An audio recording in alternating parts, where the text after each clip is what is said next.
Terrific. So thank you all for waiting. Sorry for the delay to our open part of the board meeting. I would like to call our meeting to order at 5:50 p.m. There are currently 5 board members on the virtual dais, 6 board members on the virtual dais. Board member Foster will be with us momentarily, as he was with us in closed session. Do I have student board members here, Sarah? Do I have Estelle and do I have Brianna? I have Brianna here. I did not see Estelle. So Brianna Cornejo Perez from our Samuel High student board member is here, and we are waiting for our Malibu High board member if she joins us. Wonderful. On that note, I will ask everybody to rise for the pledge. Repeat after me, or repeat with me. I pledge allegiance to the flag of the United States of America and to the republic for which it stands, one nation, under God, indivisible, with liberty and justice for all. Thank you. Before we get to approval of the agenda, I was planning on starting this meeting with a moment of silence, just in my traditional manner of giving us a chance to center, have a moment to breathe, and reassess why we're here and what our intentions are. And we're still going to do that, but I would also like us to think during this moment of silence of the 8 souls who were taken from us in that horrible shooting in Atlanta today. So we will open our meeting with a moment of silence to gather ourselves and also to remember those 8 souls. So please join us in a moment of silence.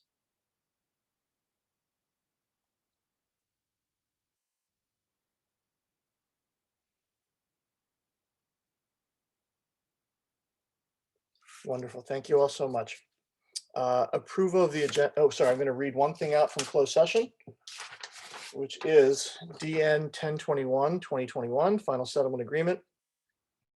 Kindly note that the summary of the settlement is as follows. The district agrees to reimburse parents in the amount of $50,000 for students' privately funded tuition. The district shall pay reasonable and compensable attorney fees in an amount not to exceed $8,500. Motion by board member Leon Vasquez, seconded by board member Foster, approved 7-0. Now, approval of the agenda. I would like to pull item major action item H3, award contract. John, I'm terribly sorry to interrupt. Yeah. Could you also speak to the public and announce that Maria, Leon Vasquez, and myself both were not in closed session for the one item that related to Santa Monica College? I just want to make sure that the public knows that we were not there. Yes, it was listed as negotiation, but yeah, I think that was just discussion, or however it was termed. Thank you, Richard. So approve the agenda. So I would like to pull item H3, which will come back to us on a future agenda. Is there a motion to approve the agenda minus item H3? Motion by Lori, seconded by Keith. I will do a roll call to approve the agenda. Richard, thumbs up. Lori? Yes. Craig is a yes. Keith? Yes. Yes. Jennifer just gave me a thumbs up. Maria? Yes. Brianna? Yes. Great. So, and I'm a yes. The agenda is approved minus item H3. There is a public comment for approval of the agenda. We had a public comment on the agenda. So we can, yes, we had a public comment on the agenda. My apologies. So we will retake that vote after the public comment. Lori? Sorry, I didn't notice that either. My fault. Nikki Kohlhoff, you may address the board on approval of the agenda. Good evening. Again, making the same comment I did last time, that all public comments submitted in writing should be part of the agenda packet for transparency and accountability. Without that, we have no idea what the public has communicated to you in advance of all the items on the agenda tonight. You are accountable to the public, and the public's entitled to see what statements were made to the various board members. Also, with respect to the consent items, I wanted to say that you guys were actually right at the last meeting. The public does get to speak to every consent item. We've just never done it that way before. So that means the public gets to speak at each item. The point of that is that public policy is to guard against burying important items in the consent calendar. It is only supposed to be for items that are non-controversial and don't require any sort of discussion. Also, in the interest of public policy, only one board member is required to say they'd like to pull an item so that the majority of the board can't purposefully squash communication and discussion on a particular item by putting it in consent. And then once it's pulled, it has to be treated like a regular item with staff presentation and board questions, public comment and discussion immediately following the consent calendar. And then finally, with respect to just general conduct at the meeting, your policy also says that the board can't prohibit criticism of policies, procedures, programs, services, acts, or omission. In addition, the board may not prohibit public criticism of district employees. I think there's been a number of times that folks have been scolded for doing just that. It stifles public input and discussion. And so I want to remind everybody of that policy as well. Thank you. Thank you. So, John, I have a question, not Yes. for the speaker, but for Dr. Dratty. Mhm. Oh, excuse me, I'm feeding myself while we're having our meeting. Dr. Dratty, is it possible for us to get in our Friday packets kind of the rundown as to how the city of Santa Monica goes about sharing all of the emails that come to members? I would like to know that. Maybe we could get that, not tomorrow. I mean, well, today's Wednesday, but Friday's too short notice, but maybe we could get that information. Richard, the intent was to have this discussion at our retreat on the 24th. We've already Oh, been thank taking you very steps much. to address these. Thank you very much. Yes. Can we also pull in, the League of Women Voters did a great thing. I don't know if you guys who just ran went through this, but they have a whole thing on civility in their election debates. And I think we should discuss civility in the public space as well. And where the line between squashing dissent and simply having civil public discussions lives. Yes, that will be 24th as well. But yes, that is absolutely something. We hope that people will choose to adhere to something of that nature. Opt in. So can I have is there anything anybody wants to do with the agenda, or do I have a motion to approve the agenda with the, as before, with the removal of item H3? Moved by Keith, seconded by Lori. We'll do a roll call vote on the agenda. Craig, Yes. Jennifer, Yes. Richard is a thumbs up. Maria, Yes. Keith, Yep. Lori, Yes. Brianna. Yes. Great, and I'm a yes as well. So the agenda is approved. We have 2 sets of minutes to approve for and March 4. We have a speaker I know we have a on, comment on that, but I'll ask for a motion. Go ahead. Well, I prefer to take the motion before Richard. Moved by Richard, seconded by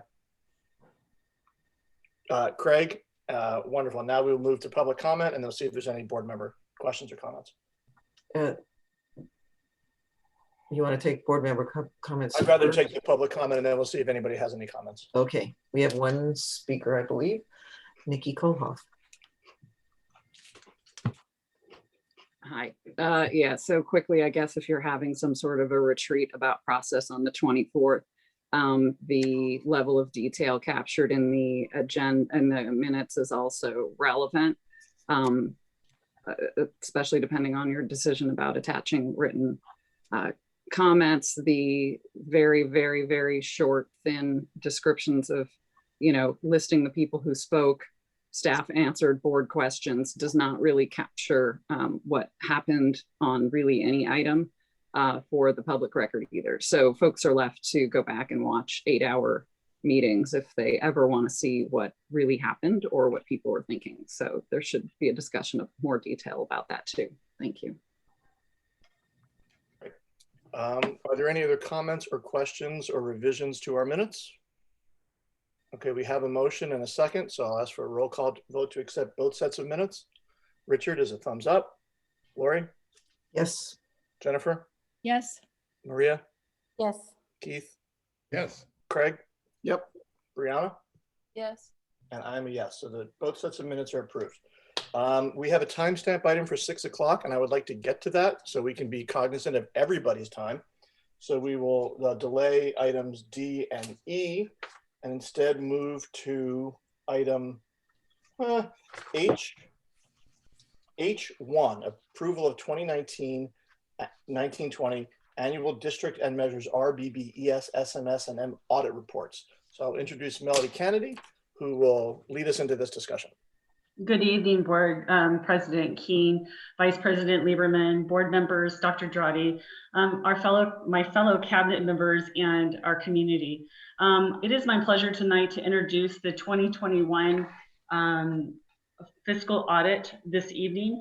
The audit is a full audit of the district, the district's overall budget, along with Measure R, Measure BB, ES, SMS, and Measure M. For the 2021 fiscal year, or at the beginning of the year, we actually hired a new audit firm, and the firm is independent auditors, and the name is Eide Bailey. Eide Bailey is one of the four largest audit firms out there in the state of California that has extensive experience in audits of school districts and of bond programs. One of the reasons we actually chose them at this time. I'm going to go ahead and introduce our auditor, and it's Shiloh Groboski. And I just butchered her name. I'm so sorry, Shiloh, but Shiloh, if you're there, can you bring yourself forward and go ahead, and you have the floor to start. You might want to do some screen sharing as well. Absolutely. Good. Thank you, Melody. Can everybody hear me okay? Great. I will start to share my screen. I think I've gotten pro at this now, so hopefully I don't mess this up. And you can tell me as soon as you're able to see my screen. Are we okay? You got it. Great. So as Melody indicated, we're here to present the audit results, and this is actually for fiscal year 2020. Melody, I know you guys are well into 2021. We're still wrapping up 2020. So what I thought I would do is I thought I would start with the district as a whole, the overall audit for the district, and then I can go into discussing Measure R and then all of the subsequent Proposition 39 measures as well. And if there are any questions or anything that you guys would like me to respond in more detail to, I'm happy to answer questions or provide any clarity that is needed. So the page that you're looking at right now is our independent auditor's report on the district's financial statements as of June 30, 2020. The purpose of our audit is to provide you with a level of assurance. We refer to that as reasonable assurance that the financial statements as presented are materially stated based on our audit. And there's different types of assurance and opinions we can provide. This opinion is an unmodified opinion. An unmodified opinion is the highest level of assurance that can be provided in an audit. It does mean that as stated, as presented in our audit tonight, we believe the financial statements are materially stated. And so we would consider that a clean opinion. Now, with that said, I will point out that in relation to the audit and this specific opinion, on page 2 of the opinion, there is a paragraph that is somewhat unique. We call this an emphasis of matter paragraph, and it refers to note 16 of the financial statements, because our financial statements do include the district's financial statements do include some restatements to the beginning net position and fund balance of the district's financial statements, and that is detailed in note 16. The opinion is not impacted by that, since those restatements are in fact included in the report. There is no need to modify the opinion. We still do believe it's a clean opinion given the restatements that have occurred. And I will in a moment go through those restatements with you, the ones that I think are most important really to touch on. Once you get past the opinion, the next few pages really are related to the district's management's discussion and analysis, and I won't go into a whole lot of detail on all the financial statements, the discussion and analysis, unless there's specific pages you want me to address. What I am going to do is I'm going to actually scroll through this whole document because there's a page in the back here that I want to cover first before I go into anything else. So bear with me while I get there. Because as you may know, in addition to providing the opinion on the financial statements, we do also provide 3 other reports on the conclusions of our audits related to federal compliance, state compliance, and then this particular one that I'm going to show you right now, a report on the internal control over financial reporting and compliance. And so this report specifically is required for all governmental agencies. It is our report on internal control that, in accordance with government audit standards, if during the course of our audit, we identify any deficiencies in internal controls that we identify as being either a significant deficiency or material weakness, our job is to report them to you. And so in this report, the first page of the report here talks about what that means. And as I scroll to page 2, we go into details on whether or not we did identify such deficiencies. And the very first paragraph will tell you that we did identify deficiencies in internal control that we did classify as material weaknesses. And there's 2, item 2020-001 and 2020-002. The first of those 2 is reflective of the restatements that I alluded to previously that I will still cover for you. And then the 2020-002 is an additional audit adjustment that was made in the current year that we also classified as an internal control deficiency. So there are a couple reporting items for you that the details of which are in the following pages. I am going to talk really briefly about the federal compliance component to the audit. So as a part of the audit, we also have to perform audit procedures related to federal program compliance. We refer to that as the uniform guidance. We are mandated to audit federal compliance, and this report is a compliance report. It's an opinion on compliance as well as a report on internal controls over compliance. And so this report, happy to report, is a clean report. That means that based on our audit of the federal compliance, we did not have any non-compliance, nor did we report any internal control deficiencies with respect to compliance.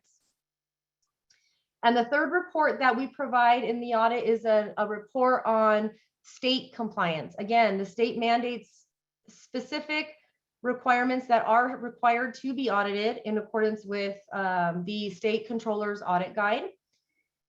And this list really identifies all the potential applicable programs if they apply to you because you operate those programs.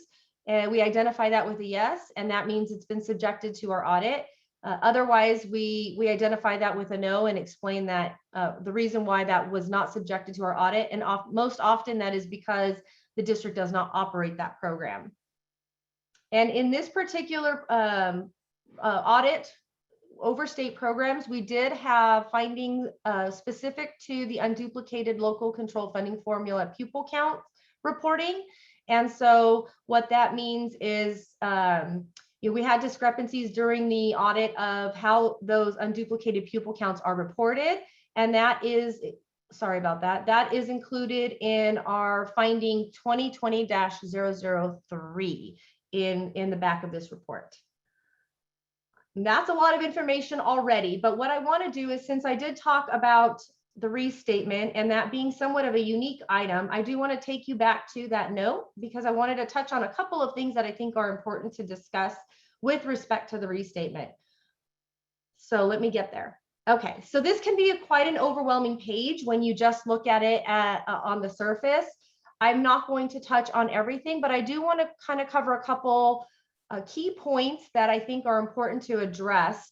First and foremost, I do want to point out that, when we took on the audit, Santa Monica, and as Melody mentioned, this is a first year for us. Part of our responsibility under our auditing standards is to look at where the district finished in the prior year. We have to get comfortable with the starting place. We have to go back and look at the beginning balances and say, do we agree that that's what the balances should have been? So we essentially re-audit the prior year ending numbers. And during the course of that, if we identify discrepancies, we have to determine if we think those discrepancies are material. And if so, we would propose these restatements. And that is essentially what has occurred in this case. The first section of this, and I know it can be alarming when you look at the number of items and maybe the dollar amount of the items. So first takeaway, I think, is for all of you is this whole first portion where we talk about the statement of net position starting out at 29.56 million and ending as restated at 5.5 million. I want to make it clear that this is related to the government-wide financial statements. What do I mean by that? These are all transactions that do not impact the district's fund financial statements and the daily operations, the general fund, or any of the other special funds on a daily operational basis. These are entries that really look at the district as on a bigger picture scale when you take into account long-term assets and long-term liabilities.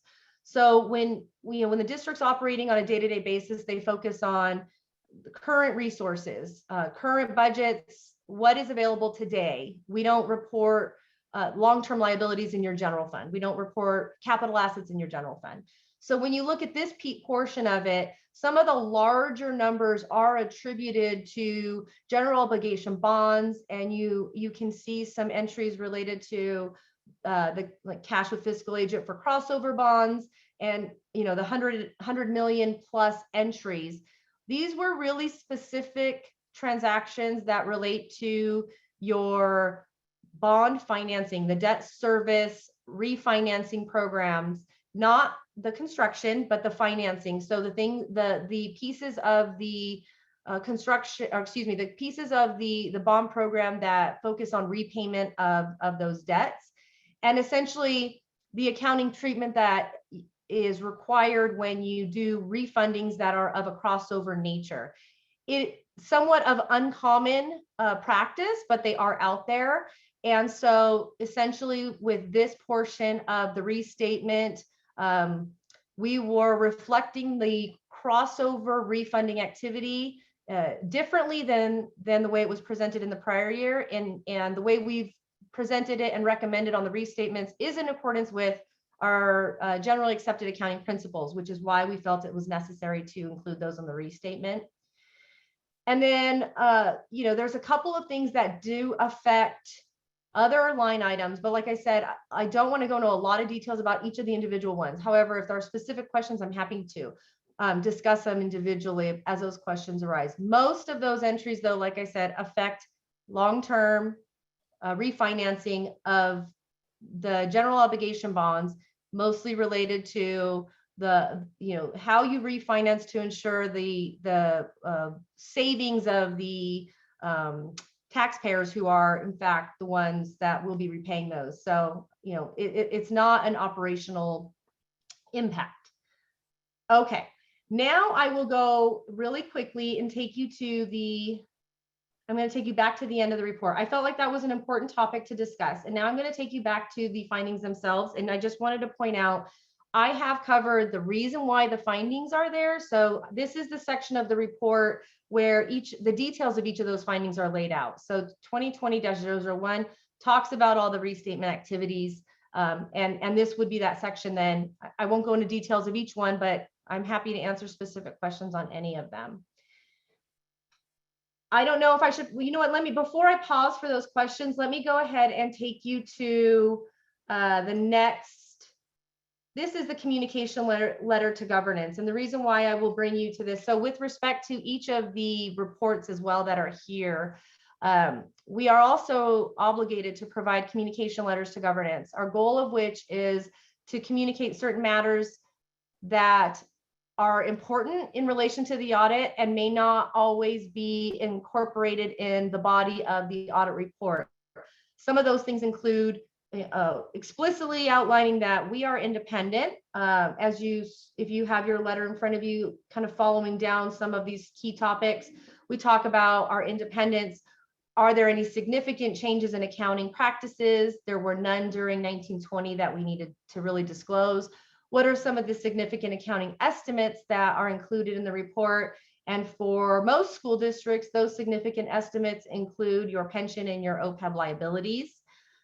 The other couple things that we would want to communicate to you in our letter: did we have any significant difficulties encountered during the audit? This would be things such as disagreements with management. Were we able to get everything we needed from the district's team in completing the audit? And the answer to that is yes. We were able to work through the audit. There were no significant difficulties in dealing with management that prevented us from performing our audit. So that's always important for us to be able to communicate. We also want to communicate to you uncorrected and corrected misstatements. So corrected misstatements would refer to those items that I've probably discussed more than everybody really cares to hear about, the restatements and so on. We want to include those in this communication to you so that we are explicitly letting you know that those occurred. Uncorrected misstatements means other things that come to our attention that we don't believe they rise to a level that requires the district to post them, but we do think that they're important enough to bring to your attention. And so with respect to uncorrected misstatements, one of the things that we have in each of the reports is the fair market value considerations as it relates to your funds held with the county treasury. There is a requirement that these funds be reported at fair market value, although despite them being reported at fair market value, or the need for them to be reported at fair market value, you would never get to draw on those funds at the fair market value. And therefore, it is not a common practice for districts to record those fair market value adjustments on their books. And so we show you what those fair market value adjustments look like. But again, we really reflect them as an uncorrected misstatement because it hasn't in the past been a common practice to record those fair market value adjustments. So those are included in there as an uncorrected misstatement is how we refer to it. And then just the last maybe important key thing to point out in the letter is, did we have disagreements with management? And just happy to point out that we did not have any disagreements with management. And so if we did, we would definitely want to let you know, and we did not. So that really covers the communication letter. I'm going to ask you if you want me to pause here for any questions on this report, or if you want me to continue with Measure R and the bonds. Shell, I think it's best if you did the three Okay. parts of the report, and then we're all keeping track of our questions for you. Thanks so much. Perfect. So the next report that I'm going to go through, let me find my, there we go. Okay. Are you still following me?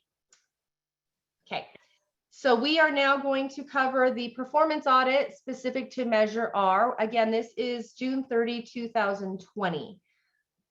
This audit is designed to be, as I had mentioned, a performance audit, the goal of which is to measure whether or not the funds from Measure R are expended as intended by the Measure R ballot text. And so we look at this as a bit of a compliance audit, and we report on it in the form of a performance report. So if you were to read through our performance report, we just talk a little bit about, well, what is this performance audit? What are our objectives? How are we planning and performing that audit? We are still looking at processes and controls, and we are still providing you with we don't call it an assurance. It's not an opinion, but it is, like I said, a compliance audit that will disclose the results of our tests in a either complied or didn't comply fashion. And so the results of our test for Measure R are such that we believe the district expended funds for Measure R only for the specific expenditures as approved by the voters. So there are no exceptions in our performance audit over Measure R. And just really quick, the format of this report changed slightly from what you might be used to in the past. But the meat of it, if you are interested in what exactly is a performance audit, under the methodology section, we really lay out for you specifically what we looked at, how we looked at it, including how we sampled items and how we were able to come to our conclusions. And so in the end, as I mentioned earlier, on the next page, conclusion is that the district complied. The test of our results did not identify any exceptions. And then last but not least, I will cover for you the results of each of the measures for your Proposition 39 bond performance and financial audits. I'm going to summarize these as a whole because the results are similar for all of them without necessarily pulling up each of the individual reports. And so, each of those measures, you have measure M, measure ES, measure SMS, and measure R, not measure R. EB, I think. Thank you. And so for each of those reports, they're twofold. Those reports include a financial audit as well as a performance audit. The financial audit is, again, our opinion on the financial statements for each of the individual measures. And for all of the measures, our financial audit opinion is an unmodified opinion. And again, that means that as presented, we believe the financial statements for each of those are materially stated based on our audits. So clean opinions on the financial. As well as for the performance audit for each individual measure, looking at what the purpose and the ballot text was related to based on the voter approved ballot. And we performed compliance testing over those expenditures to determine that the district was compliant. And each of those performance reports are also clean reports with no exceptions to compliance. So as audited, we do believe that the district did expend each measure's funds in accordance with their individual ballot measures. So those were clean reports as well.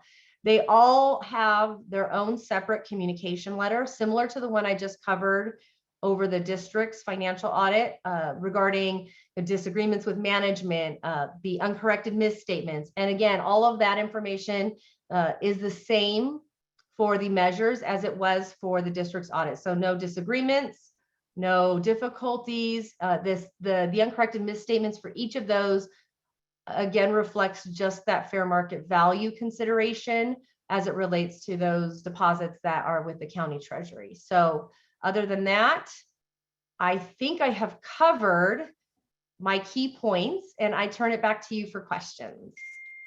Great, thank you, Shiloh. And if you could give me the screen back so I could see everybody, wonderful.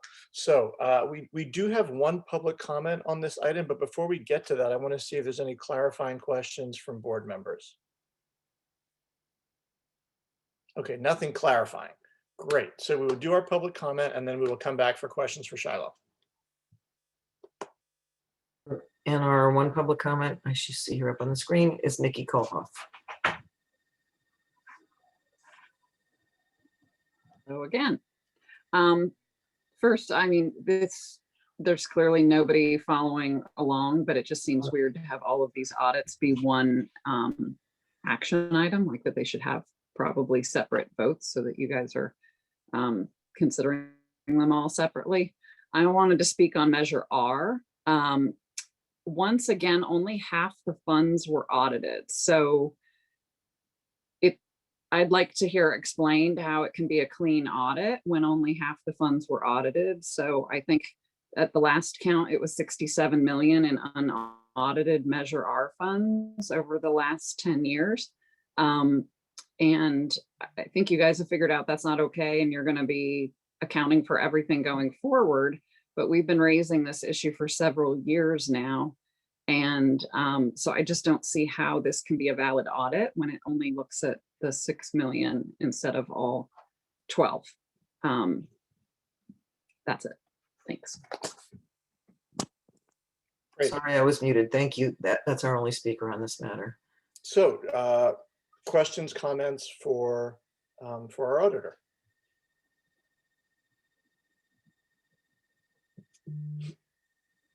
I'll ask a question then. Shiloh, where did Shiloh? There's Shiloh, upper left. So to address the comment of the public comment, can you walk us through the methodology for the Measure R audit? Absolutely. So, with respect to that, the measure are, the funds are deposited in a separate account of the district's general fund. And so when we're looking at the measure R specifically, we know what those proceeds are that have come in from the parcel tax revenues, and the expenditures that are recorded within that separate accounting are part of the population. They represent the population of funds that are available for testing. And so that's where we do our sampling from. The public comment spoke to that. However, there's monies that don't get included in that because they're not part of that separate accounting.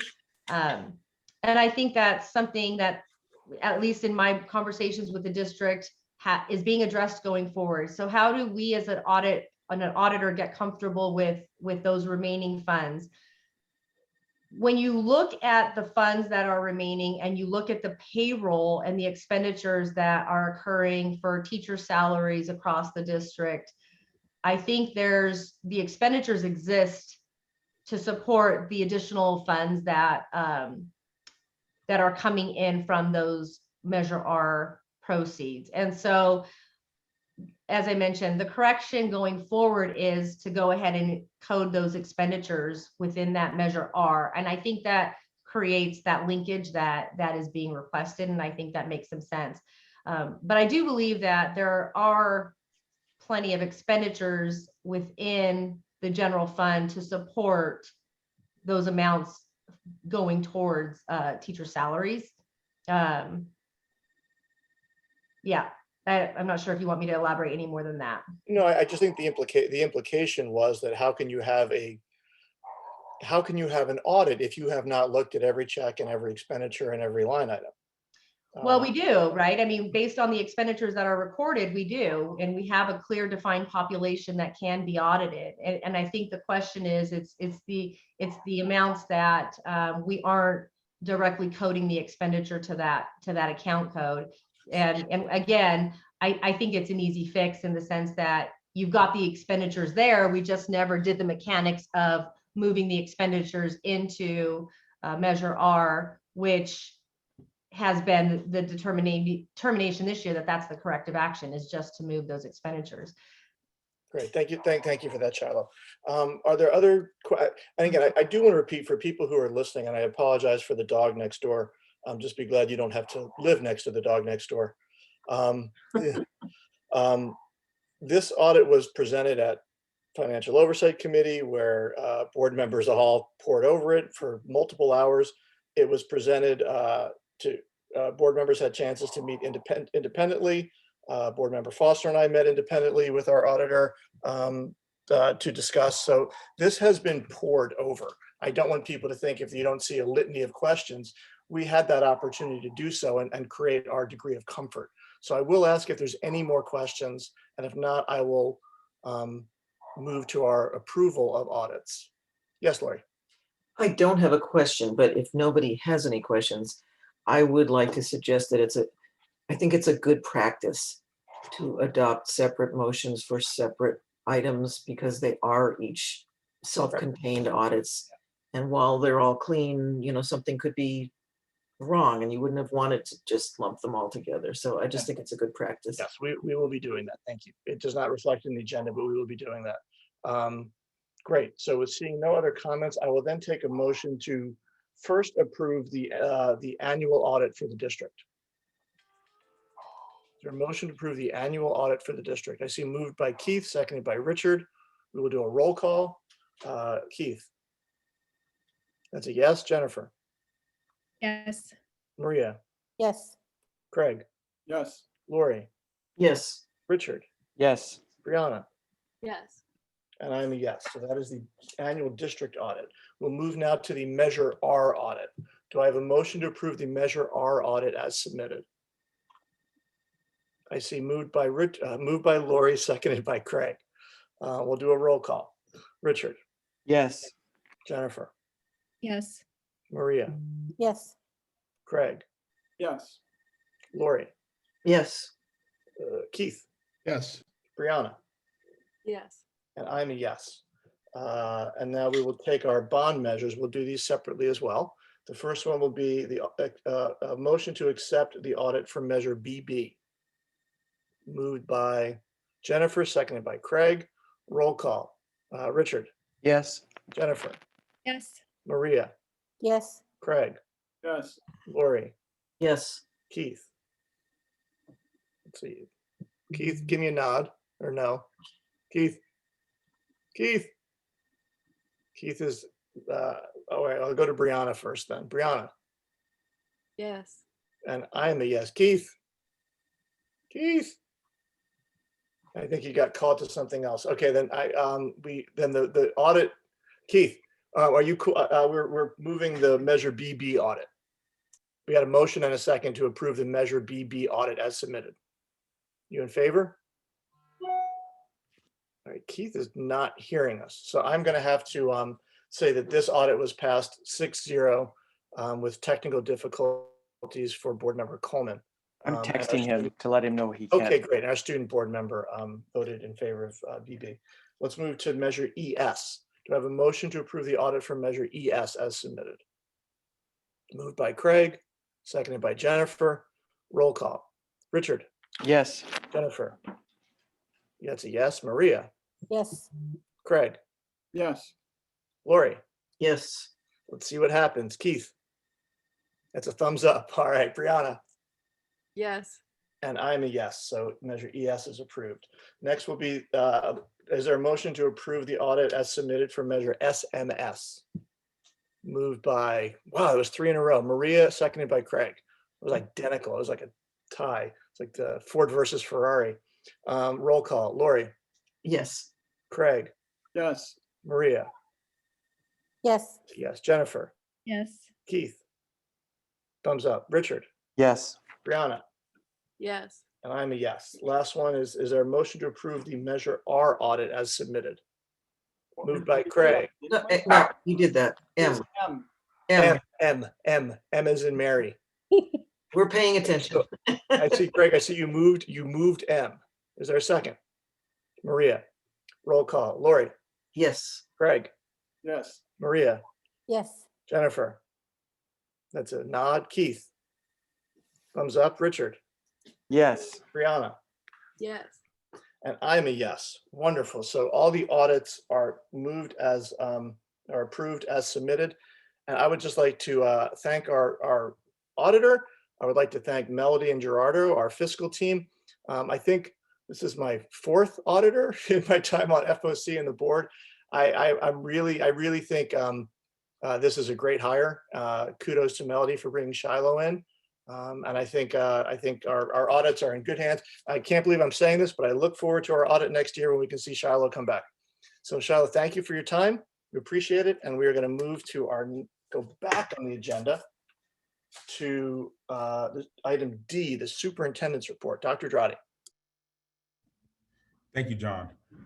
Board members, members of community, in the past, we've dedicated the superintendent's report for the reopening.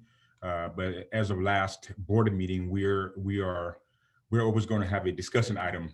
So I'll talk about the reopening under the discussion item. Today, I think I want to address a reoccurring comments that have occurred the last several board meetings regarding art classes at Lincoln. And I did a thorough investigation on that matter. And so I'm going to kind of, I realize many people that are not involved in schools and all that haven't built a master schedule. The situation can be very complicated. It's tied into the number of students you have, how you cap the maximum and minimum levels of students in classrooms, and then whether your budget can support the different programs or not. So in Lincoln, they're like any middle school that exists out there in the country, in the state, in which they offer 4 core courses. Okay, English, math, social science, PE, and there's often usually just one elective. So I'm going to focus on the 6th grade and then maybe touch a little bit on 7th to 8th and a little bit, but So in there, you have, I believe Lincoln's about 800 something students. A lot of people have a lot of different interests. The district has invested in performing arts and performing arts and so on at the elementary level. And you can see that play out in the master schedules of both JAMS, Lincoln and Malibu Elementary, in which there are courses that teach instrumental music and chorus music. That's an investment. And we have essentially said that is what we expect students to take. And we have a pretty robust music program that exists in all the schools. And great job by the teachers for teaching those courses is awesome. On top of that, obviously, with 800 students, not everybody is going to be in a choral music or have the interest of being a choral instrument music. I'm sure there's always going to be a, why aren't you offering this or offering that? So like most middle schools, we as a district can direct what students take, just like how we have directed the 4 core courses. We can say everybody must take, I don't know, I'm gonna call some program, program X. Everybody must take English. Everybody must take art. We can say that, and then what will happen is that fills that last course, correct? So if we were to dictate that, then we fund it, and then there is no choice of anything else. So most middle schools, knowing that they're pretty 800 to 1,000 people come from a lot of different interests. So most middle schools that I've been in tune with, it create what we call a wheel to give students a broad experience. A wheel is in which you can possibly have 3 separate electives for students to take throughout the year, where they rotate every 6 weeks or so, or somewhat. Some people have 4 wheels. So at Lincoln, I'm sure this came because of their conversations on site and with the community and with schools and their school site council input. They do offer an exploratory wheel. They have music for those that want to get a taste of music. They offer what we call, let me see, hold on 1 second. I got to make sure I'm looking at the right grade level here. They also offer something called TED Ed, which is a TED Talk, some technology experience. My understanding is pretty popular. They also offer French, and then Project Lead the Way, and those are pretty popular. And I believe Mr. Culpepper often asks the question, "What other course would you guys want to take in here?" And often people vote with their feet, right? People vote with their feet, and what's come out is what in the wheel, what is being presented in their master schedule right now is basically what people have said they're doing. Now, I'm sure there's some people that choose art and all that, but like I said, we don't have unlimited resources. So let's just say, if I was to say, okay, let's put an art class there. Okay, those kids in taking that art class have to come from somewhere. That will mean removal of 1 or 2 or all of those wheels, and then in the place of art. So there's going to have to be a choice that's made there. The school board has not, I know you're hearing a lot of this stuff as school board members, and obviously, and this is more or less to you, and then I say more importantly to the rest of the community, that there is no board director that says everybody must take art in 6th grade, or 7th grade, or 8th grade.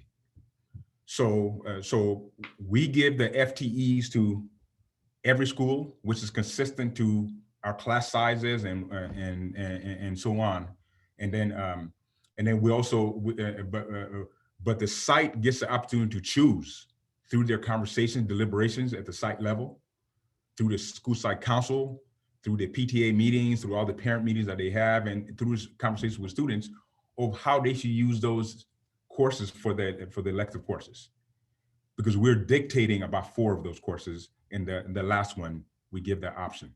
But at the same time, we also know in Lincoln, they do offer 3 forms of music, 3 levels of music: the beginning, middle, advanced, whether it be instrumental music or core. That's still a part of the curriculum there. That's always been that's popular because students come from elementary, join those that are the ones that are serious about music. Although Mr. Culpepper will tell me that they probably don't have enough students to warrant possibly three teachers and all that sometimes. So if we wanted to, for example, say you want to, as a board member, you can direct the district to do two things: create a policy that says everybody must take art. You just have to realize that one of those electives, you're taking the choice away from students, and then we have to be okay with that. So far right now, that decision has made it to site level. If you all want to take it on as a board and say, we want to dictate what students take at the sixth grade, seventh grade, and so on, then it's a matter of you saying, this is what we want, and then staff responds to that with the staffing. That would just mean that if we do put something there, then those kids come from some of those electives, and that means we remove some of those electives and replace it with the art or the music or something in there. So that's how that works. I realize parents are coming to you, that principals have tried their best to try to communicate at the site level to parents and what they want to see. Art isn't the only one. I'm sure each principal is getting hammered with all kinds of different ideas of electives. And knowing this community, people want a lot of things, and I get it. It's just we can't do it all, and we have to make decisions. And so far right now, the decisions they've made have been because people voted with their feet. Obviously, it's not 100% because there are people that are interested in art, but that means we have to do two things. Or another option is you can say, let's just give Lincoln an extra teacher, and we have really, really small classes of students. And obviously, when that happens, others are asked, and then we also have to be able to afford it as a district. So I'll stop here for now. That's more than enough explanation of that topic. I know Richard has some questions, and hopefully we'll be able to keep moving on. Richard. You're muted. There. Yeah. Thank you. Thank you. I appreciate it. So I'm gonna, you can tell me how well I do at keeping this to clarifying and not slipping into a discussion. So I recognize that.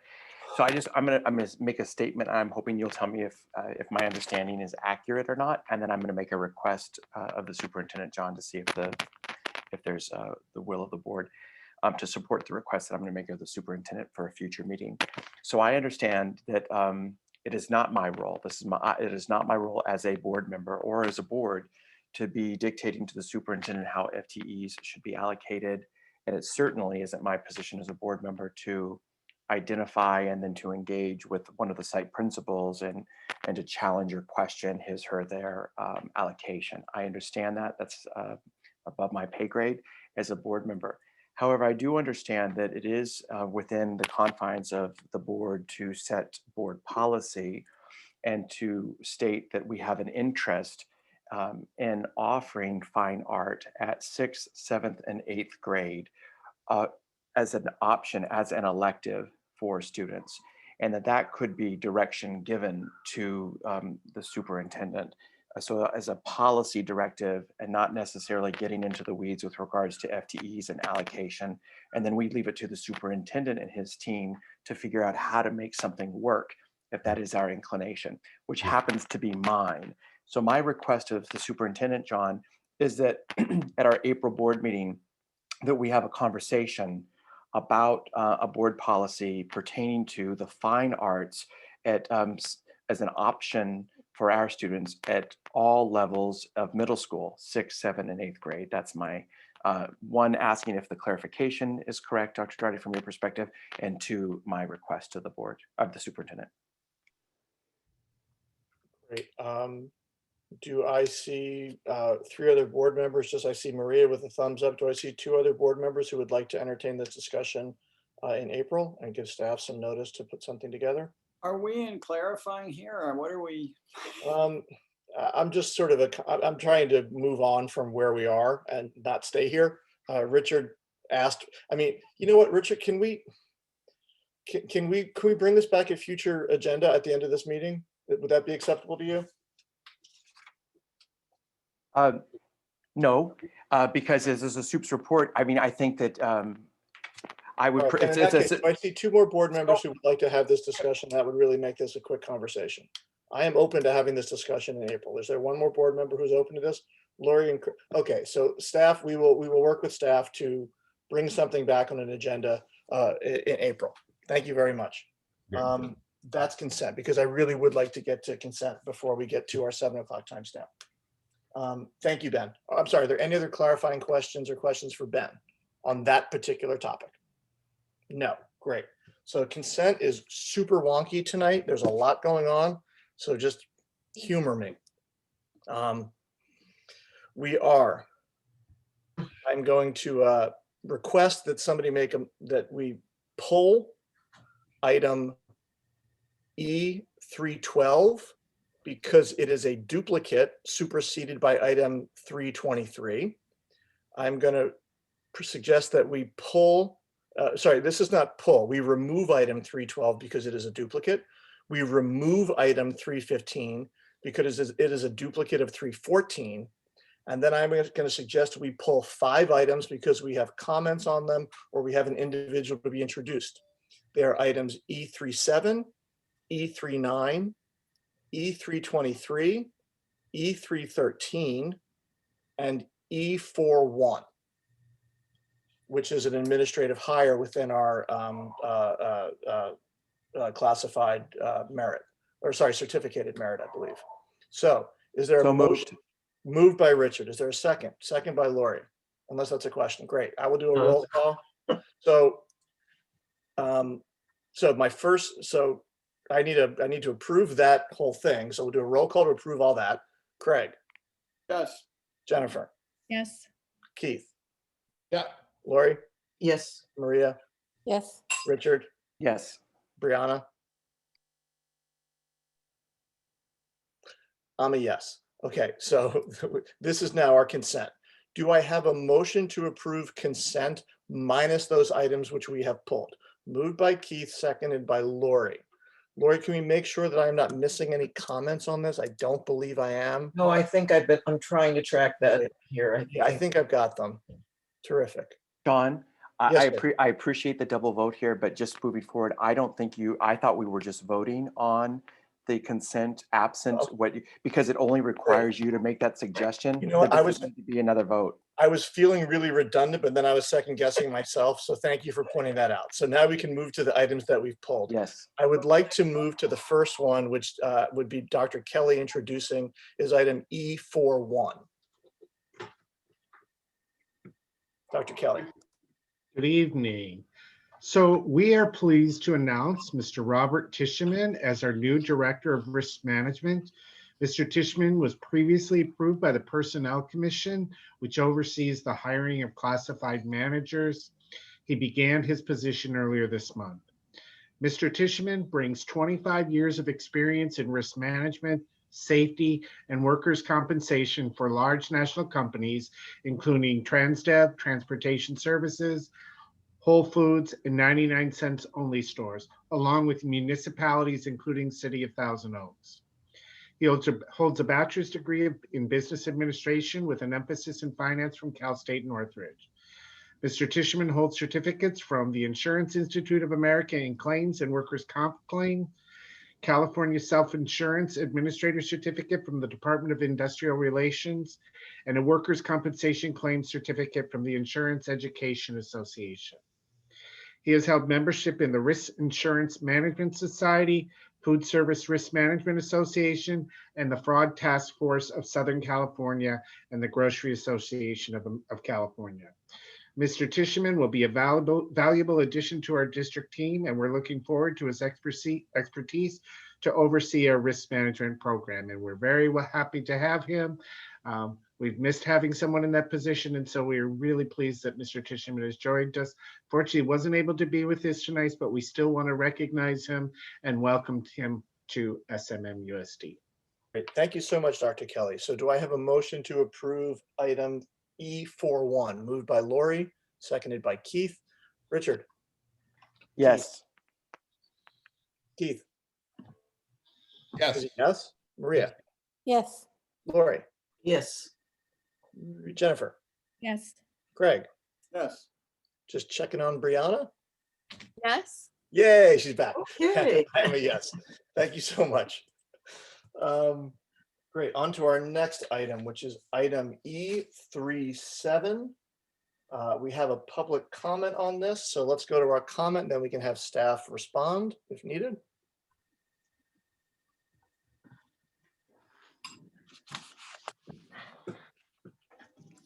Lori, do we have the? Oh, I'm sorry, Nikki Yeah, Kohoff. E37. It's Sorry, I was turning my agenda to the right. Yeah. Page here.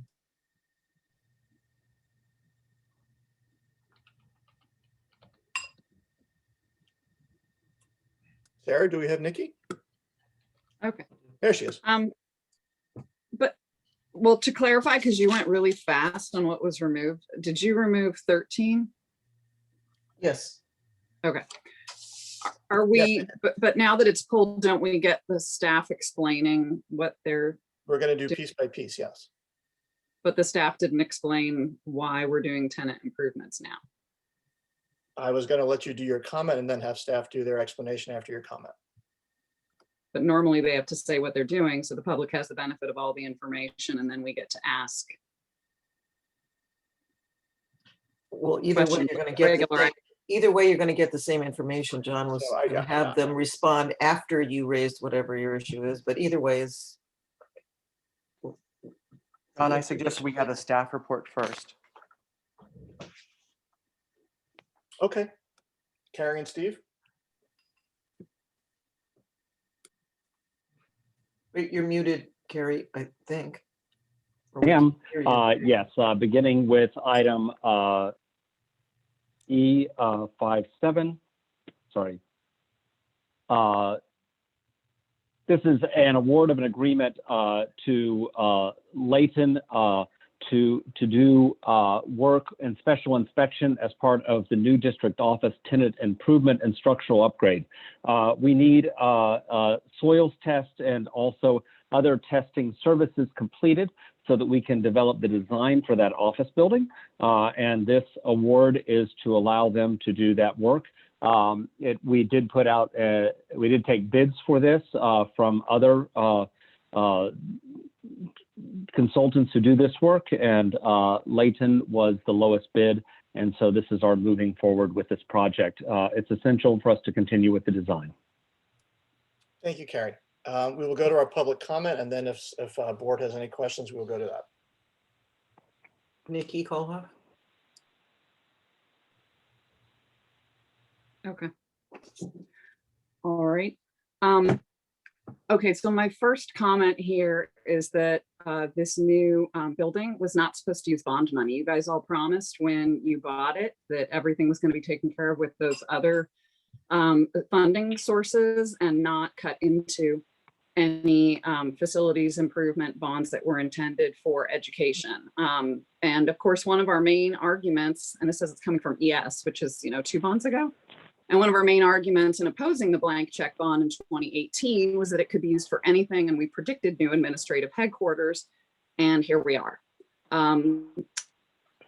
Board member Keene wrote an editorial response to us that all of the existing funds were allocated and that he knew exactly what the new bond would pay for. This obviously is also not true and has not played out. This is assigned ES, the 2012 bond. If it was already allocated in 2018, there's no way it could be spent now on a building that has just been purchased in December. We were told it was so important to pass a new bond with no master plan because the money was all gone and allocated. And now ES is being used for an administrative headquarters, which wasn't what the board said it was going to do with the money, and it's a non-classroom expense that shouldn't be a priority. Also, we're in the middle of a pandemic. And as other parents have mentioned, we're probably the only district to have bought office space, let alone plan renovations during a pandemic. And the priorities here show that you guys are totally tone deaf to everything that the public has been saying, that working on an administrative headquarters now is absolutely the wrong thing to be spending staff time on at all. And finally, it exhibits the ongoing hypocrisy of this board, where you said it was too expensive to study the history building and how it may be used, but now we're spending $40,000 just soils testing, apparently, for a new office headquarters because you're adaptively reusing a generic office space to make a district headquarters with a boardroom and all sorts of things. So given this expense here, I think it wouldn't be too much to have spent the $50,000 on the Samo High History Building to give us the benefit of the doubt on that much, much, much more important building. So it's the wrong choice, the wrong priority, and it's using bond funds, which you promised when you voted for this that it would not be. Thank you. Carrie and Steve, could you address the funding question, please? I could do that. Absolutely. Melody, too. Go ahead, Melody. I was just going to let you know that it is coming from Fund 40. That is not ES. However, the community member is correct. It does say it's Measure ES. That is an incorrect. It's a typo. It should not be in there as that. This is actually the COP bonds. Or excuse me. Oh, by gosh, not bonds. The COP funds for this item. Great. So the funding is, as we said in the beginning, there was a typo. We apologize for the typo. But the funding is from the COP. So when we do take a vote on this, we will make sure that typo is corrected. Richard, you have a clarifying question or comment? Just a question to ask to our very own Sarah W.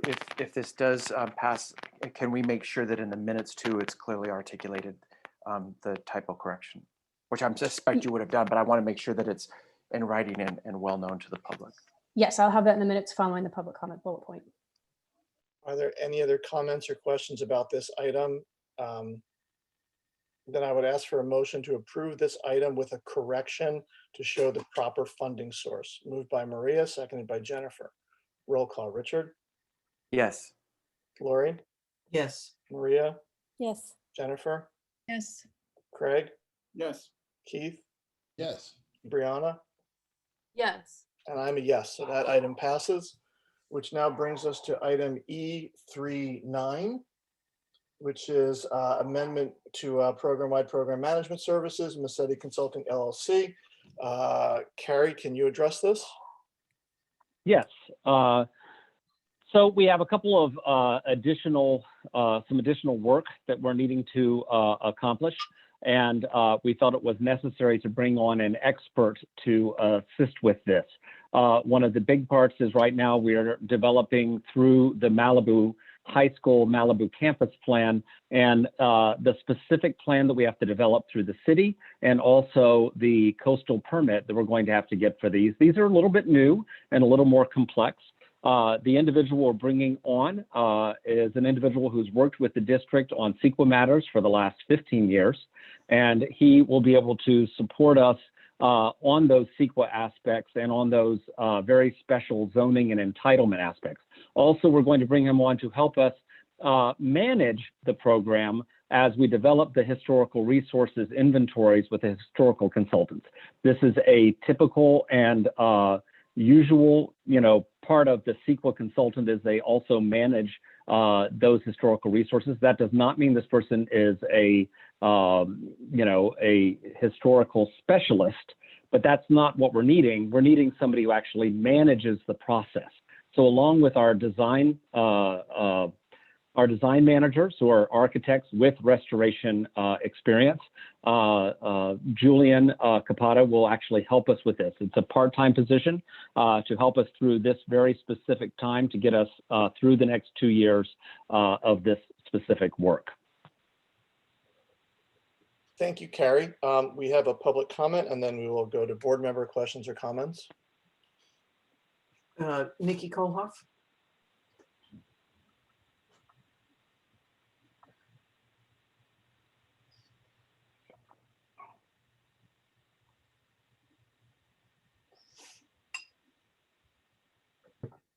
Okay. All right. Well, I guess that's helpful to hear now a little more about what this item is. But again, there's nothing attached to the agenda, no contract. It says there was supposed to be a proposal.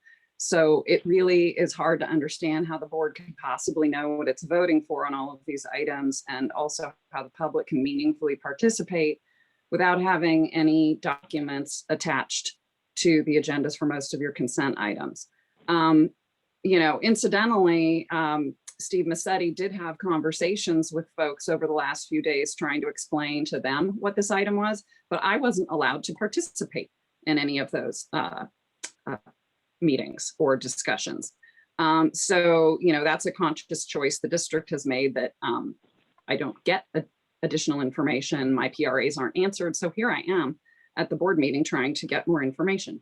This is not how a public process should work. If your ideas and plans are defensible, you should be able to show them to the public and defend them. The board doesn't ask any hard questions, just softballs and that are aimed at dismissing issues raised by the public. I mean, the last one, okay, so it's a typo, but it's still the totally wrong project, and you guys didn't discuss that at all. But staff trading information for fear of reprisal and lack of access is not an okay way to run this district. This is the equivalent of $213,000 annual position with no actual expertise, who is just managing. Why are we adding these additional layers? Massetti's group already makes $284,000 per employee on average per year for 13 folks. They already have a bad track record with historic resources at Samo High. So it's hard to see how this is going to go any better. Plus, they're the firm that gets paid by new construction. So they don't have an incentive to find historic resources, or in the CEQA process, protect those resources. The only way you move forward in CEQA is to not find historic resources and or find a way to say they're not important or can't be mitigated. So it seems like a conflict to have the same person doing this as well. Carrie says that this is typical, but he said the person didn't have this expertise. So why are we paying them $106,000 to farm work out to another consultant? That just seems extremely wasteful.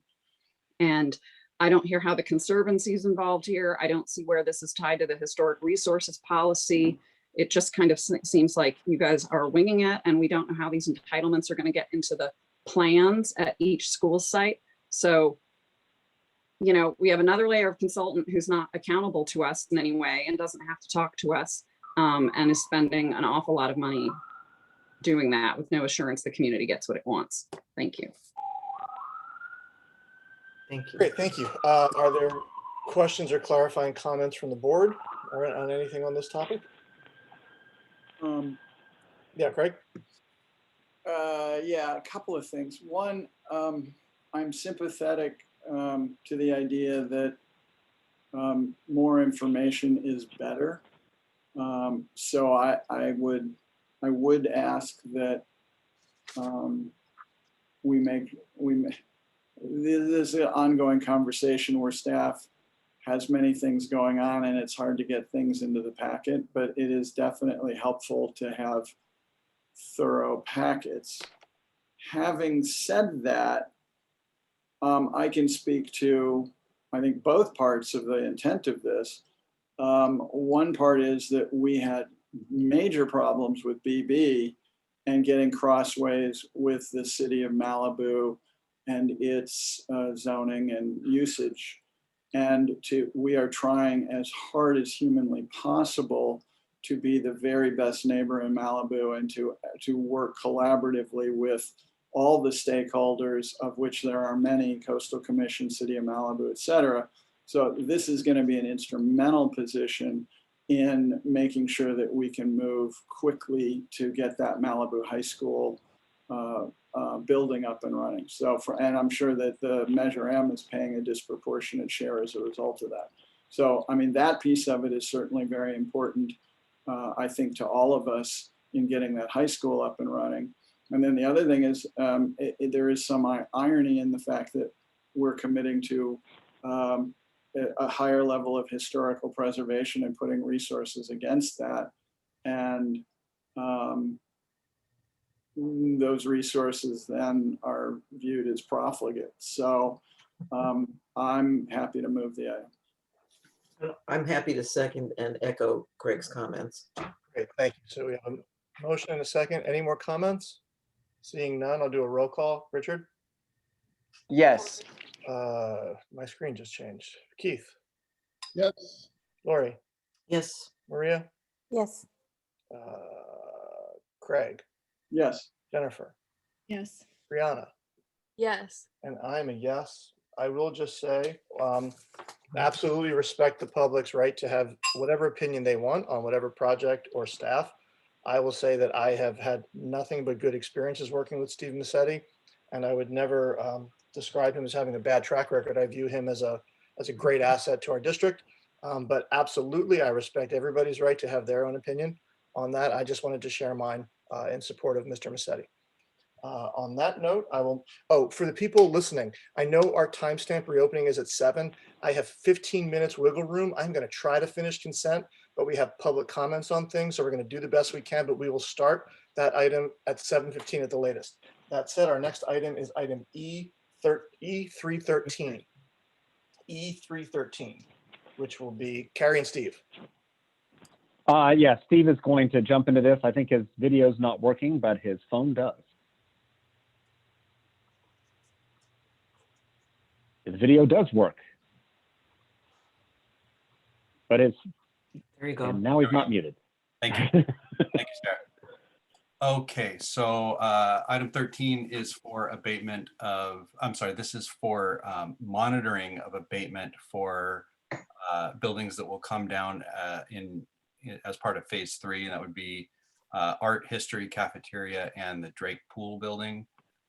Our plan is to I think the big concern is about history, and there was discussion about potentially beginning abatement of the history building in May, but all of that discussion occurred before students were planned to come back. So we have gone away from that plan. We were trying to get some work done earlier than we otherwise would have, but we understand with students coming back that it's not appropriate. So the history building will not begin abatement until after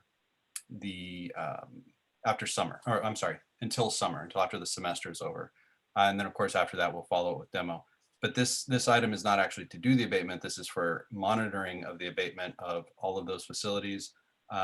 We are working with Richard Marchini and Food Services, and we anticipate that we will likely begin abatement of the cafeteria during April, followed by demolition. But again, the history building, the art building, and the Drake Pool buildings won't start until summer, and they won't necessarily all start at the same time, but in any case, it won't be during the during this semester.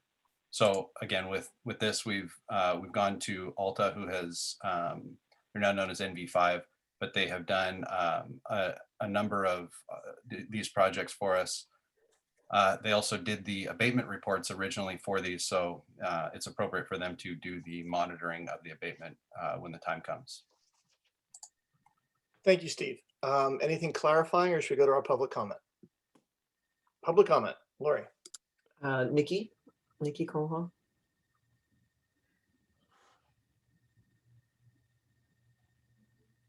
Okay. I think that, you know, it's disappointing that so much was planned when we should have been trying to get back to school. But now that we are coming back, and I think people will probably comment on this in the return to school topic, but how do we have no plan for Samo High for secondary return to school. So how do we know that we can even start abatement of the cafeteria? How do we know we don't need that building for anything? It seems extremely irresponsible to keep moving forward on phase 3 at Samo High when you guys have no plan. So I don't even see why abatement should start on the cafeteria. Maybe you need that for distancing. We don't know that. And then as far as during the summer, you know, we haven't heard about summer school plans yet. And after a year and a half of distance learning, folks are not going to want to do distance learning for catching up in summer school. That absolutely has to be offered in person. And so pushing work to the summer is not really helping anything because it shows a disregard for planning for summer school. And then finally, as I've mentioned before, the kids who are going to be seniors have had construction since junior or 8th grade, including their year-long Lincoln Field debacle. And they deserve a year of peace and quiet and, you know, settled and undisturbed education at their school. And just barreling forward at top speed still makes absolutely no sense and is not putting the students first. So I think all the buildings need to stay available through summer school until you've proven to us that there's a plan for how to handle all of that, that the work should not move forward. And then you should consider peace and quiet next year. Thank you. So clarifying question, I guess this is Carrie and Ben, and I don't want to get off track on a different topic, but are we confident that we have the facilities in place at Samo High for both a return to instruction this school year as well as summer school? This is just a yes or no question, Yes. including this work, including the scope of this work. Yes. Great. Thank you very much. Yes. Thank you. Are there any further questions or comments for staff on this item? Craig, was that a movement? Craig is moving it. Lori is seconding it. Oh, I did have a comment though. sorry. So I don't, Are you still willing to second it? I'm still willing to second it, So but I motion by did want to Craig, make a second by comment. Lori. One more comment. Because I had the same question as you. I wanted to confirm that. And I just wanted to say that it is extremely inaccurate and unfair to say that our staff and our district has not been planning for reopening. We are fortunate to be able to do more than one thing at a time. We're also very fortunate that we have two supportive communities who have understood the need and the desirability to modernize and improve our campuses. And so we've been responsibly planning for reopening and responsibly taking advantage of the fact that students couldn't be on campus. And so work has moved forward. This is work that will make the environment better for students and staff. So I just want to be clear. We're not doing anything that then works to hurt anything else. And I do think it's a perfectly legitimate question to make sure that we're not moving ahead on something that would keep us from being able to reopen. So I share that question, that concern, and you've answered that. And I want to make sure that that stays top of mind. And if that becomes something we need to back away from, we're prepared to do that. All right, great. Thank you, Lori. Any other comments or questions?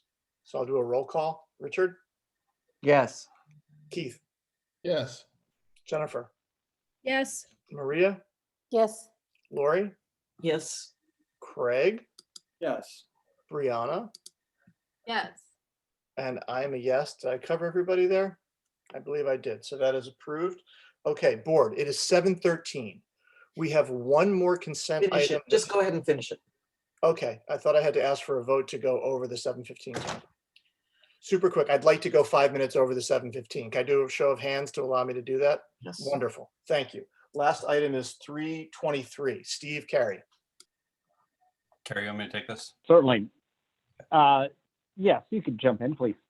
Okay, so this is the award of a construction project to make modifications to the business building to accommodate, primarily to accommodate the capstone program, the academies programs.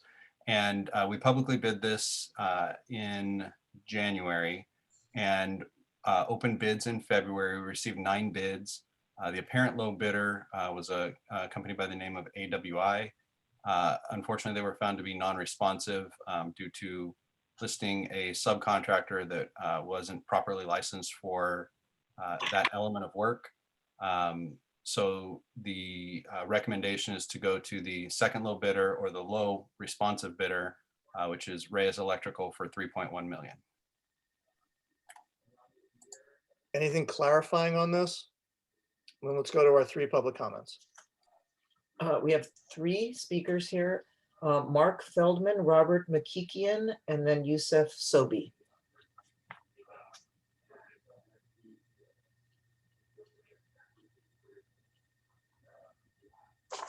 Go.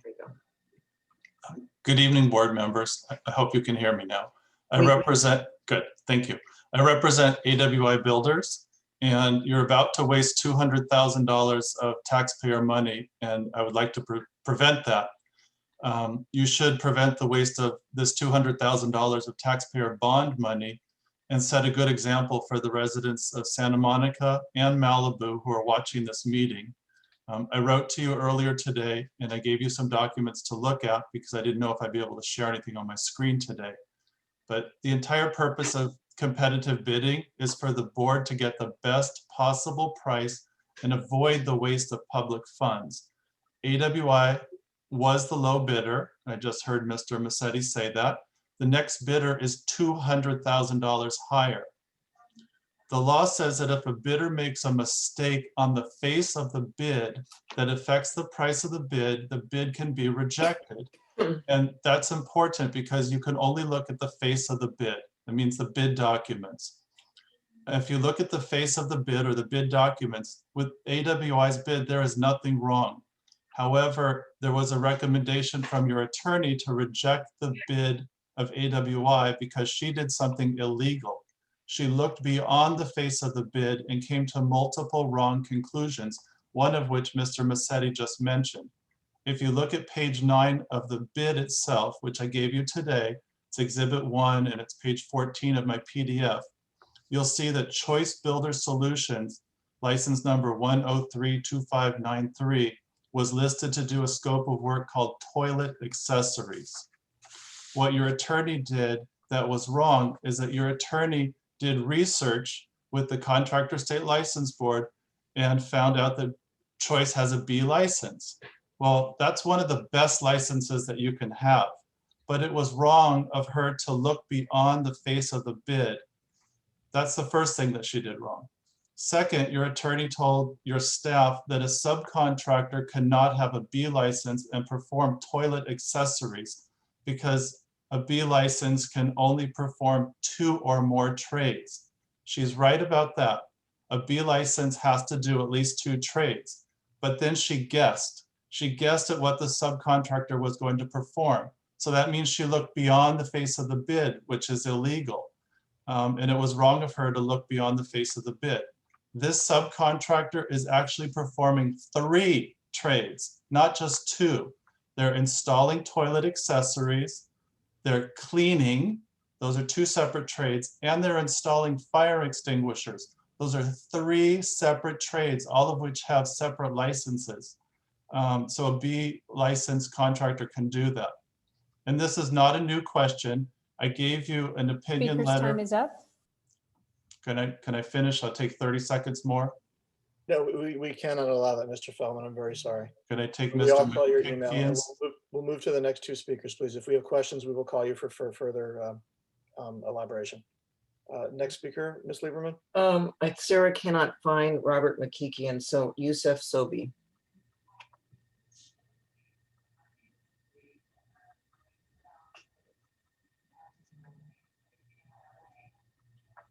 Hello. Hello, can you hear me? Yes. Oh, sorry about that. I'm calling, or I'm, on the Zoom meeting here, and thank you for taking my call. Just basically, I'm worried about the process of the selection for the item 22, award of agreement for the IOR service inspector of records for the art gallery project. My company, TYR Inc., was 19,000 and a change lower than the rewarded firm. And we were not given a reason, even though we are one of the selected pool was Santa Monica. So we all qualified as technically. However, we were not given any reason why we were not taken, even though our bid is 19. The item is very small. I mean, it's a small item. It just, I cast a lot of shadow about the process, and it doesn't give us a trust on moving forward on bigger projects, what's going to happen. This item is 51,174, and for 1 hours is $19,350 less than that. One of the things that kind of threw at us casually is the number of hours on the inspection, and that's something that we have no control. Nobody have control over it. This is based on the project schedule and was not given by any way. Also, the selection criteria was not given, so we everybody's based his bid on basically the amount or the dollar amount type of thing. So we're not sure why we're not selected, even though we're the lowest, and we are like, almost the guy that got it, or the company that got it, is 60% above our bid. So I'm asking you guys to postpone that and kind of like conduct some investigation, see what's going on with that, because we were not given, and they asked us not to talk about it until the board approval. So they denied the debriefing until the board approval, which is kind of cast another layer of shadow about the process for this project and moving for the rest of the project in the bond. I'm worried about this process, not necessarily winning or losing a project. Appreciate your time. Thank you. Thank you very much. So I'll ask Steve and Carrie if they can have a response to these comments. John. Yes, sir. The board authorized a 5 minutes past the 7:15. I would recommend that we have a time stamped that they have to return to this after our time stamped issue. Richard, we have an attorney online. I'd rather have the attorney give their report so we don't have to pay them for the entire time they're here. So can I have 5 more minutes from the board? Is that allowed to finish this item? I mean, I apologize for the lateness. It's going to be 5 minutes and I don't want to keep an attorney online for 3 hours. Okay, let's just finish the item, please, and hopefully we'll be able to do so quickly. Sure. The last comment was actually not related to item 23. It was related to item 22. So I have a feeling you don't want me to address that. As to the first comment, we have Sharon Suarez, who's our attorney from Orbach, Huff, Suarez, Henderson, who I think can respond to the issues that were raised by Mr. Feldman. Sharon, you should be able to unmute yourself.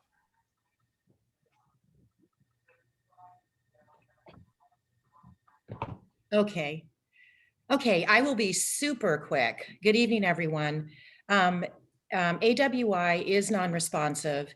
There was nothing illegal regarding this bid or the evaluation of the bid.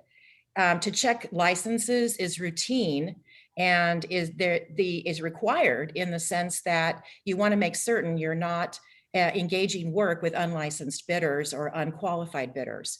So apart from my review of AWI's bid, district staff routinely, when they review bids, they look at pre-qualification status, which is required for certain trades. They look at license status. So they staff independently runs the licenses to see if there's anything wrong with the licenses or anything they should flag. And then also the third thing they look for is they have the subcontractors and the contractors have to be licensed or registered with the Department of Industrial Relations. So there's absolutely nothing untoward about going on the state contractor, state license board to confirm licensing. It is true that when you do that with that particular trade for toilet accessories, that was a B licensed subcontractor. And so they absolutely, and Mr. Feldman and I agree that in order to perform work as a subcontractor, when you have a B license, you have to perform 2 or more trades unrelated to framing or carpentry or hold the required specialty license. So that particular contractor, subcontractor did not meet those qualifications, which are required by state law. So the fact that when you look at that license and they're listed for only one trade, by definition, under Public Business and Professions Code, the license law says that that particular subcontractor cannot legally perform that work. So that's point one. Point two is this idea of adding information is the fact that AWI supplemented or tried to supplement their bid by saying, oh, no, don't look at what we put on our bid. Look, we're going to do fire extinguisher work, which, as we pointed out, requires a specialty license, C16 specialty license, which the subcontractor, Choice Builders, does not have. So as a matter of law, they cannot do the work that now AWI is saying, oh, don't look at the bid, but they're actually going to do fire extinguisher. They just can't do that legally. And the third thing, as Mr. Feldman pointed out, they're supposedly doing 3 trades. Cleanup is not a separate trade. It is in a legal sense when you hire a separate subcontractor to do that, But the cleanup that's involved with this work is only cleaning up the toilet accessories work, which is incidental. And your bid documents are crystal clear about the scope of work of any of your trades, whether it's toilet accessories, electrical, or whatever.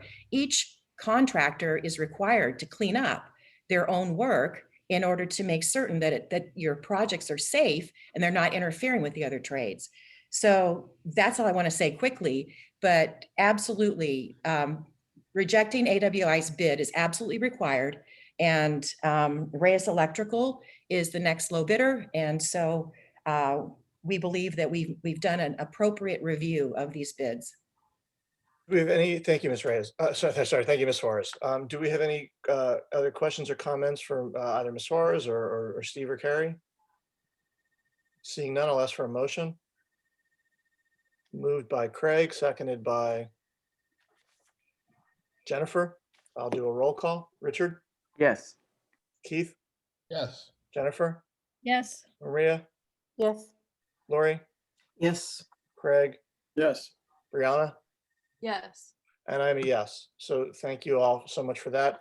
And now we are finished with consent. We can move to our 7 o'clock timestamp, which is our update on reopening of schools.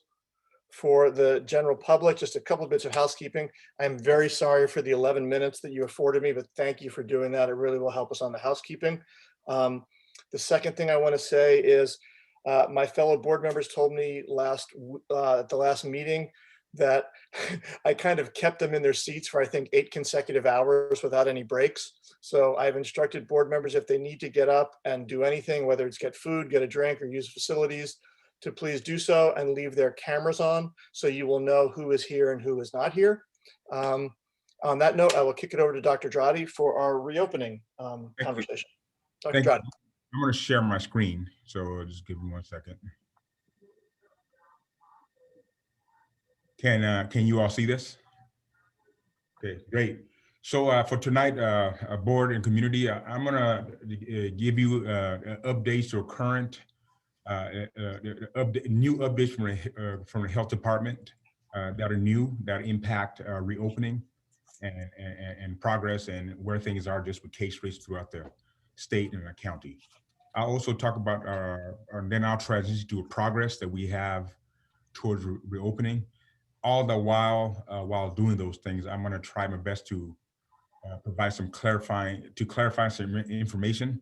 And there's so much misinformation or misunderstanding or what we can and can't do out there. I think we need to spend the time to really address that. And as board members, if you catch something, if you need me to repeat it or re-clarify, or you complete, just jump in and ask a question. I'll do my best to respond at that point. So with that said, let's just get right to it. So in terms of updates, LA County is currently in a red tier. We will move, as a county, we will move here, I believe is on Monday. So on 3/12, on March 12th, the state reached a milestone of delivering 2 million vaccine doses to those communities with the lowest income level, greatest affected by the pandemic.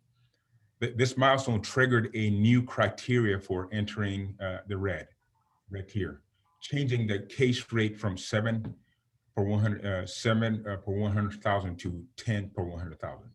So when you go into a new website that for reopening, that's what you'll see. We have been told that once the milestone reaches 4 million vaccines delivered to the communities, the criteria for entering the yellow tier will be amended as well. So this is all good news across the state of California, and we're making good progress with that. So as I mentioned, we entered a red tier on 3/14. So our adjusted case rate is 4.1 per 100,000 cases, which is good. Positivity rate of 2%. And on 3/16 is the same as the previous week. At this point, what does that mean for the state of California and for our county? Is that all, if you're in the red, all grades now are permitted to return for in-person. but they must still adhere to the safety protocols. Okay, they must still adhere to safety protocols. I paused on that because when you say, often when you say all grades are not permitted to return, it does not mean that we can come back full time at this point. So, and I'll go over those details in a second here.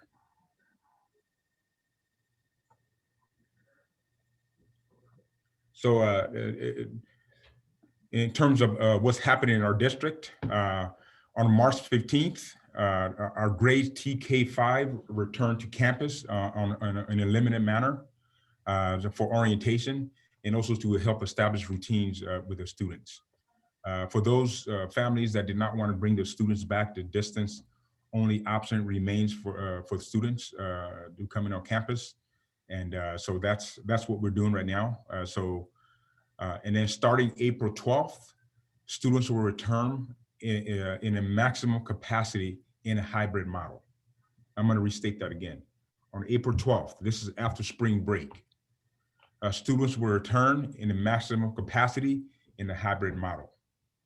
And for those families that are being engaged in conversations, and hopefully those families that are watching this have been engaged in those conversations at the site level, you'll know that we have 3 variations of hybrid that include 10 hours per week of in-person instruction.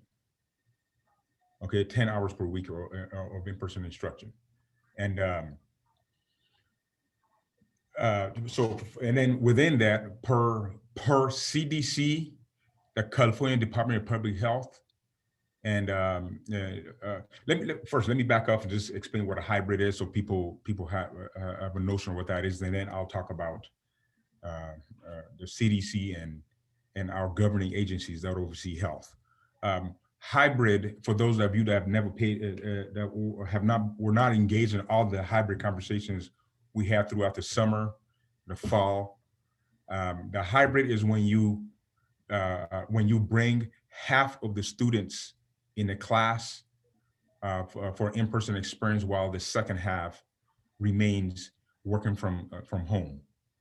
And then there's an alternating between the people at home and the people on campus. So some people do those in alternating experiences in weekly, some do it in days, and our version is within the day, which is called an AM PM. So half the students come on campus in AM and the other come on in the PM.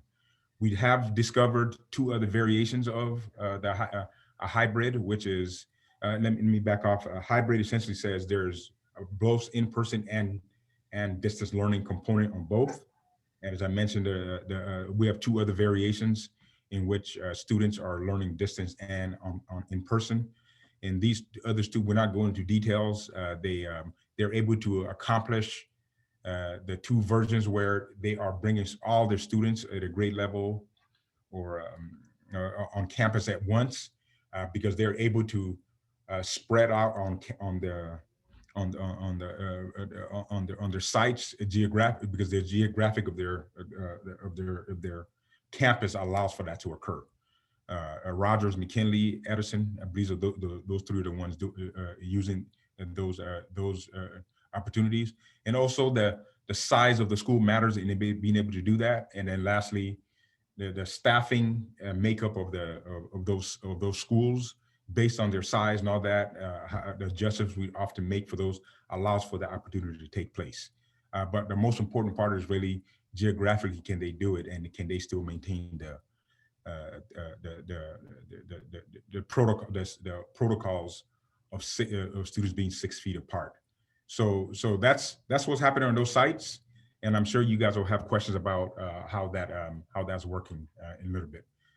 The second piece of this part is there is something there is no school that can defy the 6-foot distancing requirement by CDC, by the California Department, the California Department of Public Health, and by the LA County Department of Public Health. We have to keep students 6 feet apart in the classroom and while they're interacting while not in the classroom, outside in recess or lunch, if they're having lunch or they're just out and about or going to and from class. We have to maintain that 6-foot distancing. And if you go to all the sites, I'll show some pictures in a little bit. If you go to the sites, you will see markers with 6-foot distancing that you will see. The same rules that you will see in the stores where they have markers and directions for students to walk on. Those are implemented in our schools, and our classrooms are arranged so that way students are able to sit 6 feet apart, and they are also 6 feet apart from the teacher. So that is a rule, not a recommendation. That is one of the misnomers out there that I'm hearing from the community. There's that is just a recommendation, and it is not. So I'm gonna direct people to a document that I think we try our best to. You've seen all these in letters we've sent, but I'm sure people look at letters and they may not look all of it. But there's a document that actually explains that rule, so that way you hear from the authorities, not necessarily from me. Sometimes it's people say, well, that's not true, or that's not the information I know, and somebody else told me this, somebody told me that. So I'm gonna go to page, this document is the state reopening in-person instruction framework for public health in California. The way this works is the CDC has expectations, and then the states also have expectations, but the states can be more restrictive than the federal government. So each state adopts their reopening plans, and then it filters down to the county, at the county level. The county can be more restrictive than the state, but they cannot be less restrictive than the state. And what you're looking at right here is the state protocols, and all of you can, and as you can see, it was updated on January 14th. This is just most recent. And these are constantly adjusting as things change. And I'm gonna go to page 16 that talks about this 6-foot distancing and so on. So let me see, excuse me 1 second here. I believe it's 16.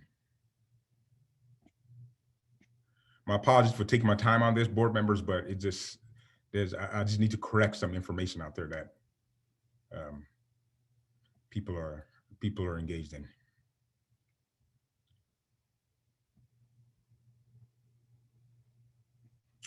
Sorry, let me see. Where's my 6-foot distancing piece here? I think it's at page 23, because I have this. I had it here. Sorry. It's hard to page to. Here it is. Look, so classroom space. So I want everybody to read this. I'm not, I'm not going to read it, but I want everybody to read it so that way it's not coming from my mouth, but you actually read it yourself.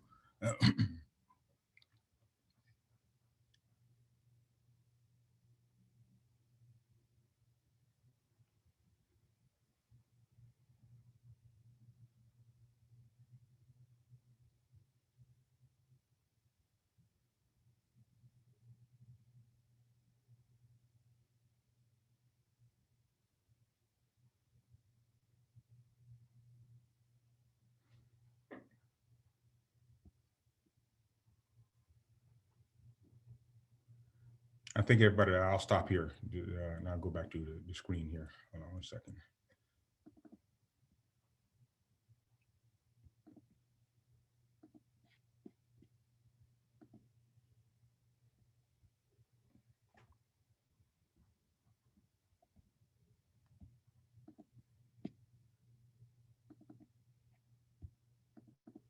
So my read of that, and it's not just my own interpretation. For those of you who don't know, I'm in a weekly call with the county office of public health, the LA County Office of Education, with every superintendent in the county. We have a weekly call right at 8:30.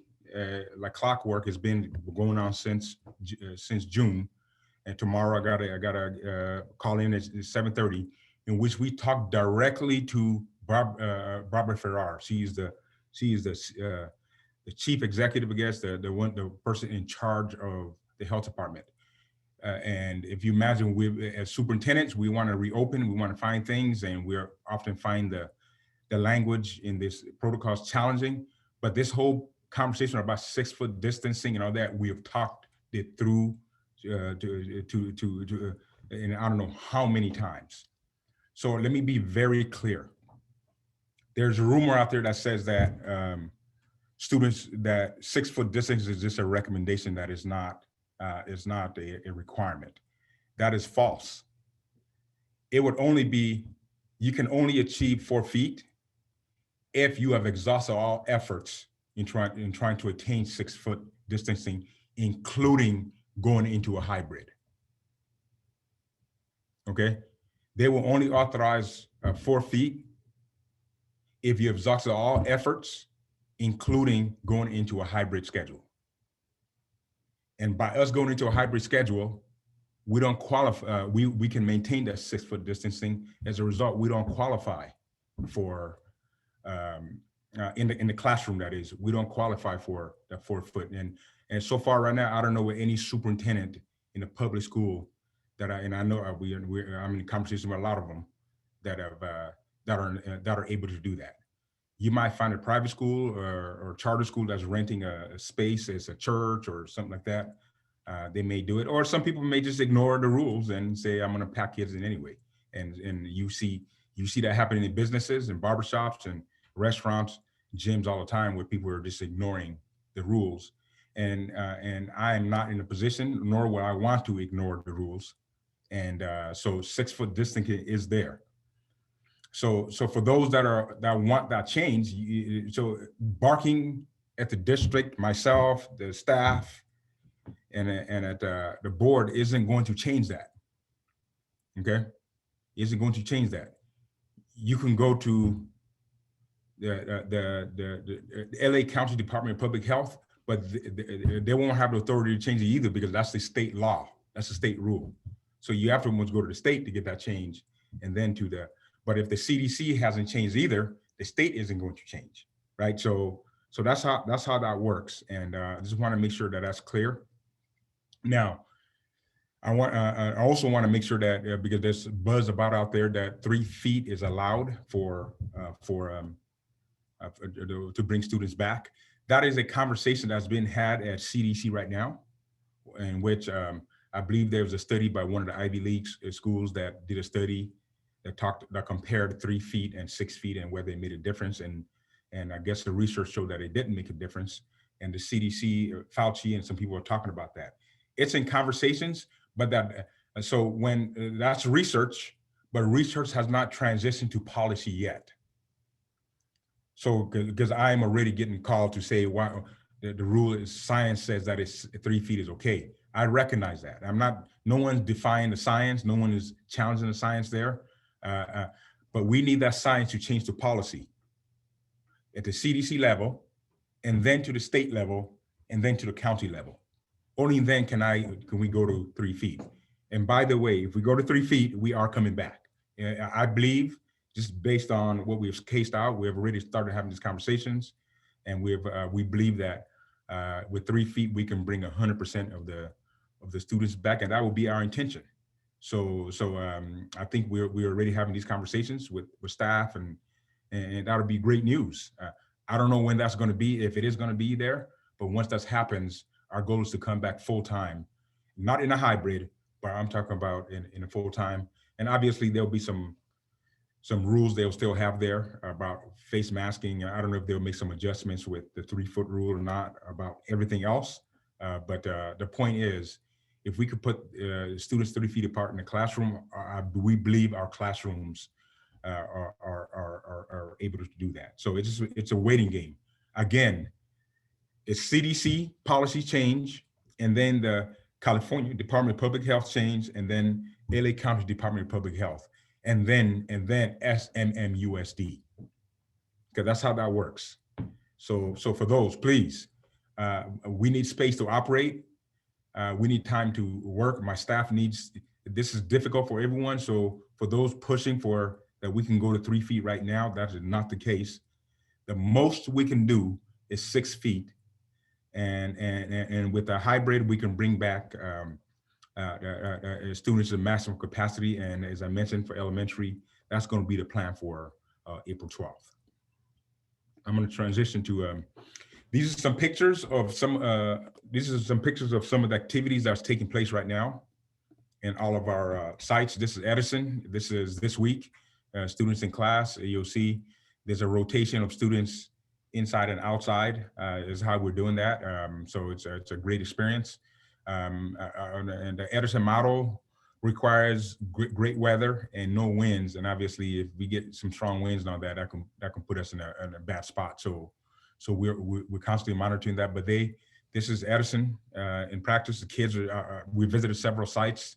I'm going to try to get to all the different sites this week and next week, and it's very good. It's great to see all the students. The teachers are happy. The kids are happy. The parents are happy. So it's good. It's good seeing that. This is at Franklin. Activities at Franklin this week. They did a great job setting up and welcoming the students back. And the kids are excited. And another picture of Grant. I happened to stop by Grant. Actually greeted some of the students. And students were sharing about their experience during COVID, so it was great seeing them. Malibu Elementary, they did a great job opening up. The kids are excited, and you can see pictures here, them rejoicing, and outside just enjoying the great weather in Malibu. McKinley, activities outside and inside, as you can see. So they did a great job setting up, and they're on their way. And then the Mirror, some activities inside and outside. Roosevelt, I try to at least show all the different schools. We're not going to capture all of it, but Webster, some great activities going on out there. Kids are excited being back. You'll notice everybody wearing face masks. They're being 6 feet apart. I haven't heard of any students not following the rules or anything like that. They're conforming to some of the safety rules, and everybody's just good. Will Rogers, great setup. As you can see, they have some overhangs there that benefits them to be able to create a specific model, a hybrid model, one of the variations I talked about. Great job there. Here is Smash in some activities outside. And then, great job with the secondary principals and in communicating with the communities and explaining the process. And as I've heard a number of good things from parents and then from teachers about their experience so far. Okay, so what is happening with grades 6 through 12? Secondary, as I mentioned earlier, is now allowed to reopen for in-person experience.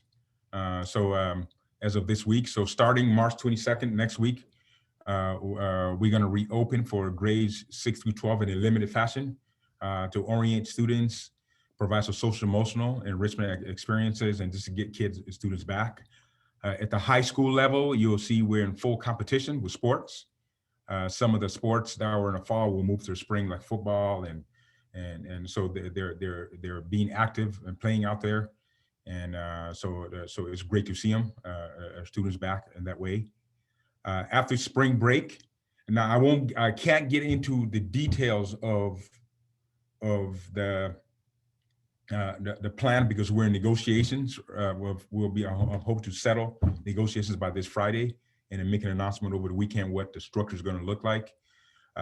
Although the principals at the secondary levels have sent information to families already of what we're thinking in terms of a hybrid schedule at the secondary level. And incidentally, these hybrid schedules were just dusted off from what we planned in the fall. As somebody mentioned that there was no planning for anything. There was no planning for hybrid. I want to remind everybody the journey that we went through. All through summer, we were planning to reopen until the state said we had to be distanced. And that happened late August. And then we quickly transitioned to creating a better distance learning environment. And then in the meantime, we're still in the process of planning for a hybrid opening. And hybrid has complications with it, as some of you have known. There's some asynchronous component. There's components where students have to work from home. Some students are not going to come on campus, which has made it even a lot harder for secondary folks, because how do you create a schedule of staff and students that are distanced while the teachers are teaching on campus? Every high school in the state and the nation that's doing a hybrid is struggling with that. And along the way, as we talked about this, it became very complicated in dealing with a hybrid. And that's why the Distance Plus was created, to address some of those and still bring kids on campus. But I think as things got better with vaccines and the numbers, as you say earlier, which is good news, I think there came a need where people said, you know what, we need more than a Distance Plus activity. Let's go to hybrid. So we have dusted off the original ideas and are now, and that's what we're working with. And hopefully by this Saturday, we'll be sending out something more details about, or this weekend, something more details about what we're considering. Although the secondary folks already know what they're thinking of. So that's where we are right now. And I say all this just to say that there's often accusations that there's no plan, there's nothing, people aren't planning. We've always been planning. We've been planning this whole year. It's just, we took a journey, whereas our community is special. They're unique. I mean, they ask for things other districts don't ask for. So I know most districts we know of went to a hybrid like that because there was really no conflict in addressing it, and most districts were satisfied with dealing with that what they call it, distance academies, I guess, at the secondary. You know, you look at Beverly Hills, Redondo Beach, Wiseburn, all these schools, Las Virgenes, they all have a distance academy in which students are not in front of staff, they're in front of computers. And that is obviously something our community really did not like, and our students didn't like that, and so it took us longer. But what we're proposing is going to somewhat address some of that. Like I said, I can't get into details of it right now because we're in the middle of negotiations.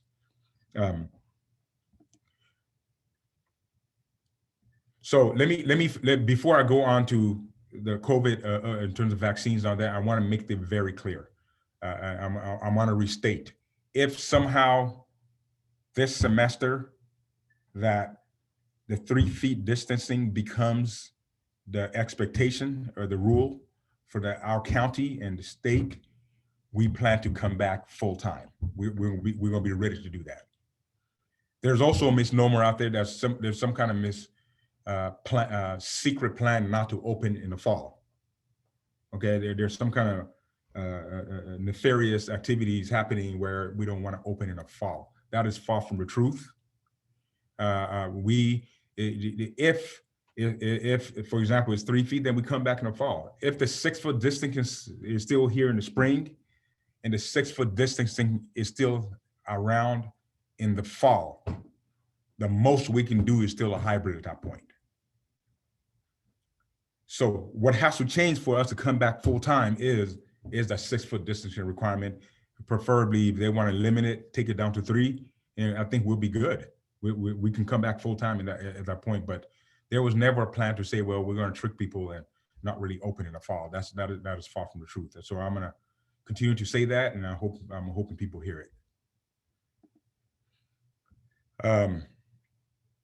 So in terms of vaccinations update, we're actually making great progress with that. I think I've announced this several times. We have the way in which our staff gets vaccinated are in 3 different ways. We have a great partnership with St. John's. They came to us and said they're willing to partner with us, which has been a great plan, and they've really been helpful. We also have the county mega sites and then personal health care. So between the combination of the 3, of the 1,560 staff members, we believe we're almost in the 80 to 90%. I would say almost 100% have the first dose already. We're right now working on our second doses. So we're just kind of churning through. So that piece is very good because our staff is very aggressive about wanting to get vaccinated. And for those that think that they don't want to come back, staff doesn't want to come back for some reason or something, all you have to see is the aggressive nature by which they're going to to try to get vaccinated. So it's been a week, and to get everybody having their first shot already with 1,500 staff members, that's pretty good. So and that's because we weren't sitting back and saying, oh, I'm just going to take my time and get vaccinated. It's because people were aggressively going after it because they want to be back. So and then I'm going to transition to now something just to address the idea of stable groups, because that's also been a confusing thing for people. And I would say that this piece has been very frustrating for superintendents, principals, and nurses, and many different things, because this is constantly changing the language. Up until February, any students coming on campus were operating under what we call cohorts, meaning that you couldn't go beyond 16 students in the classroom, and the most you can have is 2 staff members in the classroom. And that cohort could not mix with any other student. The staff couldn't mix with any other students. So you just had to really kind of maintain that. As you can see, that it's a tight way of creating a schedule, but that was what reopening looked like from November all the way up to December, until the stable groups came into play. And the stable group is essentially a group with fixed membership that stays together without mixing with any other groups for any activities. Size is limited to how many people can fit in space while still being physically distanced. Physical 6 feet, physical distance by 6 feet. Adult interaction is limited to 3 stable groups in a day or week. This 3 came, the adjustment to 3 came this past Monday night. Prior to that, it was 2. Okay, prior to that, it was 2. And I'm gonna come back and talk about that piece of what that looks like, because I think there were some questions about, okay, what does that mean to any students coming back? For the stable groups, it is a requirement for elementary. Is a requirement for elementary for schools to operate in stable groups. It used to be 2 staff members can operate within two stable groups. Now it's 3, which gives us some more flexibility. But that's a requirement. At the secondary, that became a huge issue when it was 2. And it was actually a requirement up until Saturday, this past Saturday. So let's just imagine this as secondary. 6 foot distance, you have a class that you split in half, a chemistry class. I'm gonna pick on chemistry because I love chemistry. You have 15 students, 6 feet apart in the class. That group comes one day, and then they go to, that's first period, that's still stable group, right? And then they go into second period, thereby mixing with another stable group. Problem number 1 with the language, right? It says stable groups are supposed to stay intact and not mix with other stable groups. So the question became, how do you go from period 1 to period 2 to period 3, okay? And then more importantly, if it says you can only limit to 2 adults going between stable groups, if you imagine, how do you even build a master schedule with secondary students? So this was a huge issue in the county, in which a lot of superintendents were very agitated by it. We ended up winning the battle because they changed it to a recommendation, not a requirement for secondary. That change occurred this last Saturday. And then there were more pressure. And then for the elementary, it became having the only two adults being able to go between stable groups became an issue. And then there was a lot of pressure from special education advocates, different people to say, how do we support special education and so on with the stable groups? And I think that pressure works because on Monday night, they changed it to 3. It allows us to now provide more support with itinerant staff that we otherwise we wouldn't have been able to do, because the support would have had to be on distance only, so distance learning only. So now by having 3, we can do more at the elementaries. It still doesn't change the fact that we got to be 6 feet apart, that our structure of hybrid The only thing that changes with that is how many staff members can a student interact with while they're on campus. And I think now 3 makes it better than 2, but it's still very limiting. So right now we're right in the middle of negotiations. As I mentioned, we're making great progress. I think the union has come with open arms and eyes, and we're making great progress with our conversations. Like I mentioned, there's some few details that we got to address, and that's and I hope to close out on Friday, and then be ready to welcome all of our students back in some form of a hybrid, in a hybrid form at the secondary level. With that said, I'm going to stop here and answer any questions. I tried to clear up certain misinformation out there during this conversation. So if I catch something, if I didn't catch something, please feel free to ask. All the assistant soups are ready to respond to some of the questions. But I would love to really spend good time to addressing some of these issues that are, or at least misinformation that's out there. Great, thanks, Ben.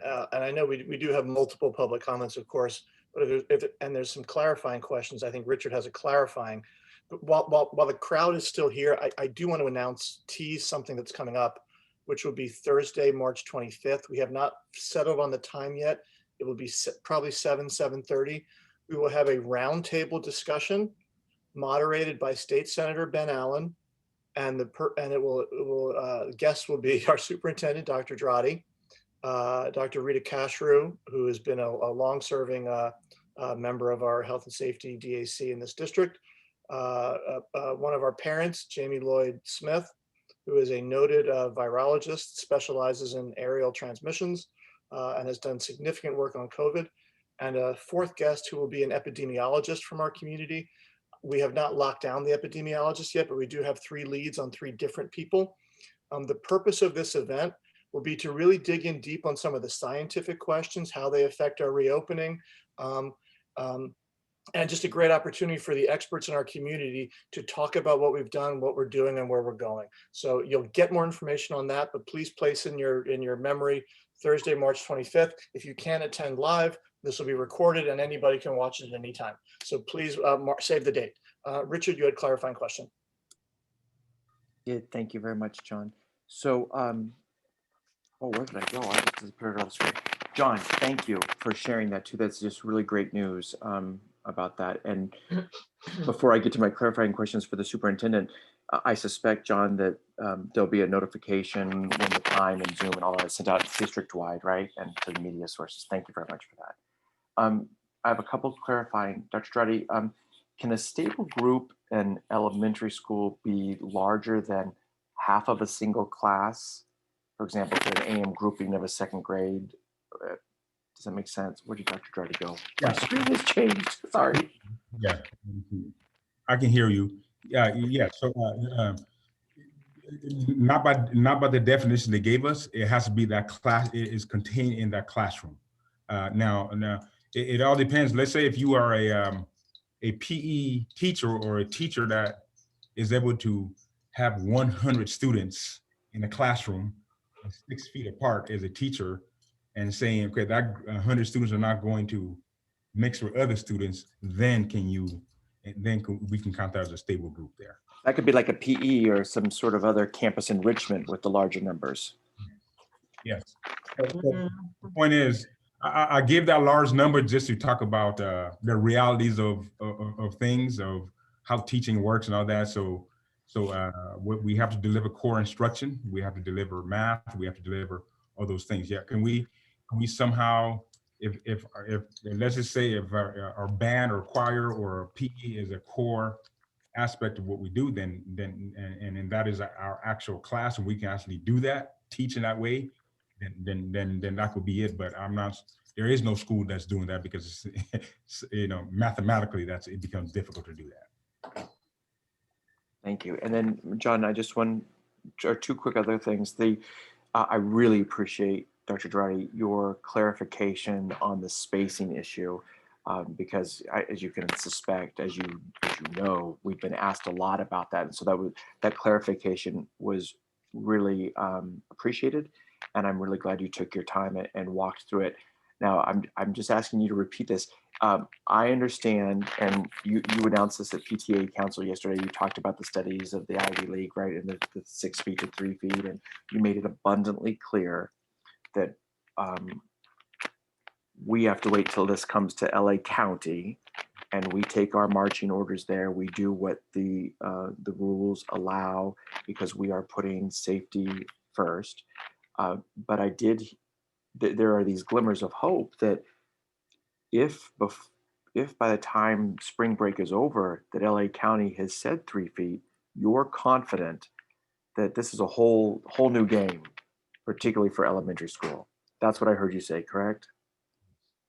Yes. Okay, great. So we believe that would allow us to bring all students back at once. So right now, remember, our students are back partly. Some are at home, some are. It is a matter of saying, okay, you at home, come on campus now. Thank you, Dr. Dry. That was a great presentation. I just want to say thank you. I know this is clarifying, but then also as a parent of a child at Samo High, I want to do a shout out for your principal and your site administration there, because Dr. Shelton has been incredible in communicating with us parents. And I'll put a plug in for his coffee with the principal that's coming on Friday. I'm very excited about this because there are these illustrations of the planning and the good work. And I know that it's not so visible to those who might not have a child in the district, but your site principals with the videos, the articulation of what's going on, what's happening at the high school. You know, we have multiple high schools in our district, of course, but this is our largest high school and is really a challenge. And I think that the community needs to know what good work and planning is happening there. And I'm just keeping my fingers crossed that we get that news about the 3 feet fast. So thank you, thank you, thank you. Great. Remember, we are on clarifying. I know we tend to move from. Oh yeah, sorry. That was me stretching it. I'm sorry, John. I know. Sorry. I didn't mean to. Jennifer, clarifying? Yes. And it's a mention, and I know it's being worked on, but that even when 3 feet is and everyone can come back, we're still working on plans of kids who cannot come back because they are not able to, they have immune compromised systems, so I just want to make sure that that is a known entity. Yeah, absolutely, absolutely. You know, and in this, it's been fascinating talking to students, talking to parents throughout. You know, there are some students that are thriving in this environment. And I think that's something, even though when we come back full time, we have to keep an eye on that. This experience has shown us some things that we might have to consider as we move forward about Zoom. You know, for example, just our efficiency of meetings, our students who do a better job at home. We have to think of those things as we move forward. So. Sorry, did you say efficiency of meetings? Yeah. you know what I mean. I'm sorry, I just had to do it. Okay, on that note, clarifying, Keith? Great, Keith. Thanks so much. I'll just echo the sentiments of the other board members and saying thank you, Dr. Drotti, for your continued leadership and illustration of the planning that's gone on with staff throughout the district, and really relentlessly pursuing, safety for the students first and safety for staff as well. So thank you for that. My clarifying question kind of goes back to some of the statements that have been made about other districts and they've been doing other things and et cetera. And fortunately, today I was able to sort of spend some time with some board members from Hermosa Beach Unified and Redondo and Torrance and Palos Verdes Peninsula. And they're all expressing similarly to us, their new return to school for TK through 5 that just happened either, yesterday or happened on Monday or just happened last week. And it's also clear that other districts throughout the rest of Southern California, down in San Diego County, that they too, have just returned. So can you speak a little bit more to how the fact that many of these other districts, whether it was Poway, Temecula Valley, up and down Southern California, are experiencing the same things that we are, and they've just moved back into classrooms this week, many of them. And are moving forward. Can you speak to that a little bit? Absolutely. Thank you for that question, because that's been one of the most frustrating things in this experience when people are compared. Funny thing is, I was talking to the Manhattan Beach principal and the superintendent, and we're all pretty close now because everybody's experiencing the same thing.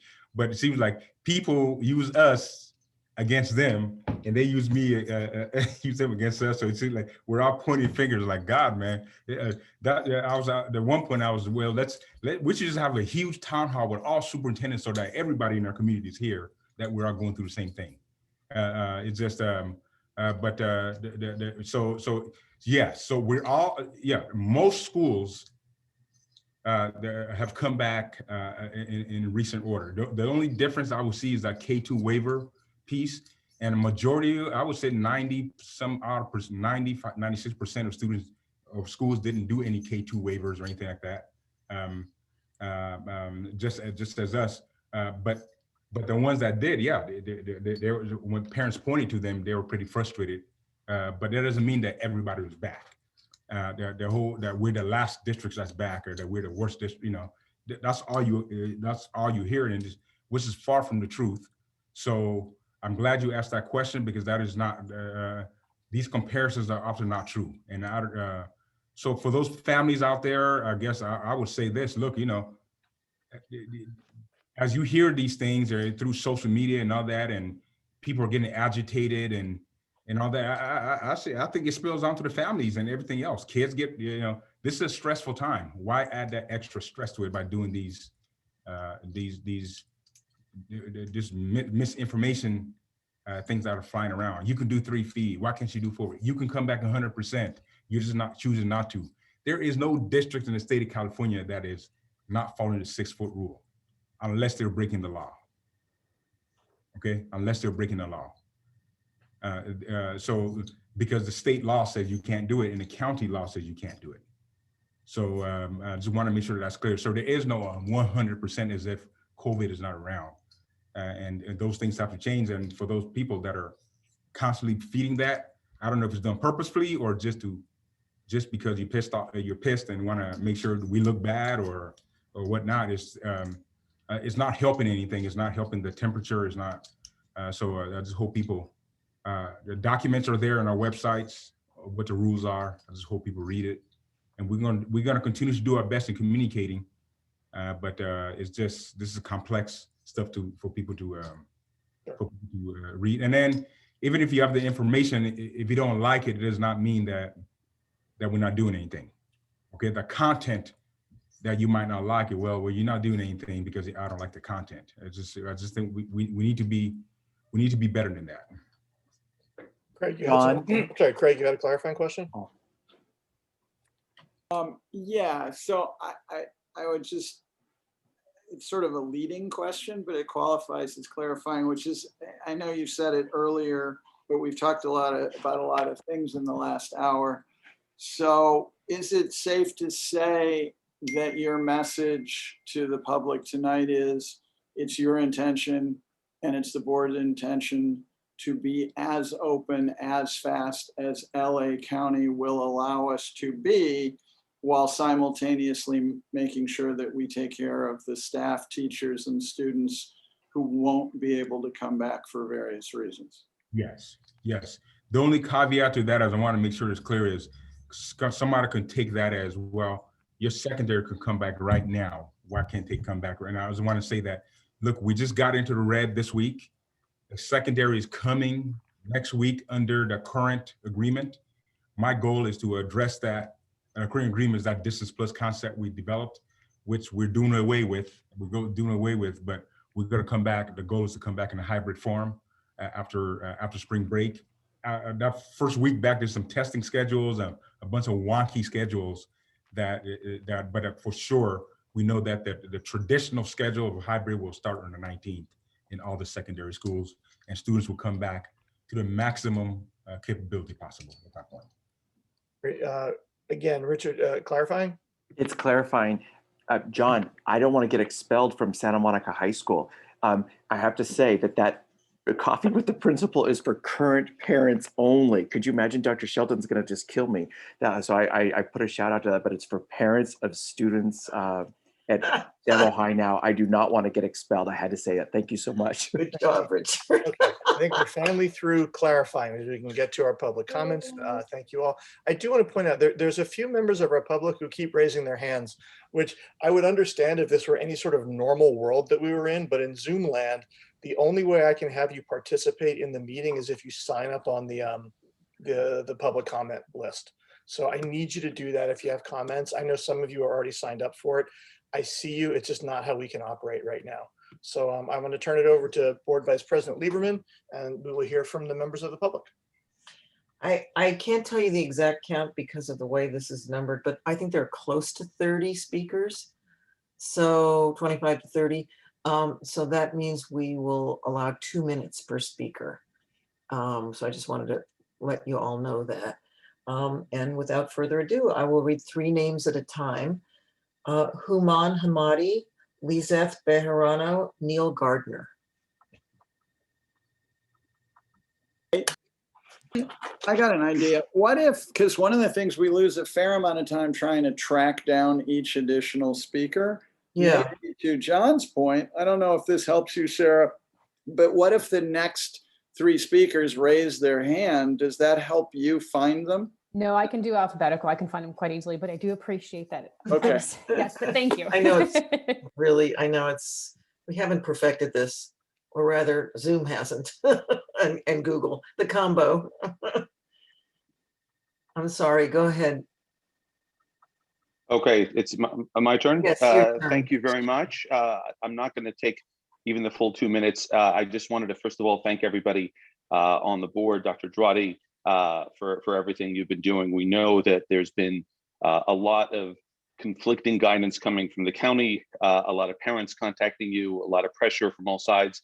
But we think that pressure has really helped. I think a lot of that guidance has become from all sides a little more clear and a lot more friendly. And we appreciate your response to it. Really what you said, Dr. Drati, about doing your best to return in full once the 6-foot guidelines turn to 3 really resonated with me, and I'm sure it resonated with many others as well. What we'd love to see is a plan, even a simple plan that just articulates precisely what'll happen in order to achieve that, just to give all of us confidence that there actually is a plan, and really what that would look like in terms of classrooms, in terms of timing, and in terms of the timing of the rollout and how long it would take from the time the decision is announced to the time that it's implemented. And so we applaud all the efforts that you're making. I'm personally grateful and looking forward to having the schools really resume in person as quickly as possible for everyone who wants. So thank you again. Thank you. Lizeth Bejarano, Neil Gardner, and then Nikki Kohlhoff. Hello. Oh, okay. Hi, thank you all. I feel a little thrown off because I have some bullet points, but Dr. Drati, really quickly, you seem to be very stuck on a January CDC document that's very strict about 6 feet, and I just read it, and it says to do as long as there's good faith trying, and I feel like we need to be trying, we need to just be trying, not nope, we can't do that, period. Anyway, I'm gonna go on. This week, my kid was back for one day. 5 of the 21 children who were not physically in my son's class were either out of state or the parents couldn't take time off of work. At McKinley, 20% of the 35% who are not coming back are sticking with DL after spring break because it conflicts with their work schedules. In order to provide equity for the DL students, we are creating more inequities for working families and single parent households. Deeply affected are essential workers who can't justify taking time off work to drop off their kids for less than 3 hours a day. Simply put, kids who can be in person are not, and the reason has more to do with scheduling conflicts and less because of legitimate health concerns. So if the state guidance does change to 3 feet, can you confirm that you would bring back the maximum number of kids? I mean, we can almost guarantee that the teachers unions are going to fight this. So are you willing to stand up to them for the sake of what's best for our children? I don't know the ins and outs of your relationship with the union. It sounds like there's been a lack of trust, and that's for you guys to sort out. Regardless, you should not let them hold you hostage because our kids are paying for it. Excuses like teachers liking the live streaming, not liking the live streaming technology is unacceptable. We all have to do things at work that we don't like. So this could have solved so many issues, including keeping DL kids with their teachers without sacrificing the majority of in-person students. The Listen, speaker's time is up. thank you. Thank you. Neil Gardner, Nikki Kohlhoff, and then Dana Dubose. Hey, good evening. Thank you for having me. Just to quickly pivot off of what Dr. Trotti said about talking about tensions flaring and things, parents maybe not liking what they're hearing. I'm going to read you something from a recent Santa Monica Malibu Classroom Teachers Association internal note that says, as daily COVID cases have decreased rapidly and our staff now have access to the vaccine, there is increased unrelenting pressure from the community. So they're using language which is, I wouldn't say terribly objective. It's fairly transparent in their views of all of this. Some other gems from there. The return to negotiations has happened sooner than anticipated or agreed upon, and we feel the ramp up to hybrid is inevitable. So at least that's the perspective we know the Teachers Association is coming from, and it's been difficult to get a read, just being in the public. But from what I've heard from the Teachers Association, they've been stonewalling and they've been reluctant to come back. And it even said that in their internal memo. So that's one thing. But let's move on. Let's talk about planning. Plannings can be difficult to make, especially when there's so much uncertainty what tomorrow may bring. Plans require a lot of coordination, time, and resources. But board, Dr. Drotti, I can only imagine the stress and anxiety you almost feel in times like this. But the thing is, our kids never had the chance to plan for distance learning. They couldn't plan for the dramatic, profound changes that happened in their lives. And a year later, our children are still in Zoom calls for the majority of their learning. They didn't plan for that. So here we are in another board meeting, and your plans for this year, well, you know, we really don't know what happens. So I'm looking to next year. Please be transparent with your plans. Have you begun to plan? The speaker's time is up. It's just, you know, if I ask my child, he would. Thank you very much. Next speaker is Nikki Kohlhoff, and Dana Dubose, and then Caroline Mays.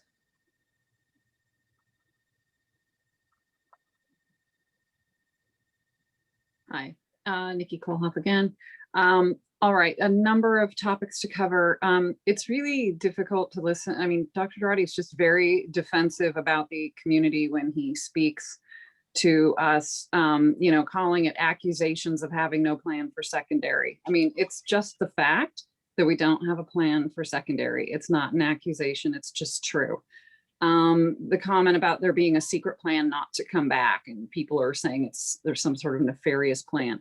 No, folks don't see a plan now, and we're concerned that it's been a year and that this level of inactivity and incompetence is going to result in no plan for the fall. It's valid and based in reality. We need a hybrid plan for secondary. The ability to not have a cap on stable groups in secondary already existed before Saturday. I sent you that information to all of you, board, Drotti, and the union prior to that. We can come back in 2 groups. We could have come back now with 2 groups split in half, and that only 3 classes a day. The different elementary plans are really inequitable. The AM, PM, it is just tone deaf to the needs of working families. And with secondary, I've actually had a good experience emailing with Dr. Shelton and getting individual questions asked. But to be clear, we have had no meetings on campus or group sessions to actually see what families wanted to do. And with respect to tomorrow, the coffee is our first one. We need to talk about in-person summer school. People are going to be really behind in their classes. The grading system change just masks the failure that they're experiencing. And we have federal funds coming, so we need to talk about that. Oh, and we need to not do state testing. Why would we come back and for 3 to 5 weeks not do class for state testing in a year like this? We need to ask for the waiver like 5 other districts have done, including Fresno, Santa The Ana, speaker's time is up. San Jose, where all of our parents need to opt out. Thank you, Nikki. Dana Dubose, Caroline Mays, Ann Dudek. Hi, thank you. My name's Dana DeBose, and I'm a 16-year resident, Santa Monica, and I have a son who's a freshman enrolled at Samo High. This is my first time attending a school board meeting, and I never felt compelled to attend before, but this has been a really difficult year with distance learning, and I do feel that my voice as a parent has not been heard. So, you know, I'm hearing that Dr. Shelton is doing a great job communicating with us, and I just have to say, I don't feel that I've gotten any communication this year from our school. We get surveys that we fill out and then we never find out the results of. I feel like there's a lot of gaslighting where we just don't feel like we have a voice. I look around and I see high schools in Tustin, Irvine, Orange County that have been open since October.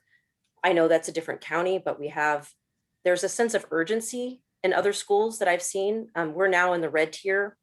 Our school should be opening now. We should have already had a plan in place to open. Instead, we're still grappling with what that return will look like.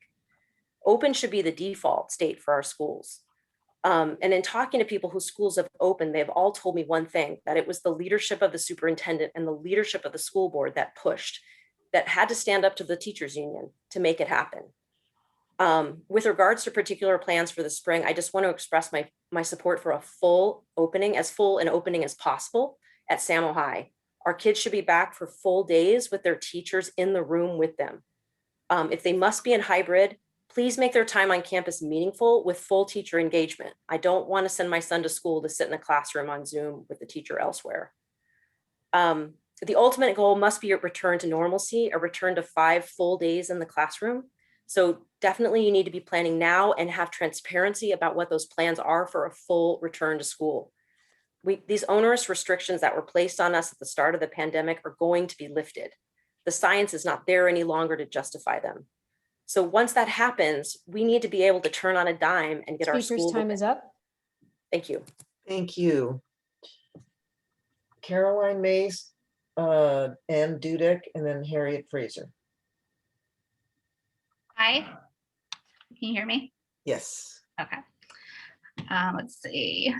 So I feel pretty confident after everything we've heard that we are going to reach 3-foot distancing recommendation, hopefully sooner than later. Now, as a parent, I want to know how quickly the district will respond to these changes. How quickly will we bring more students back to campus for more hours, more days per week? Is it a week, a month, 2 months? Will Dr. Dratty and the board have to revisit negotiations with the union every time a change is made? I think these are all questions that all of us parents would like to know, have the answers to. I feel like there has been a lot of delayed and inadequate communication between the district and parents that has contributed to a growing lack of trust in the motivations of the different leadership parties. And that rift needs to be repaired so that we can all move forward together as conditions hopefully continue to improve. I, for one, would like SMMUSD to send clear, concise, bulleted weekly communication to teachers, staff, principals, and families that articulate action items and how we are moving forward to return all students who want to return back to campus, such as maybe a weekly Monday email or a recap on Fridays of what's been done during the week. What does the next week look like? So then we can all be on the same page. Because right now it feels like, especially with the elementary schools, each school is doing something different. And as parents, we have to ferret out this information, and it just feels like things are being hidden from us, whether they are or not. And my second point has to do with what Lizette is saying about the difficulty on working parents. I have concerns with the lack of aftercare for students. The AM/PM hybrid model, while it's welcome progress, does put a substantial burden on working parents. LAUSD has said that their students who will only be in class for 3 hours will be allowed to stay on campus from The 8 to speaker's 4 time is up. p.m. Thank you. Ann Dudek, Harriet Fraser, and then Melissa Holmes. Hi. First, I want to thank everyone involved in adding more in-person instructional time to our elementary students. Tomorrow, my daughter will return to Edison, and I'm absolutely thrilled. I deeply appreciate the work in ensuring the safe return, and while I have major concerns that not all elementary schools are operating under rules of equity across the district, I know there are specific challenges that have caused this, and I urge the board to overcome them by using the funding made available by the state. All elementary school children across this district should have the same access to live instruction. Along with equity between schools, I urge the district to do what is clearly the best thing for our children and provide more hours of live instruction, ideally 20 hours after spring break. I also want to know what the plans are for middle and high school. I have a 6th grader who actually is an age group allowed to be back in school by LA County. And the communication I have had refers to a DL plus schedule, and I haven't known when that will change. And it is not fake news or rumors that other middle schoolers nearby are in school and have been. I know them. I urge the board to quickly get full hybrid plans in place. And to make this happen, we need to maximize the number of students allowed on campus. Our district should follow the guidelines by the county immediately when those change, with clear communication to staff and families about the science and safety behind this change. Our district has proven it can pivot as needed, so please pivot towards a firm plan for working towards the obvious goal of maximum time on campus and maximum live instruction for all grades, with a plan for full reopening in the fall. Let us know what we are going to do now. We know what to do if we must lock down, if the situation turns for the worse again, but we don't know how to bring the kids back to the fullest, and that should be where the district's full efforts go right now. While we have this window of effective vaccinations and a window of very low transmission, let's please get the kids in school and nail down those plans on how the district does it. Let's plan for full-time school in the fall. There is no good reason to delay. Thanks. Thank you. Harriet Fraser, Melissa Holmes, Stephanie Malayal. Hi, can you hear me? Yes. Hi, this is Harriet Fraser from Open Up SMM Schools. I have to start by saying I was very pleased to see my 2nd grader skip to school for her 2.5 hours on Monday. She met her teacher for the first time and she was there on campus, and it was a start. Obviously, this was not opening, the definition of opening, not at our school. Only one elementary school was officially open this week, Will Rogers, and I'm worried about that. That's not right, that's not equitable. The leadership should be working with all the principals to create an equitable plan for core academic learning at all elementary sites. If we don't, it sows discord in the community. You can't assume anything about our different groups of parents in this district. Every family is unique and has their own challenges. It won't correct, and it will cause inequities that can adversely affect our most disadvantaged students yet again. The learning loss is disproportionate in this group, and you can't have one Title I school opening and then the other 3 not, who are going to have to wait another month. All these schools need to be back 5 days a week after spring break to the greatest extent possible. I heard what Dr. Drati was saying about the 6 foot and 3 foot, and I do hope that we do move to the 3 foot. And I'm happy that he's reassured us that the students will all be back at that point. But I'm concerned about the instructional hours of core academic learning. I know even now that there are inequities between different schools. Grant, my daughter has 2 hours, 10 minutes. And I know at Franklin, they have a lot more than that, even now through the DL. They really need 20 hours of instruction, not 10 to 12 when they come back from spring break. We do need to see that agreement for our high school, middle school students.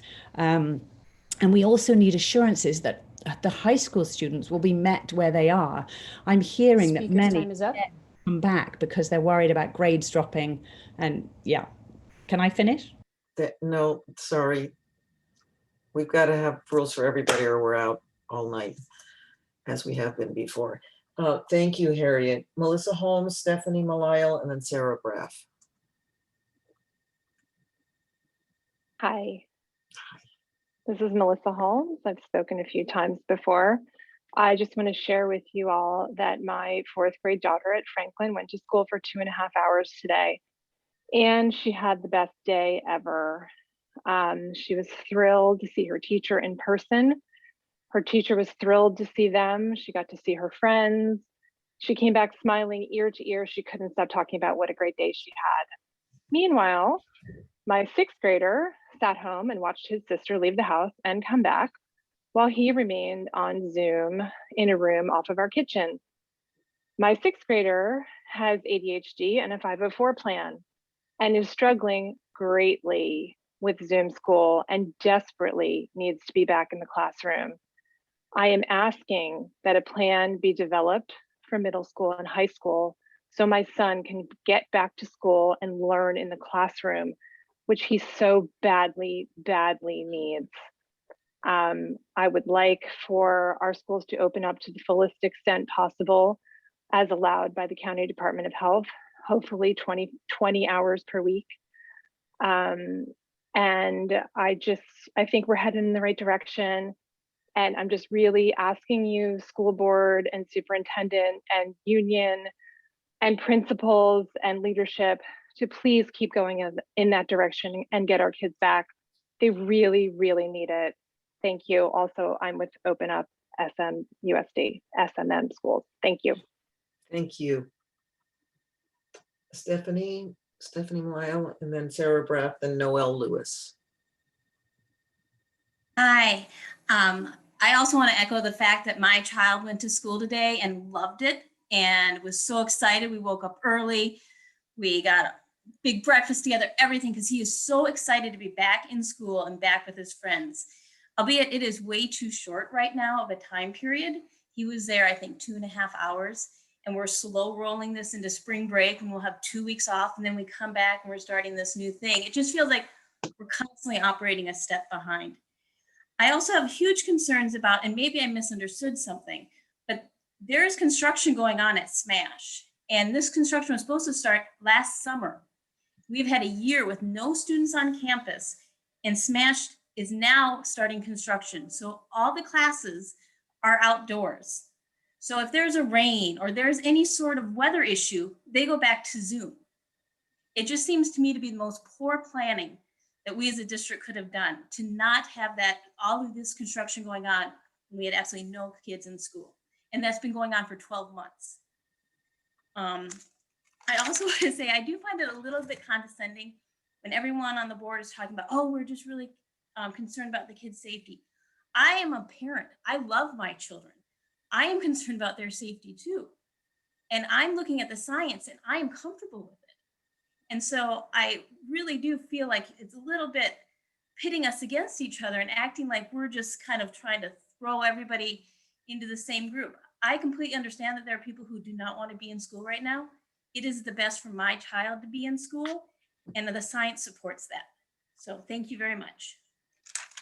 Thank you. Sarah Braff, Noelle Lewis, and then Lori Taffet. Thank you. Happy St. Patrick's Day to those who celebrate. For one thing, we are not the all-powerful union behind the curtain. We are teachers and nurses and speech pathologists. We are happy to be back in school now that we're vaccinated.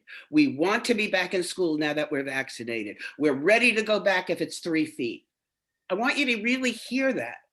The reason it's 10 hours instead of 20 because it's 10 hours for group A and 10 hours for group B, not because we're not teaching for 20 hours. We are. So I want to really get that into people's heads. We are continuing the return to in-person learning. We have been in school. We are awaiting the report on from secondary campuses on ventilation. We haven't gotten those yet. And there are still concerns about restrooms and rooms without windows. So we want to make sure that we're asking the board to please help us to get the quick testing at every site. that we have a supply of quick tests, because that way, if a kid says it's my allergies, well, we could know instantly and be able to deal with that right away. So we really want to be able to do that. We are concerned that we don't have enough custodians to do the amount of cleaning that is necessary, but we are thrilled to be back. And if you saw the teachers, you would see how joyous it was. We want to be back full time. Let me say that again. We want to be back full time. We're not holding anybody over a barrel. We're not making it harder. We just wanted to get vaccinated, and that was our right as humans. We are now ready to return, and I just can't say that loudly enough. Help us on those other things, get that system for reporting issues that we have to set up, and then we'll be good. So thank you very much. And a big appreciation for all the hard work of all our staff, both in all areas, to make this happen, to get this open, to figure out where the kinks are and how to fix it. So we're working together. Thank you. Thank you, Sarah. Noelle Lewis, Lori Taffet, and then Timothy Brandt.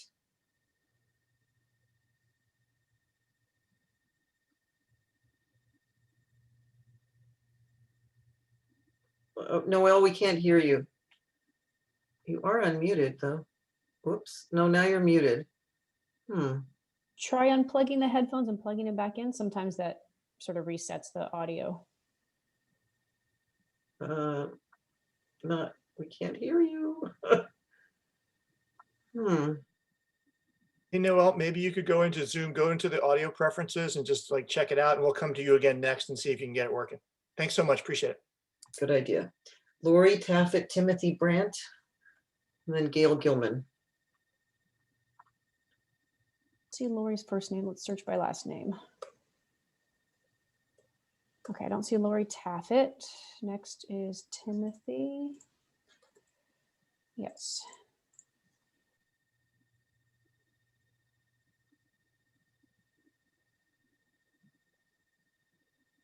Hi, I'm Timothy Brand. I have a son, Tyler, in first grade and a daughter, Leilani, in third grade at Edison. I just want to express my gratitude towards Dr. Drotti saying his intention to reopen if the guidance goes down to 3 feet. I was very pleased to hear that. I basically wanted to just express that that we really need to get schools open as soon as possible. It seems like things are headed in that direction, and it's very good to hear. Thank you very much. Thank you. Try Noelle again. Curious. Can you hear me? Yes. Fantastic. Thank you, everybody. So it was so nice to hear from Sarah. And Sarah, I have heard rumblings about other things like anti-bac being out and some other issues on some of the blogs. So you may want to start some issue tracking there before it builds up, because it's only been a week. I wanted to just talk about why we chose our school, really a school that reflects our very diverse ethnic and socioeconomic back origins here in LA, but specifically we chose the school in Santa Monica. And on the first day of preschool, when I got there with my son, I realized there were so many kids there before me. And that was because they had taken public transportation or carpooled to get to the school. That was the level of commitments for some of these families that did not live in the Santa Monica district. So our school site's reopening has made attendance more than challenging for these parents, and I haven't been able to circle up and get the numbers, but I am hearing that students, being asked to come on site and pivot within an hour and return home to 12:15 Zoom is just not working for folks that don't have those means of transportation. And so I would really like to go back to asking for a plan for Edison and McKinley to keep the students in classroom with core academic learning, because our students are still on Zoom from 12:15 to 3.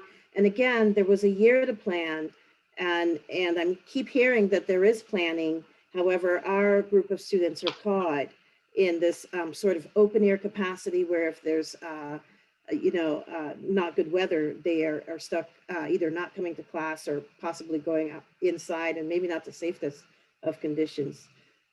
We are being told that the teachers are flexible in their curriculum. That's concerning also. And so this is still distance learning. This is just rebranded, but you can call it hybrid if you want, but their attendance is compulsory on the Zoom. And so they are on Zoom from 12:15 to 3, which is even harder on very small children after a morning at school. So we really need to revert that to some of what we're seeing at Will Rogers and some of the other sites. The speaker's time is up. Okay, thank you. Thank you very much. Gail Gilman, Lisa Dembski, and then Suzanne Jacobson. Hi, my name is Gail Gilman. Thank you for allowing me to speak. Thank you, Dr. Drotti, for your thorough presentation.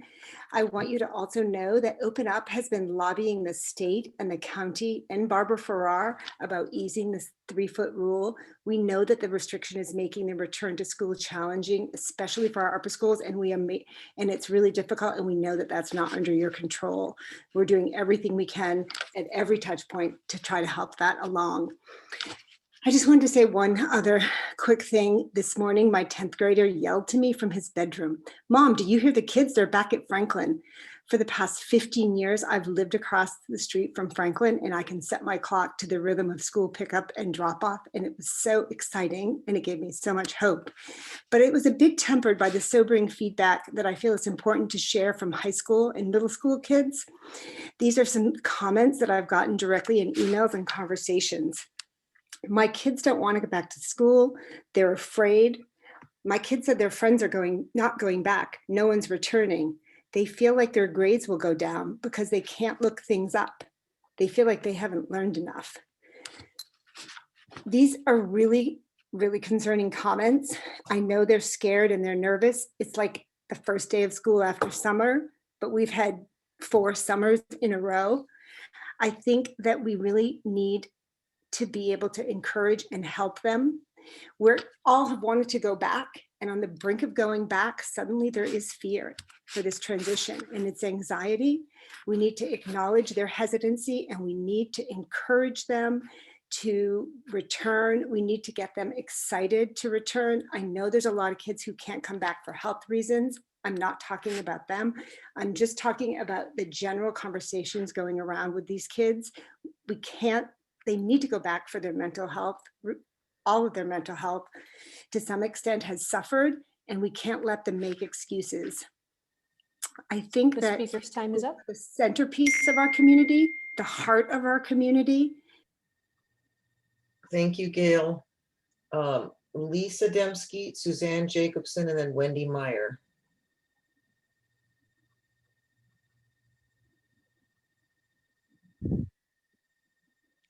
Hi, I'm a parent of 2nd and 4th graders at Franklin, which is one of the schools with no choice other than the AM/PM hybrid model, which limits our kids to only 12 hours total of live synchronous learning time a week.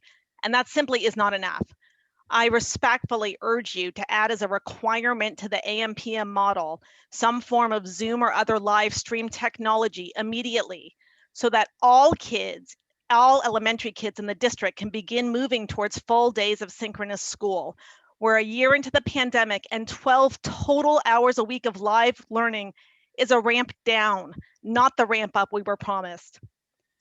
Limiting some schools to a total of 12 hours of learning a week, while others get nearly double, is deeply unfair and contrary to the district's goals of equity.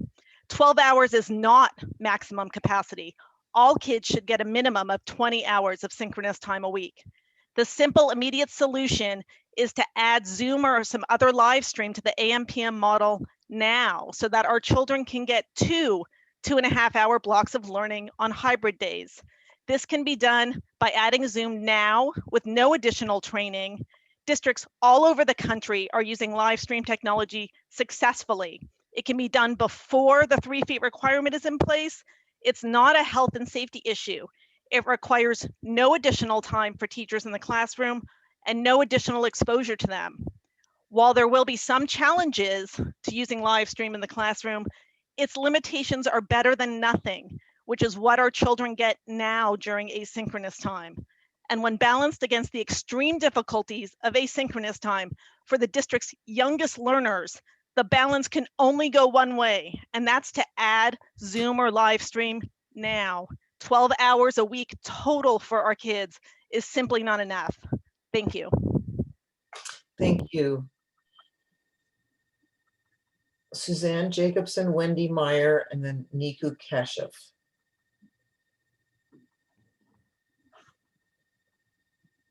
Hi, I'm Suzanne Jacobson. I have an 8th grader at Lincoln Middle School, and I'm with Open Up SMM Schools. In spite of your obsession with construction, you have said to us that you've been responsibly planning to open. Then I ask you, why is it that restaurants are open, gyms are open, movie theaters are open, Disneyland is open, and the middle and high schools in Santa Monica are not yet open after a full year? Where is the planning? What do I tell my son who is terribly, terribly, terribly struggling? What do I tell him when he asks me why Disneyland is open and his middle school is not? What do I tell him? Was it not foreseeable that the cases would be lower? Were we not all following the news? We knew a vaccine was coming. Was it not foreseeable that the 6-foot requirement will be imminently removed? Was it not foreseeable that the cohorts rule would be changed? Was this all not foreseeable? Could we not have had different plans for all the different scenarios? And yet here we are, still not open. I would like to know how many hours a week the middle and high school are going to have when we return of live in-person instruction, which I hope will be a synchronous hybrid for those who cannot attend. And again, Dr. Drotti, I ask you, if the kids need to be spread out, why would we even be thinking about construction at all at this time? All we should be thinking about is getting those kids back into school for as many synchronous hours of live instruction as possible. And also, I did not appreciate the comment that the parents are barking at you. We are concerned parents who deeply understand the value and importance of an education for our children, and they have been deprived of this for a year. And on that note, why are they coming back from spring break after not having school? Speaker's time is up. Are they going to be tested? Thank you. Wendy Meyer, followed by Niku Kashev, and then Melinda Maringer.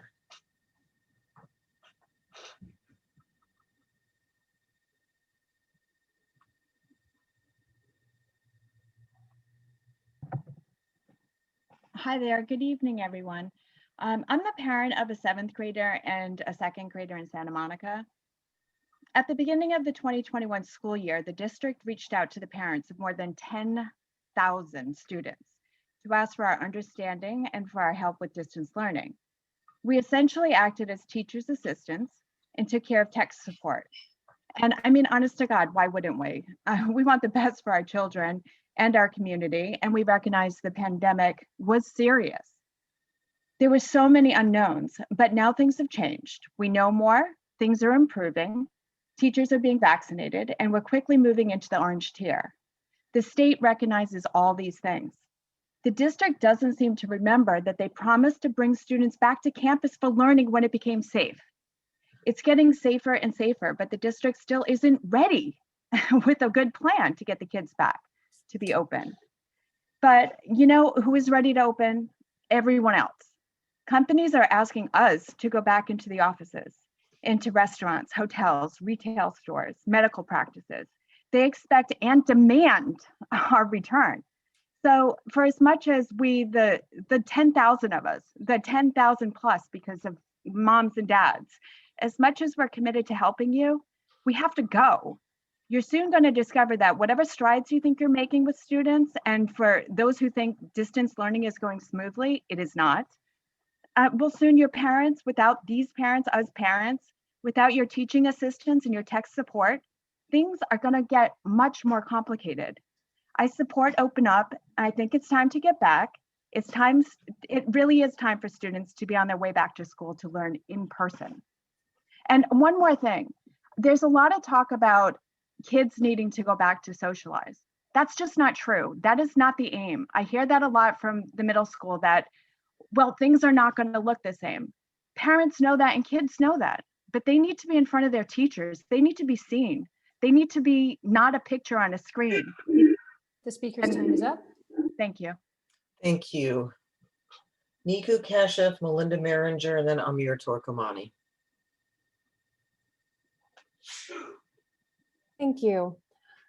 While I understand the desire to get children back on campus, I continue to hear this term, and I have throughout this meeting, of equity.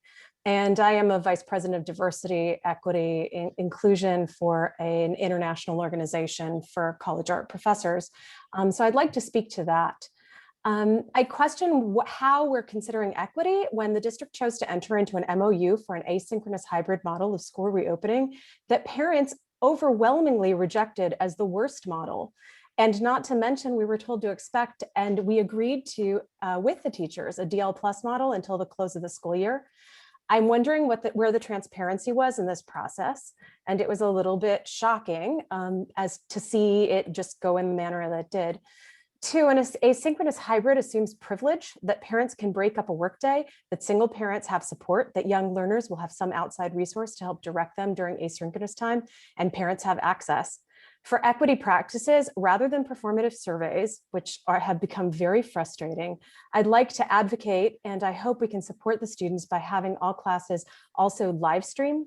So students missing class because of sickness, quarantine, or physical and emotional well-being, or because parents are not able to break up a workday or can't have additional help, it'll allow them to remain with their teachers that they've become attached to in this global pandemic, and not just as an afterthought to this opening. Also, I'd like to see us allow for schools to engage with the Ed Foundation or other sources during asynchronous time so that students have more synchronous learning. 12.5 hours is not enough. Without this is a step backwards in their learning process. And finally, having more transparency in how decisions are made and engaging more parents while considering best practices in diversity, equity, accessibility, and inclusion are really important to seeing what happens going forward. Thank you. Thank you. Melinda Maringer, Amir Torkamani, Mahtab Almquist.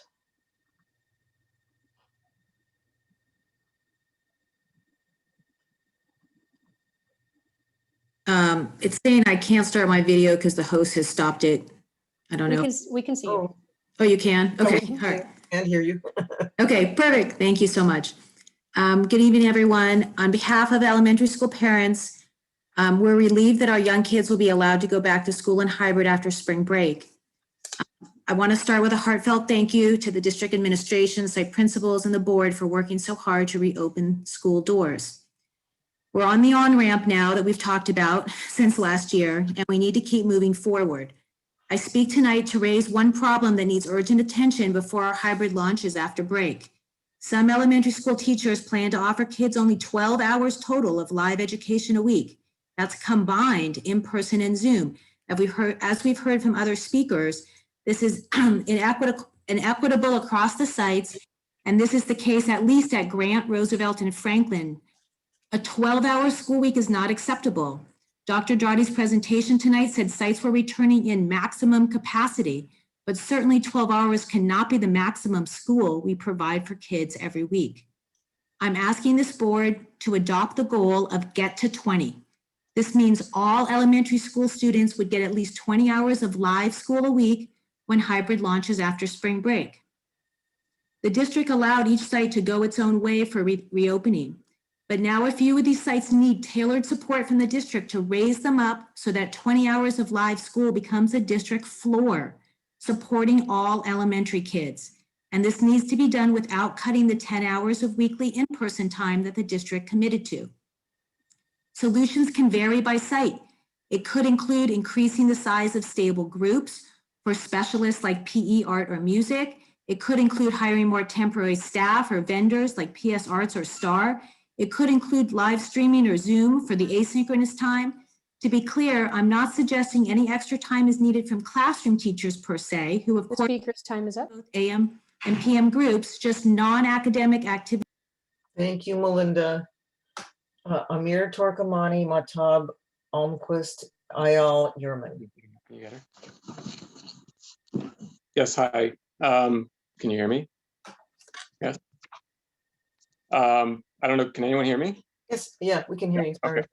Hi. So I realize that the parents in this district are probably some of the most demanding parents in LA County. And that probably makes your job difficult. But I think that also explains why when we hear things like we're doing the same thing as 90% of the other schools, it doesn't sit right with us, because we should be comparing ourselves to the 10% that are doing the best at reopening their schools, not to the 90%. Which brings me, I think, to this 6 foot versus 3 foot distinction. I think that it's actually a fantastic opportunity for the board and for Dr. Dradi to regain the trust of a lot of the parents. I want to echo what Dr. Hamati said, which was, I realized that Dr. Dradi said that the plan is to get everyone back when it's 3 feet, but show us the plan. Is that actually what is going to happen? Are all the teachers, staff, and admin on board with that? And is that actually going to happen on day one when that new rule comes down, assuming it does come down? I think that would go a long way in showing proactive planning and showing the parents that we're doing everything possible to get the kids back on campus. And with whatever time I have left, I want to publicly thank Ms. Braff for speaking today and making it clear that the teachers are ready and willing to come back after they've all been vaccinated. I think all the parents support the additional safety measures that they're asking for, the instant testing, and whatever air purification systems are required. Totally support that. We want everyone to be safe as well. And I've seen some teachers reaching out to parents for help with those things. I think that's a little unfortunate. I really hope the board could do more for the teachers on those safety measures. Thank you. Thank you. Matab, Almquist, Ayal, Ehrman, Robin, Havasi. Hi, everyone. Can you hear me? Yes. Perfect. As you heard, both me and my husband on the school board meeting last time, we are in a situation that means we are fighting for our daughter's will to live. Red flags has been sent to school and numerous requests about help has been sent throughout this whole year. In a few days, our both girls will be joining Redondo Beach School District, a district that's been having their younger children on campus since allowed months back. A district that after spring break will be returning 7th to 12th graders as well. As Nikki pointed out, there is no plan. Where is your plan? All other districts have plans available to see with a quick Google. We don't want to hear about your negotiations. Where is your plan? You see, you are once again making it clear that your help and leadership is not proactive. SMMUSD, the school board, and you, Dr. Dradi, are followers and not leaders. We've been hearing you talking about other districts being in the same position as SMM. I'm sorry, but this isn't the truth. You are still in the paws of this so-called teachers union, and you as them are obviously not on the children's side. Lori, you said it's unfair that we question your ability to plan reopening and planning your $1 million project at the same time. Yes, it's unfair that you spend millions on something that is not important right now. My child doesn't want to be alive, and you are saying it's a good thing that schools are closed so you can rebuild at the same time. Again, why are you still negotiating while other districts are back? Sarah Braff, you say you are ready and happy to go back now. Dr. Dradi, you say you're still in negotiations. What is it, ready or not? You are in a position right now where you need to act rapidly in the interest of the children, because the walls are really closing up around you guys, and the parents will not take it anymore. Thank you. Thank you. Ayal Ehrman, Robin Havasi, Debbie Spander. Hello. I wanna reiterate 3 feet plan. This is the most important thing. I can say it again and again for 3 minutes, but I think you already understand that parents want to see a plan for what happens on the first day of 3 feet is allowed. Now I wanna tell you a little bit about how my son is doing 5th grade with so-called asynchronous work. He really has 12 hours or maybe a little bit more of real education with an amazing teacher. Today was the first time that he met her in person, and he was so pleased for today. But all the time that we get asynchronous work to do, he goes, watch YouTube. Even if I, get angry at him, it doesn't matter. He knows that I have to work. My wife have to work. We cannot monitor him.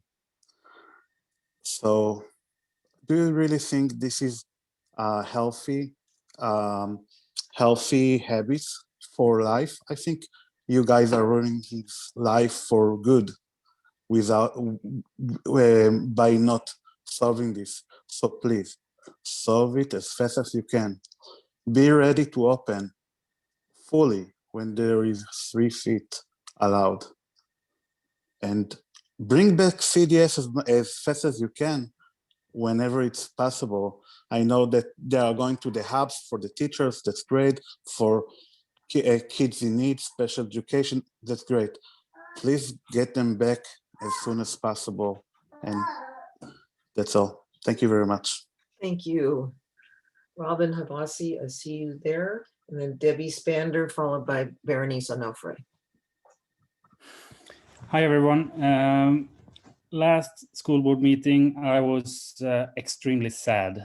We have days before just avoided a tragedy in our family because of the school closing. Today, I'm upset and angry because I have been CEO of several companies, and if I don't do my work, I get fired. And the way the school board with John as president, you need to step up the game because, I mean, sometimes I can't find word for it, because you have had 1 year to prepare, to plan, and you haven't done it. You say you plan, you negotiate, nothing is happening. I'm the first one who support the recall organization to recall the school board, because you're not in the right place. You need to do something else. You're not capable of running a school board. So yeah, resign, do something else, because you're not in the right place to do this. I'm done. Thank you. Debbie Spander, Berenice Onofre, and then Barbara Ransom signed up late and she'll have 1 minute. I don't see Debbie. I looked for her name a couple different ways, but I do see Berenice. Okay.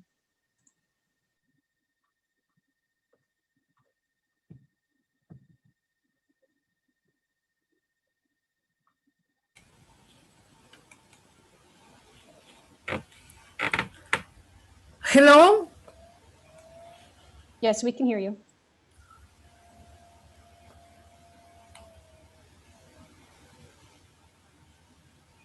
Can you hear us, Berenice? It's my turn? It is your turn. Okay, thank you very much. We have heard there's no specific comprehensive plan to return in-person instruction. We need a plan. You heard we don't need to hear no more negotiations. It is not important for the parents. K to 12 grades in the schools are permitted to reopen in-person instruction. We need to use all available space for classrooms. We need to stop construction for a while. Please, there is a world crisis. 1 year of catastrophic learning loss, especially for students who are not doing well prior to COVID-19. Have compassion. Have compassion on the students and the parents who took over a year ago to be teachers. I asked the district schools to inform parents how safe it is the school for them to return. They're scared to return, hearing the teachers that they cannot return until they get vaccines. have tours for parents so parents can see how safe is the school for their kids to return.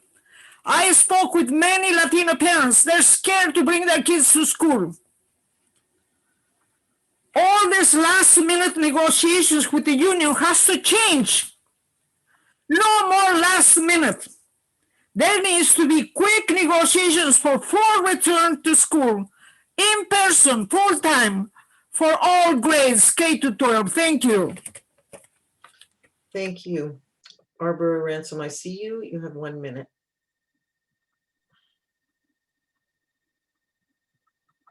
Whoops, we can't hear you. Wait. We can't hear you, Barbara. Now you're muted still. I can see you. I can see your lips moving. Okay, how about now? There you go. Okay. Hi, I'm a teacher and a parent of 2 children in Santa Monica Unified School District and a proud union member. This morning, our school nurse gave us a very sobering presentation that included what to watch for in our students for multi-system inflammatory syndrome. Today, the LA Times reported another child has died of COVID-19. Dr. Drotti, in your presentation just now, you stated that we have to adhere to safety protocols and that 6 feet is the rule, not the recommendation, but we aren't doing this. There have been safety protocol issues in at least 3 schools. You were CC'd on an email by a principal where the desks are not 6 feet long and the students are only 4 feet apart and they are facing each other across those desks. You actually showed a picture of this in your presentation. In addendum number 9, the district agreed to implement a system for reporting issues and concerns regarding compliance to safety protocols, but you haven't implemented the system. School staff have tried to share concerns with district admin and nurses to no avail. We are not following the rules. Students in middle school are refusing masks. Desks in elementary schools are not 6 feet long. Hand Speaker's time is sanitizer up. bottles are empty. Thank you, Barbara. That concludes our public speakers for this item. Okay. Then I will open it up to board member comment. So just I'll look for hands or want to raise the blue hand or whatever you want to do. We'll go from there. Who would like to speak? Okay, well, Lori. I'll give it a try. Yeah, go for it. Look, I'm just going to say, it goes without saying that many, many people are frustrated. We know that, we hear that, we see it in emails. And I'm not going to redo Dr. Drotti's report. If for anybody who didn't see his very complete report, I suggest that you either, I am hoping that Gail will post a video of it, and I know she will be posting or sending out communications that contain Dr. Drotti's presentation, because this 3 foot, 6 foot issue could not have been clearer.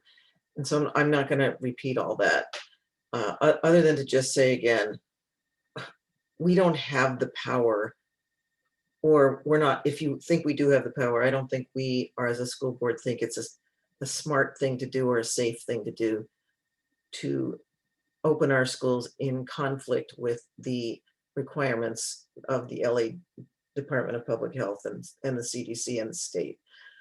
So I realize it's frustrating, but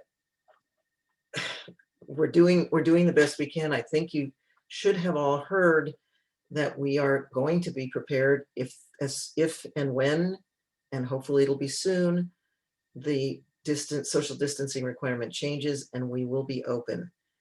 The one thing I did hear, and I would like Dr. Drotti to speak to a little bit, since this week we didn't talk a lot about it, is how we're doing on ramping up the aftercare or pre-care if you're in a PM cohort, because I think that there's more demand than that than there is ordinarily, which is part of our problem. But anyway, if you could speak to that issue, to where you stand, where we all stand, I think, with respect to fall reopening. Those are a couple of things I heard, and also to getting quick tests if needed of students or I assume adults.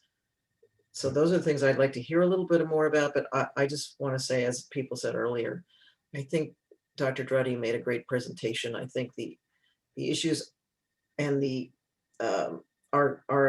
it's not about our capacity. It's not about our readiness. It's not about our capability. It's about being allowed to open in a larger way than we are. And we're moving towards that, and we will be ready if and when the directives change. So anyway, I don't know if people want to speak first, or Dr. Drotti, if you want to just answer to those several things. Yeah, thank you. So recognizing that the hybrid is, first and foremost, every district that is implementing and comeback is in a hybrid, some form of a hybrid schedule. There is no full-time coming back.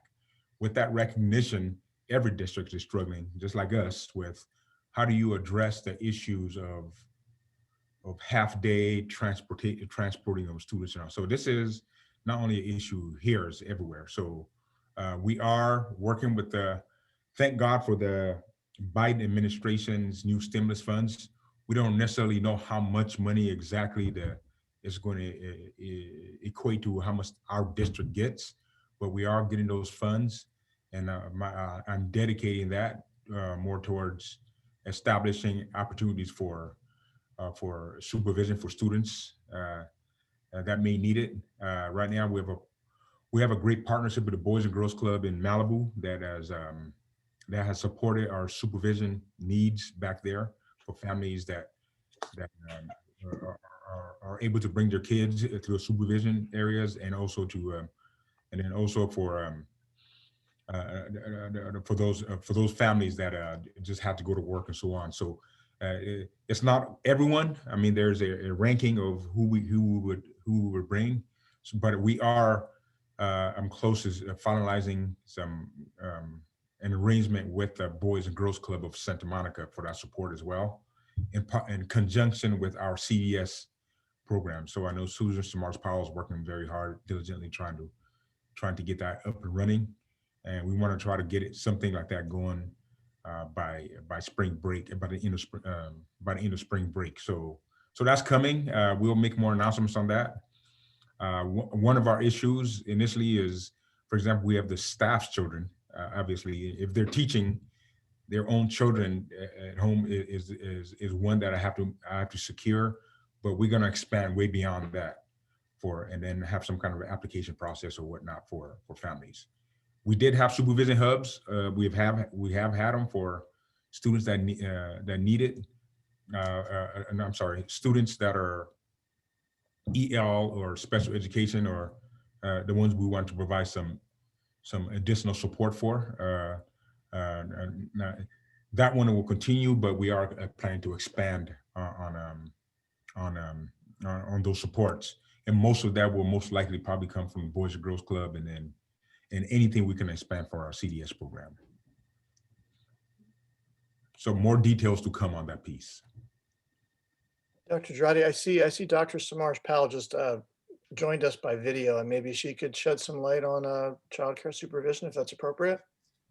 I'm assuming that's why she put her video on. I don't see her, so I'm not. I do. I do.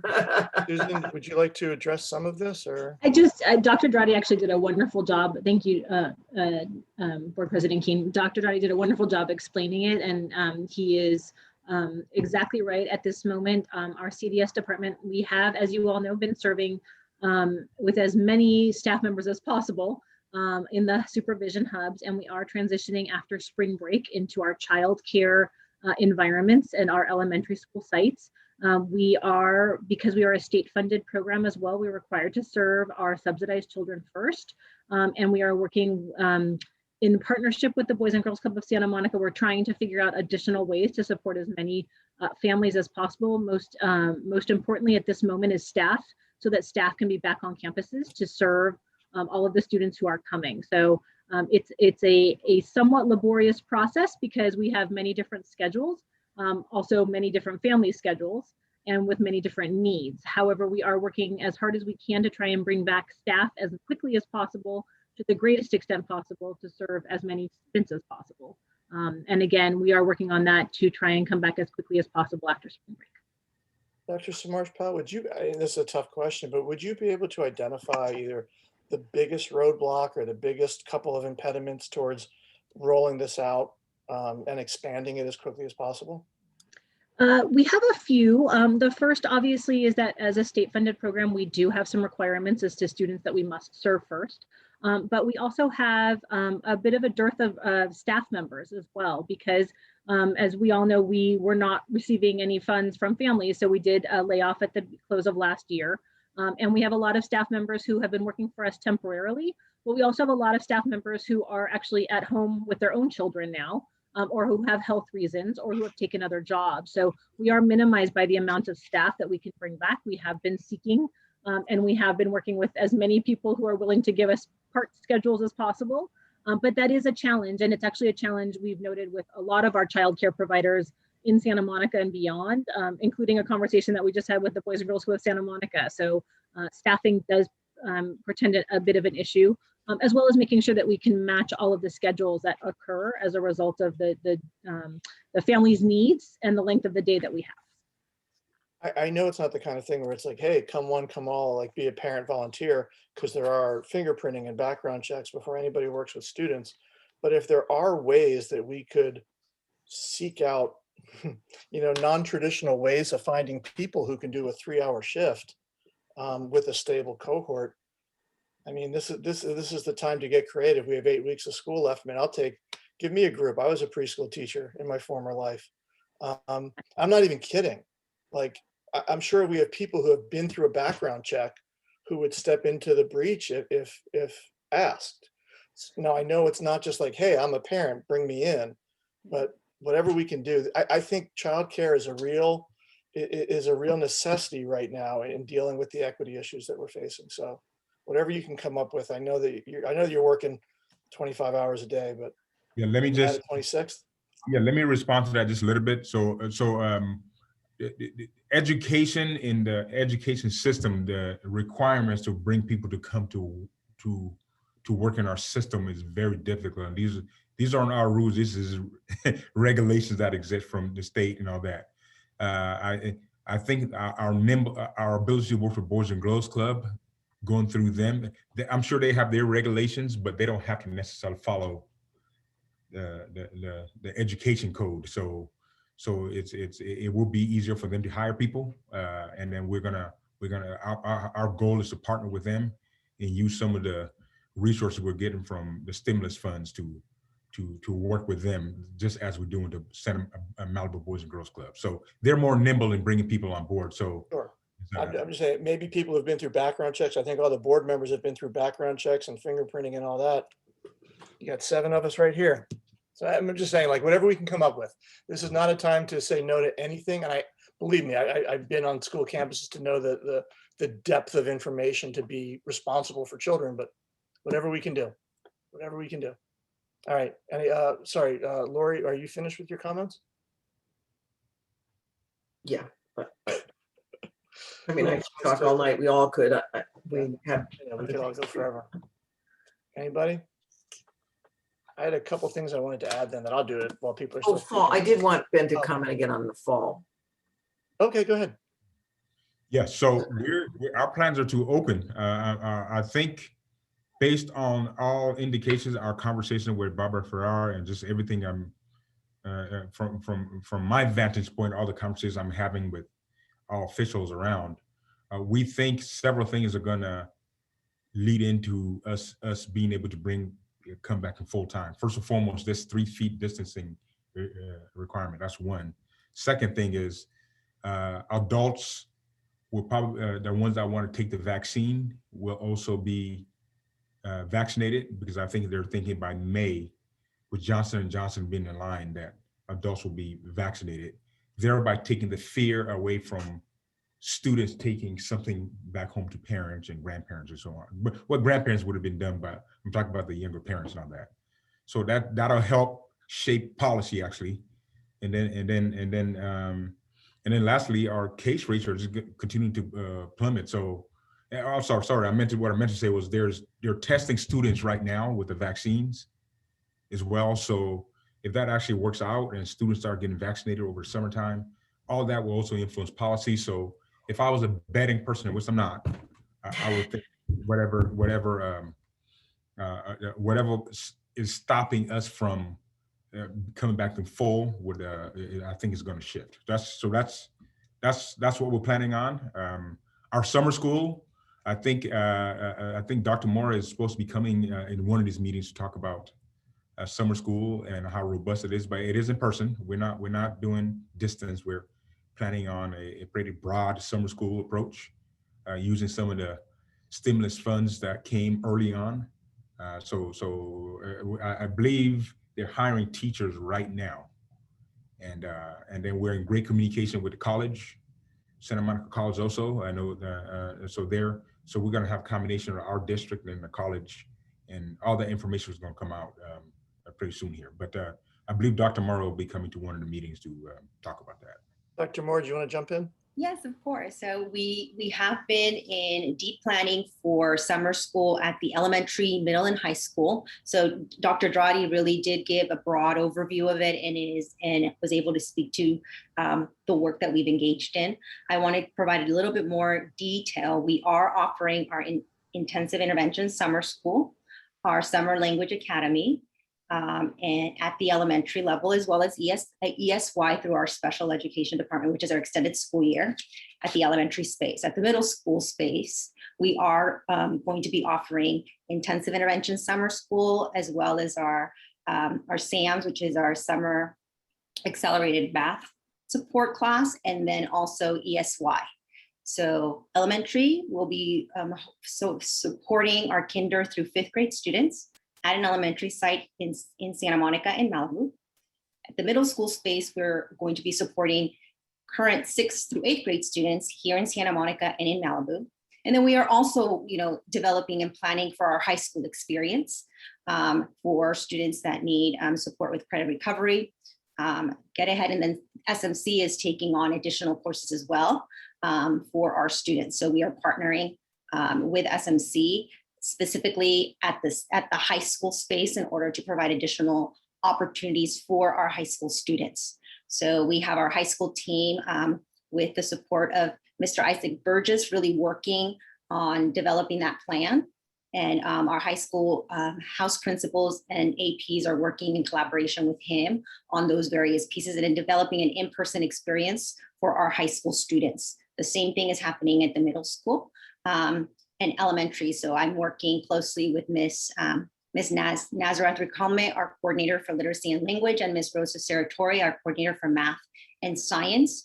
And they are coordinating and spearheading this work as it relates to IISS, which is Intensive Intervention Summer School, Summer Language Academy, SLA, and then Miss Sinfield and our special education team is working on the ESY component, extended school year for students with special needs. So we are definitely expanding our offerings. And again, we have developed our job descriptions. Those will be posted this coming week, and then be able to begin the application process for teachers to complete those and then begin the hiring process. So all of those pieces are in place. So we're looking forward to be able to provide that service for our students. Thank you so much, Dr. Mora. Mm-hmm. So I have a couple quick questions or comments. So Dr. Dradi, one, I think Lori brought this up, but I'll reiterate it. The rapid test, the antigen test. Yes. We all know that these are not the most reliable. We know that the tests are not the way to get schools open, but we also know they might bring peace of mind to some of the staff that we have on campus. And if they do bring peace of mind, I think it's something we should explore. I don't think it's going to hurt us to have some tests available on campus if need come up. So I would encourage us to explore that. Second, there's so much during this past year that's been completely out of our control. And what I keep trying to focus on is what are the things that are within our own control? What are the things that we are in charge of? So I hear about transportation issues. Now, transportation is incredibly complicated right now, but these are things we should be able to solve. If we can control it, we should be able to find solutions. Transportation is one of them. Childcare. I know it's hard to find people, but these are things we can control. So I really urge us for the things that we are in charge of to keep that focus. A good example is what our facilities team is doing. I know they went into the secondary school.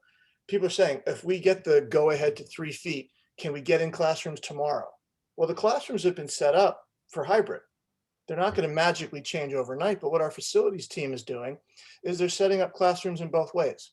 So they can have some rooms set up as if we're going to go to full and some rooms set up for half. So whichever we go to after spring break, it's going to be a little bit quicker and we'll at least see how it's going to work. So we can control what we can control. And I urge us to continue to do that. That's really all I have. I want to speak to Melissa Holmes if she's still here.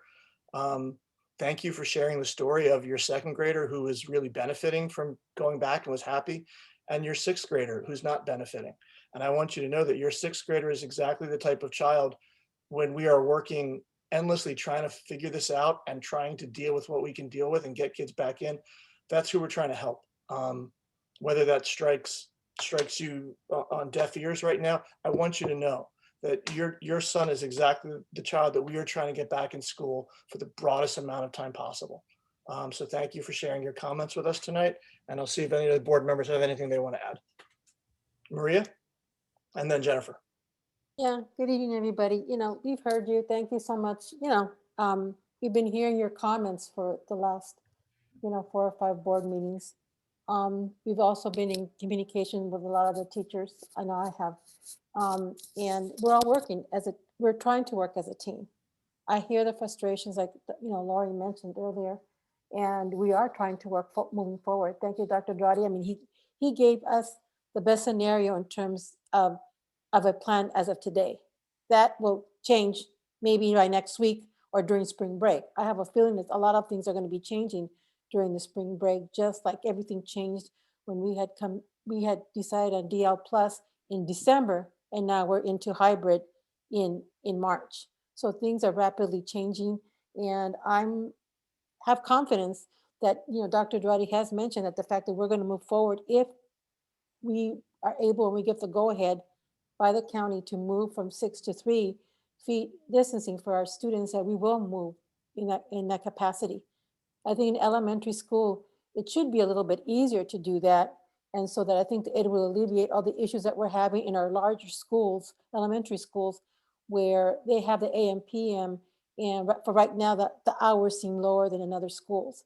Again, we ask that it's hard for us to not to compare, Edison to Franklin or Grant to any of the other schools, or Rogers. I mean, it's all difficult, but I think we have to really rely, I think, on the good word, the expertise, I think, of our principals from each of the schools that have been working with their teachers and their staff to figure out what's best going to be, what can be best be worked under the conditions and the restrictions that we have with the county, the restrictions that we have with the county, because we still have to rely on those. And I know everybody's heard, or maybe people want to hear certain things of what potentially could happen, but we are going by what actually has opened up for us to be able to move as a district. And I think that we will be able to. I'm real hopeful that we will. My only concern right now is for many of the kids who are our students who, when we're talking about equity, is many of our students who are behind back in March of 2020 and we've been closed down. And I know some of the students that were having issues were asked to come back because of certain situations. Families didn't feel comfortable. Most of the children did not come back to school when we were able to open back in November, December for them. So all I can ask is that for the parents that have issues with students, that would please make those comments with your teachers and make sure that your child is put on a list that makes sure that for the summer school, as we get ready for that, to make sure that your child is going to be there to get the support that they need during summer school to get ready for the fall. Kids, to me, I guess, are resilient. I feel that there's so much resiliency in students. And I saw that with some of the students going to school, especially with my grandson started kindergarten today at Edison. And with such, I guess, he didn't know what to expect. I mean, he was at preschool, so he had been in school before, but the first time he's returning back. And for 2 hours, there was that hesitancy that he thought, at the last minute, he walked by himself because he wanted to be a big boy, he said. But at the last minute, he holds on to my son and just that extra, the extra, hold of my hand and my son saying, it's okay. You're okay. You're doing all great. Gives him the high five and he entered. Afterwards, he came back. He was very quiet. And afterwards we talked to them, and on the ride home, he was very quiet. And then afterwards, they kept saying, "Is everything okay?" And then he finally goes, and he just expressed, "Can we go back? Can I go back to school tomorrow? I really had a good time." So, I mean, even though there wasn't an education process, but I guess the fact that he was around kids his age, and just seeing I don't know, children around and kids around, and knowing this is going to be my new school. Things are, at this point, many of the kids really don't know a lot of the negative pieces, but I think once they get back to school, I think the kids will resilient and they'll bounce back. And if there are academic issues though, please, parents, make sure that you make those connections with your teachers, I think to the principals, so that Dr. Mora will have a better idea, and our people in academic service will have an idea of how many children to get ready for in the summer. So I think it's going to be really important on parents to really make those connections to make sure that your child, that our students are going to get the support they're going to need during the summer, and that they're part of the group that's going to get that support in the summer to get ready for the fall. The other thing, I do thank you, Sarah, and I know we've been supporting teachers, and it's not something that I don't think it was a sign of weakness on the board that we supported our teachers. I think we supported everybody in terms of the return of children in the best, safest way.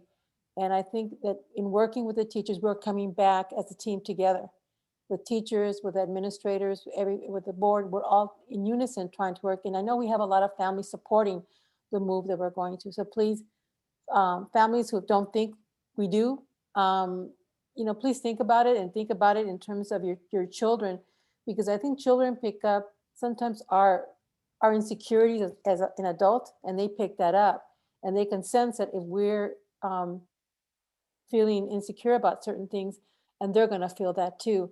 So if there's any way that, again, issues, bring those up to the teachers, which again will reflect back to the principals, because they connect up. The schools and the teachers are connecting up on a weekly basis and figuring out how best they're going to pivot their schools or maneuver their children to make sure that all kids are hopefully getting what they need. As far as, the only thing I could say is, as far as my Latino parents who are having issues because of connectivity, because of lack of, of their ability to connect up to the schools, I think we're going to need to probably do, not so much in terms of maybe emails or phone calls, but I think we might have to do some site visits to some of the homes, just to make sure that they're connecting up with us. I know that I've talked to some other families, not that the families directly, but through other families that say they know of families that have yet to connect and are having big issues. So I think for those families that don't have internet, that are relying just on these, on these, what do you call it, those hotspots, to me, that's not enough. So I think we might have to do, Dr. Dradi and Dr. Mora, a stronger outreach for those families to go maybe and visit them, just to make sure that they're okay. And that, whatever we need to get them on board for the summer, to make sure their children are connected up to the summer, we can do that. And also to bring peace of mind, because I think Berenice Onofre, Dr. Onofre did mention in her statement that a lot of them are afraid to come back. But I think it's because they're not connected somehow to the district through email or whatever. So they're still in the dark. I don't think they understand what's been happening in the school sites, so that they can, I think that fear factor can be alleviated a little bit for them, and we can bring all kids back. But I think that's not for now, that you've already answered the testing and the childcare thing. Oh, the only other thing that, with Dr. Powell, is that I know that the city used to handle a lot of the CREST program, the after school program. And I think because of economic situations, they might not be coming back, of course, this year. But I don't know. I know the city's going through some budget hearings now. And I don't know, Dr. Dradi, I know you have conversations with city manager and staff as whether, if they're ever even contemplating of bringing back the CREST program at all for the fall for our schools. So anyway, that's it for me. Thanks, Maria. I have Jennifer and I have Richard, but I wanted to reach out to Brianna Cornejo Perez, our student member. Brianna, if you'd like to speak after Jennifer, I'm going to call on you. If you don't want to, you can just politely decline. So it would be Jennifer, Brianna, and then Richard if Brianna's interested. Oh, hi. I love Maria covers so much. I'm going to say thank you for everyone for coming and participating, and I'm going to let you move on. Jennifer, that is a seasoned and wonderful comment. Thank you so much. Brianna, would you like to address the board and the audience with your comments? Hi, good evening. Yes, if I could make just a few brief comments, that would be great. First of all, thank you so much for all of these plans. I know a lot of the classmates that I have and a lot of the high schoolers are excited with the opportunity to be able to meet one of our 6 teachers on campus. So that's very exciting. I think that our main concern with anything is we hope to have stability. I know that there was some talk of possibly not having the same teachers or things like that. So I hope that that does not continue to be a possibility. I would love to continue with my teachers, especially as a second semester senior. I don't think a lot of us are ready for changes this far into the semester. So I hope to continue with stability for my classmates and not have those switches in teachers.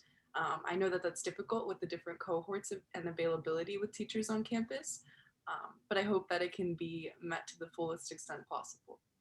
And we're really excited to see any opportunities happening. I know that a lot of our teachers are getting creative with their things next week. I know that English teachers are bringing forth food based on literature, and then other teachers are doing papel picado in our Spanish classes. So I'm very excited to see what they have in store for our social and emotional learning, which I appreciate from all the teachers. Thank you.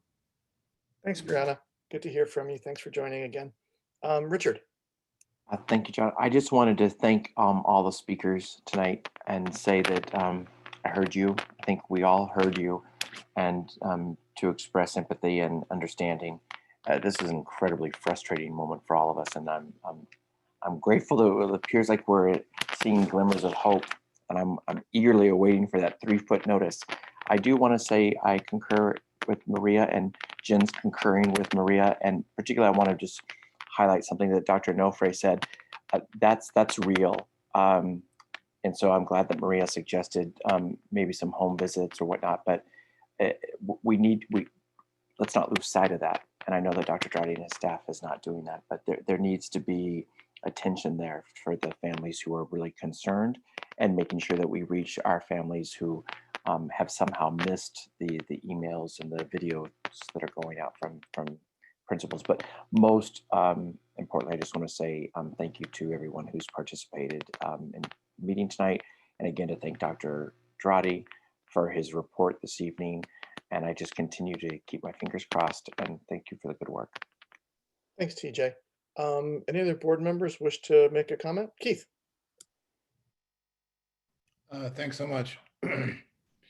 I'll just echo the sentiments of some of the other board members in expressing gratitude for all of the public comments and folks that spoke tonight, many of whom are parents, just like myself. I'm a parent too. My son's a 7th grader at Lincoln, and he's been having challenges, much like everyone else's child that's been spoken of tonight or not spoken of. And I've been worried about my son too. A normally really affable guy, very likable person. He's in advanced math, 7th, 8th grade math at Lincoln, overachiever and all the rest of that. And he's been having some real challenges himself.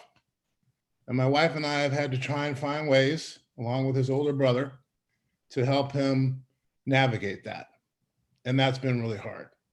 And it's made me sad, you know, that I can't save my son from this kind of, you know, hurt and pain.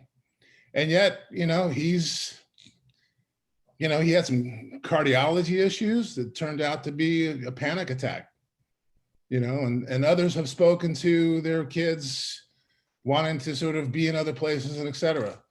My kid was close to that too, right? So I would hope that as we continue to move forward together, collectively, that you recognize that we all are hurting as well. And my son was hurting. And we're trying to do the best that we can for all the students. Right? This is not a zero-sum game. So, but I do thank you for your empathy and for your continued comments to help us move forward. You know, someone's made a comment about core learning. Like I said, my son's advanced math. I wish he would read more, right? So, but I recognize, and I've had to talk to others that are smarter than I am, that perhaps pushing him on certain things related to his academic performance right now, you know, maybe isn't the best thing. Letting him spend a little bit more time on video games might be a positive thing, right? So I've had to create levity in my own self to sort of take a step back and not have him, you know, be Mr. Super Academic in this moment in time, and instead try and spend some time with his friends in a digital format so that they can still play and be 12 and 13-year-old boys in their own way. And so in light of that, as we look at kids going back to school, I heard some parents say that there might be some fear, trepidation about going back. And that's one of the things that the district has done, and board members going to sites to sort of review what those return policies and plans are. A big part of that is reorientation. And as you saw in some of the photos that were described, and you've heard now anecdotal stories about that, that reorienting is a positive thing. It's not a lessening of core learning in that respect. And I think right now, kids will be more, they want to learn, sure they do, but they want to feel safe and they want to be nurtured with their friends and they're nurtured with play, right?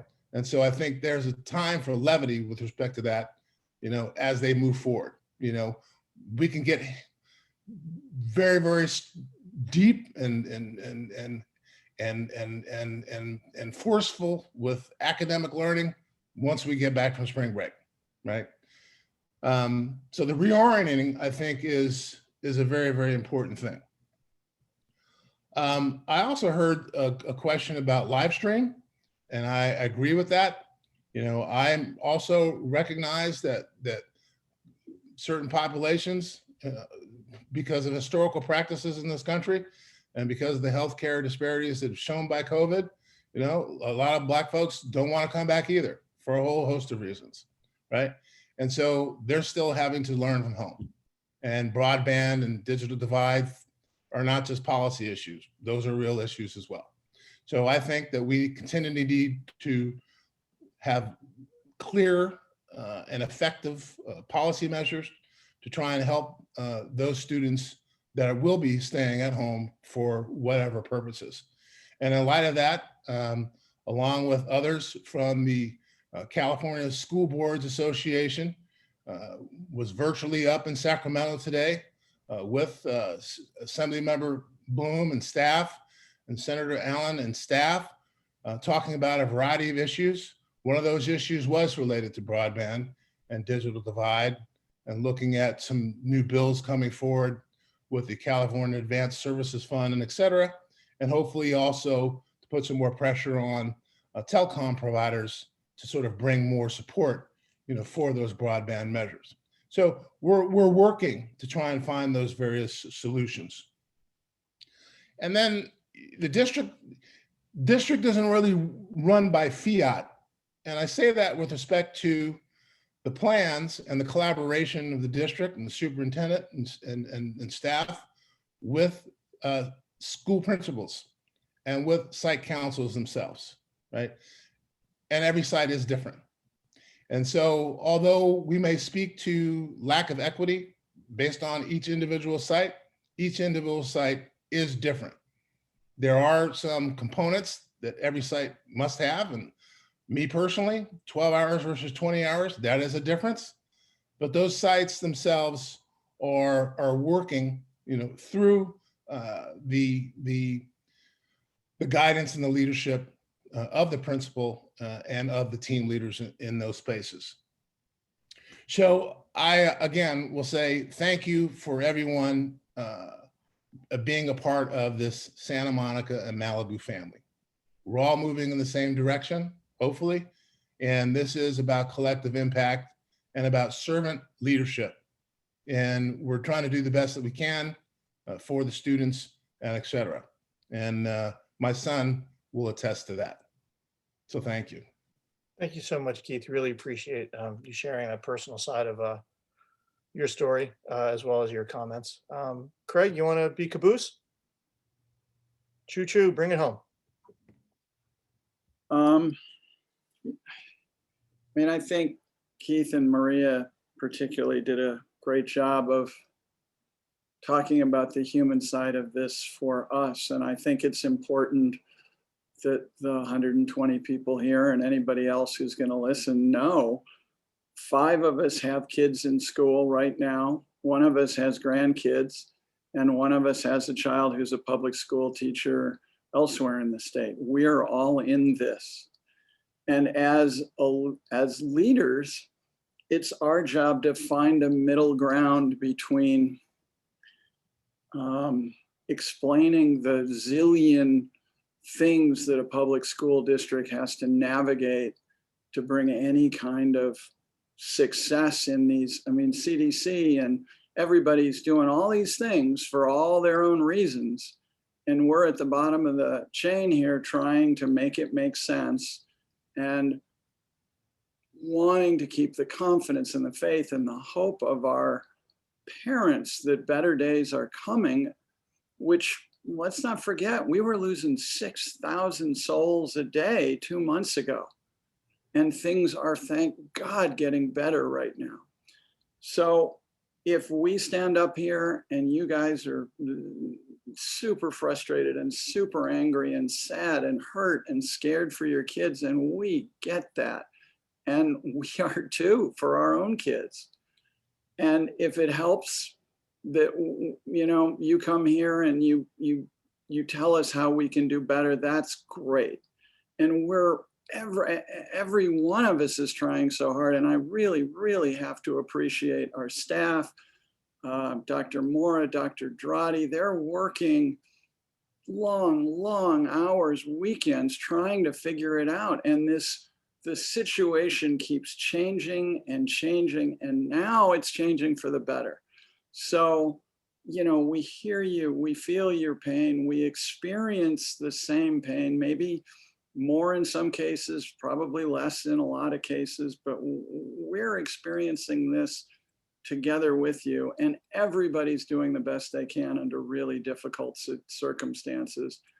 And I think the last thing to say right now is the leading question I asked Ben about 3 hours ago, which is, we want you all to know we are committed to getting these schools as open as fast as we can get them open, as we are allowed to get them open.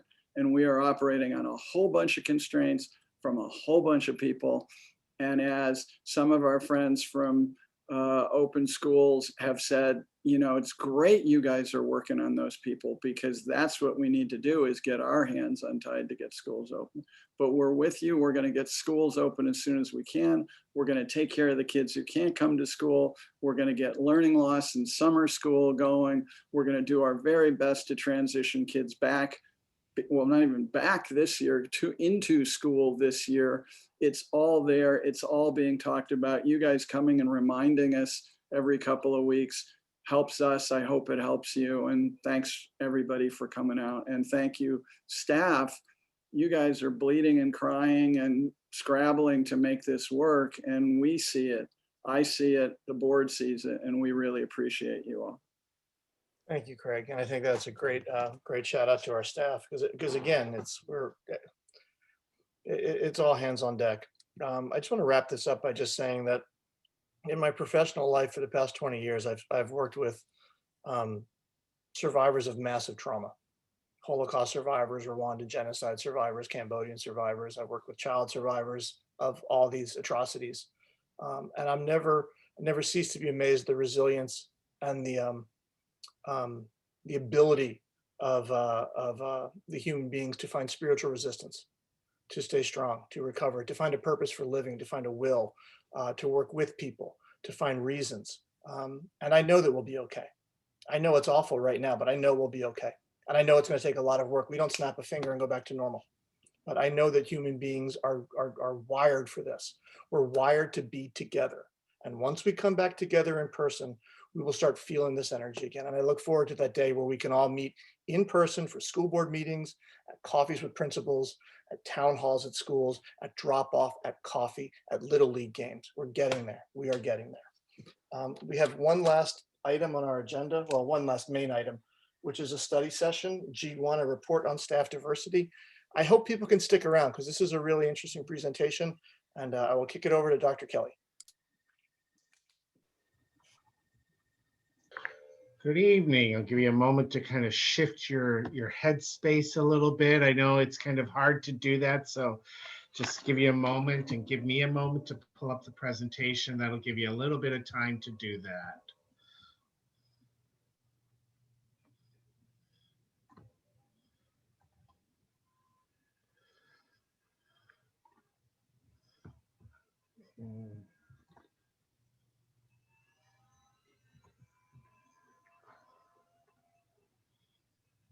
Right.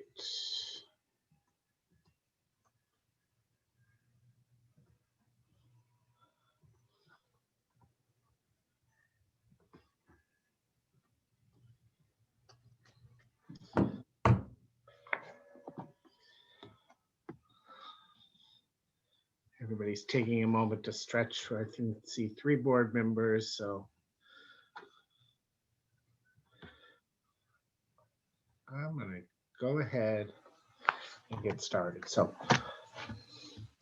I want to thank the Board of Education, Superintendent Drotti, and staff and members of the community who are here for this and this opportunity to present. This is a presentation that the board has asked for to get an update on just our staff diversity. And so I'm going to start by doing an introduction. After that, I'll follow that with some staff data. I'm going to speak to our certificated hiring procedures, recruitment, and retention. This presentation is going to be heavily on our certificated side. Our recruitment, examination, and selection process is under the purview of the Personnel Commission, and we'd be happy to come back, myself and our Director of Classified Personnel, Mr. Joshua Khan, to come and present to provide more information with regard to the classified hiring process. We are a merit district, and Director Khan oversees that process and is responsible for making sure that we are implementing the merit system. And so, like I said, this will be heavily focused on the certificated side. And then I want to hear back from the board. If you have questions, comments, ideas for kind of moving forward, happy to receive that. And so again, I want to thank you for this opportunity to present. I am going to start, and I'm going to ask you just to take a moment and review the words on the slide. I know there's a lot, so I don't want to rush you through this, and then I'll share with you kind of what this is.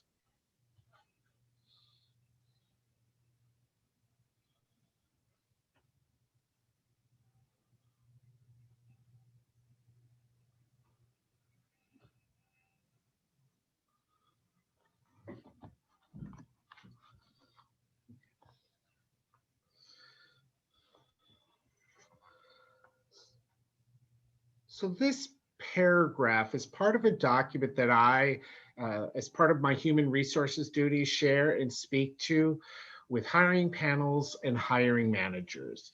As I'll describe later, the district engages various stakeholders in our certificated hiring processes. One of the messages that I seek to convey is the board's commitment to diversity and representation in hiring.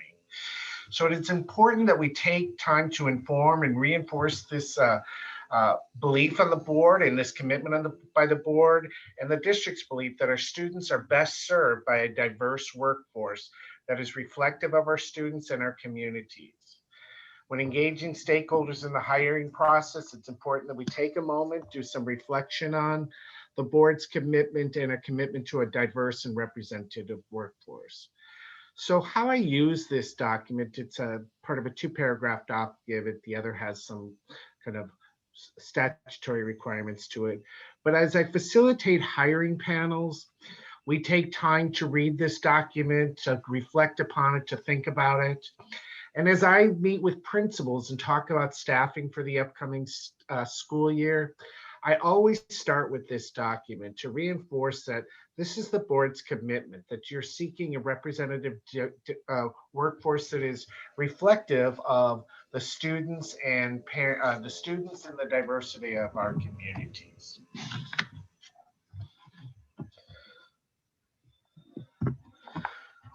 So I think Dr. Drotti would actually like to jump in here at this point and speak a little bit to this slide. Absolutely. So, Dr. Kelly and I spoke over the weekend just about the whole presentation, and I thought it was important for me to speak on this slide here because this basically outlines many of our initiatives that you have endorsed and in the process of implementing our social justice initiatives. These are all the initiatives that we are implementing in our district. So why talk about these? Why talk about these here? Is for 2 reasons. First and foremost, why focus on a diverse workforce? What is that? What is the purpose of that, and so on. So this sounds cliche, but I do believe it. There's strength in diversity. There's strength in diversity, and I think America's greatest strength in all of this is diverse workforce, because I think people bring perspectives to their work, to their relationships, to whatever they bring perspective. They add to the collective, and obviously we live in a very, very complex world. A lot of many issues, competing interests, but the more diverse group you have, the more learning, the stronger your organization becomes. And our goal ultimately in our work here is not just to teach students how to get a good job, but to live a life that is going to be productive for America, for all citizens. And so by you adopting these initiatives, saying, yes, let's go forward with these, it does enhance our opportunity to attract a diverse workforce.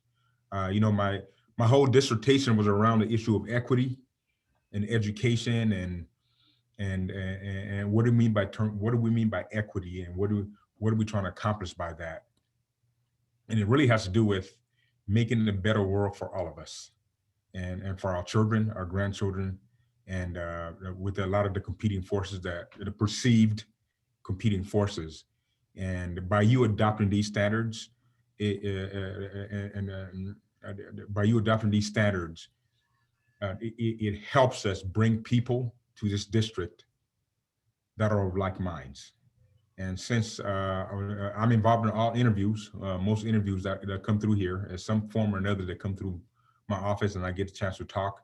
But overwhelmingly, it doesn't matter what color or race or sex or gender a person is.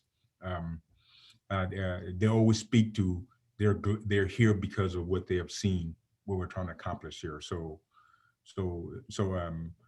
we thought bringing this up is important because it creates context to anybody out there why this is important for us. And then lastly, I'll just say strength and diversity. If you think about it, when you're in a class debating about issues of World War II, or it's fascinating coming from a different country. And when you go to Europe and you ask a question about what happened in World War II, okay, I will guarantee you the English have a different story, the Germans have a different story, the Irish have a different story, the Africans have a different story, and Americans have a different story. Who is right in all of that? But what a rich debate, right? What a rich debate, and how much learning can actually occur when you have people from diverse perspectives adding to the conversation. So anyway, I'll stop here. I know Dr. Kelly wanted to add something onto that, but I wanted to kind of speak to that issue. Yes, thank you, Dr. Drotti. I think everything that you said is wonderful, and I fully agree with you. And I think, we have a public presence in people when they're looking for us as possible employment. They're on our website. They're looking at what we put out there, what our beliefs are, our mission statement, what are the initiatives, what are the things. These are the things they're seeing, and they're telling us as we talk to them, this is why SMMUSD, they wanted to be a part of this work. And so it really is important that we continue to put this work front and center so that we continue to engage people who believe in this and value this and want to be a part of this very, very important work. So thank you, Dr. Drotti. So I want to turn to some data, and I know it's a lot of numbers on the page, but I want to try to I'll start by orientating you to the slide. So as you see on the left side of the page, we have our staff race, ethnicity, demographics. And so there are really 5 columns there, and I'm going to just give you a brief explanation of each of the columns because I think it's important to understand the nuances of them. The first column where it says CERT, that stands for our certificated. These are our certificated non-management employees. This group includes our teachers and our certificated staff such as counselors, advisors, nurses, speech pathologists, instructional coaches, any certificated person who is not an administrator. And so this is the proportion of our staff that are represented in that particular category. The second column where it says class, that stands for classified, and that's our classified non-management employees. This group includes a wide range of classifications such as our paraeducators, instructional assistants, physical activity specialists, and our maintenance and operations staff, to name a few. The next column is our management. These are our certificated and classified management employees.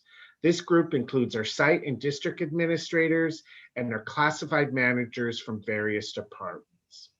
And then the last column is our student population. And this is for the 2020-21 school year and the proportion and how they are represented within our student population. So one benchmark of looking at staff diversity is to consider how closely do our demographics align to our student population.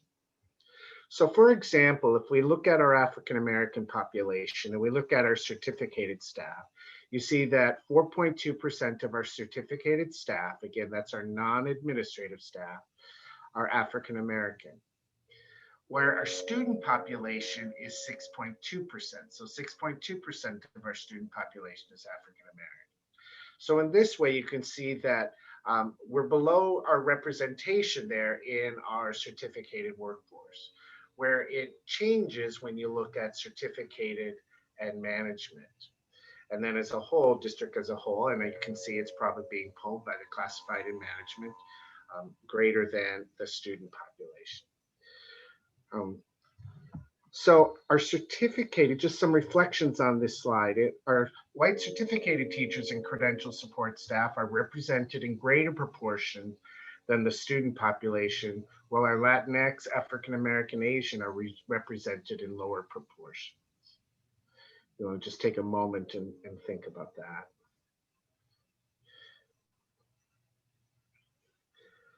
So in contrast, for our classified employees, our African-American and Latinx are represented in greater proportions, while our white and Asian are represented in lower proportion. And for our management, African-American and white are represented in greater proportions, while Latinx and Asian are represented in lower proportions. And if you have a clarifying question about the slide, feel free to pause me, but I will also take time before we transition to the next part to see if any questions on the data. So one of the things I want to do, and I'll do on the next slide, is take a look a little more closely into management, because within that management column, column 3 there, that is both our certificated and classified management population. And so on the next slide, I've taken that third column and broken it down between our certificated, these are our credentialed administrators, these are our principals, assistant principals, directors, coordinators, and our classified management. So Mr. Upton's one of our classified managers, our directors in our maintenance and operation department, our information services department. So just to break that up, to see this a little bit differently, to separate the two out. So it takes a closer look at our management division, separating out the classified and certificated managers. And in general, our managers more closely resemble our student population. And while we have more work to do, in particular with our certificated Latinx population, that's where we have the greatest gap between the student population, the representation of the student population. But as a general rule, what you see here is kind of a general thing, is management more closely aligns to our student population as a whole.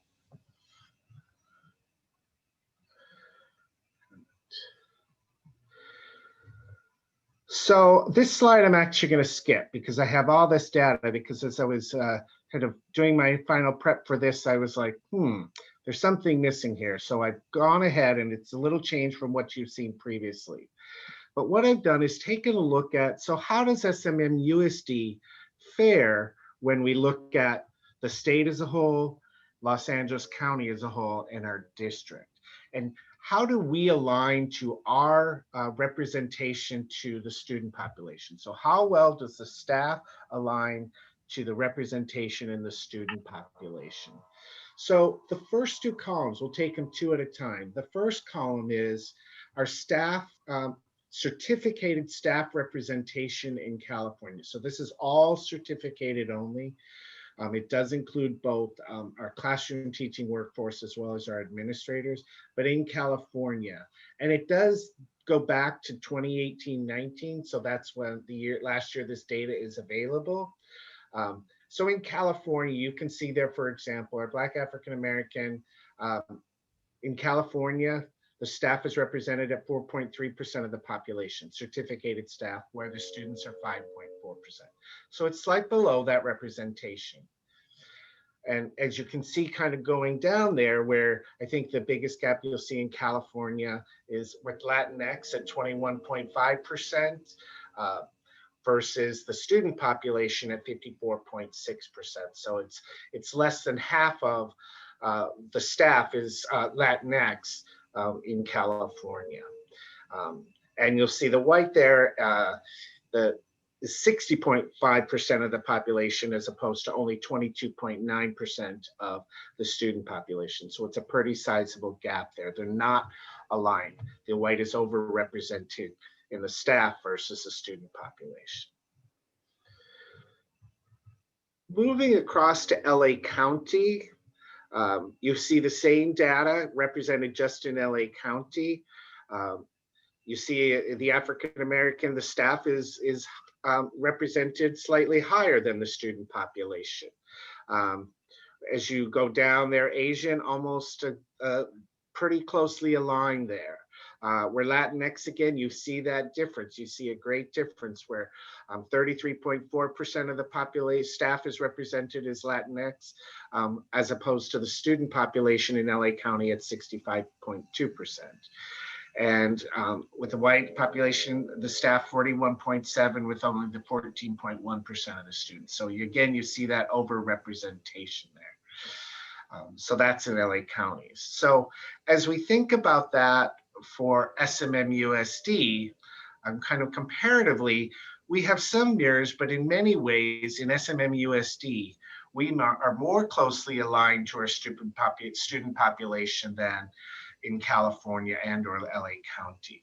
not in every instance, but if you take, for example, that Latinx, again, you're still about kind of half, but you get some little closer alignment, and your white population being a little more closely aligned as well, and your African American and Asian, whereas a little bit underrepresented in Asian population.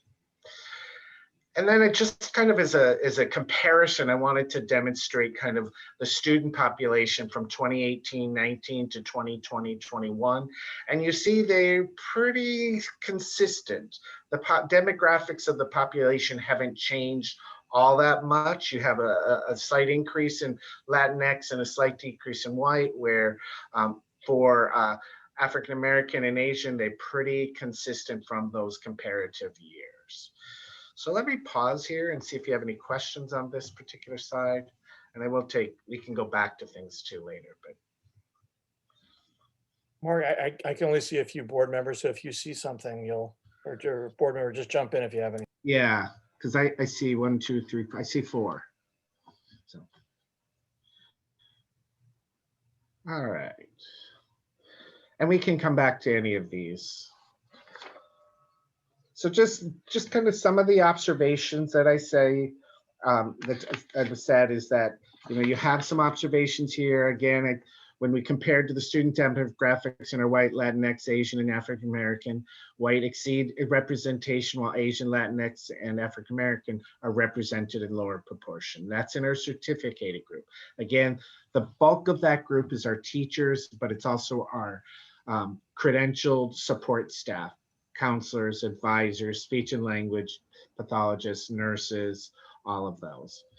Within our management, when compared to student demographics, white, Latinx, Hispanic, Asian, and African American, our African American and white exceed representation, while Latinx and Asian are represented in lower proportions within our management. Again, as I've said before, the management demographics more closely aligned to student demographics. And then to just kind of summarize a bit of the findings and observations from the comparison is when we compare to California, LA County, and SMMUSD. Our SMMUSD certificated staff demographics more closely aligned to California than LA County. While there's areas for growth, there certainly is, SMMUSD staff is more closely aligned to students than both California and the county.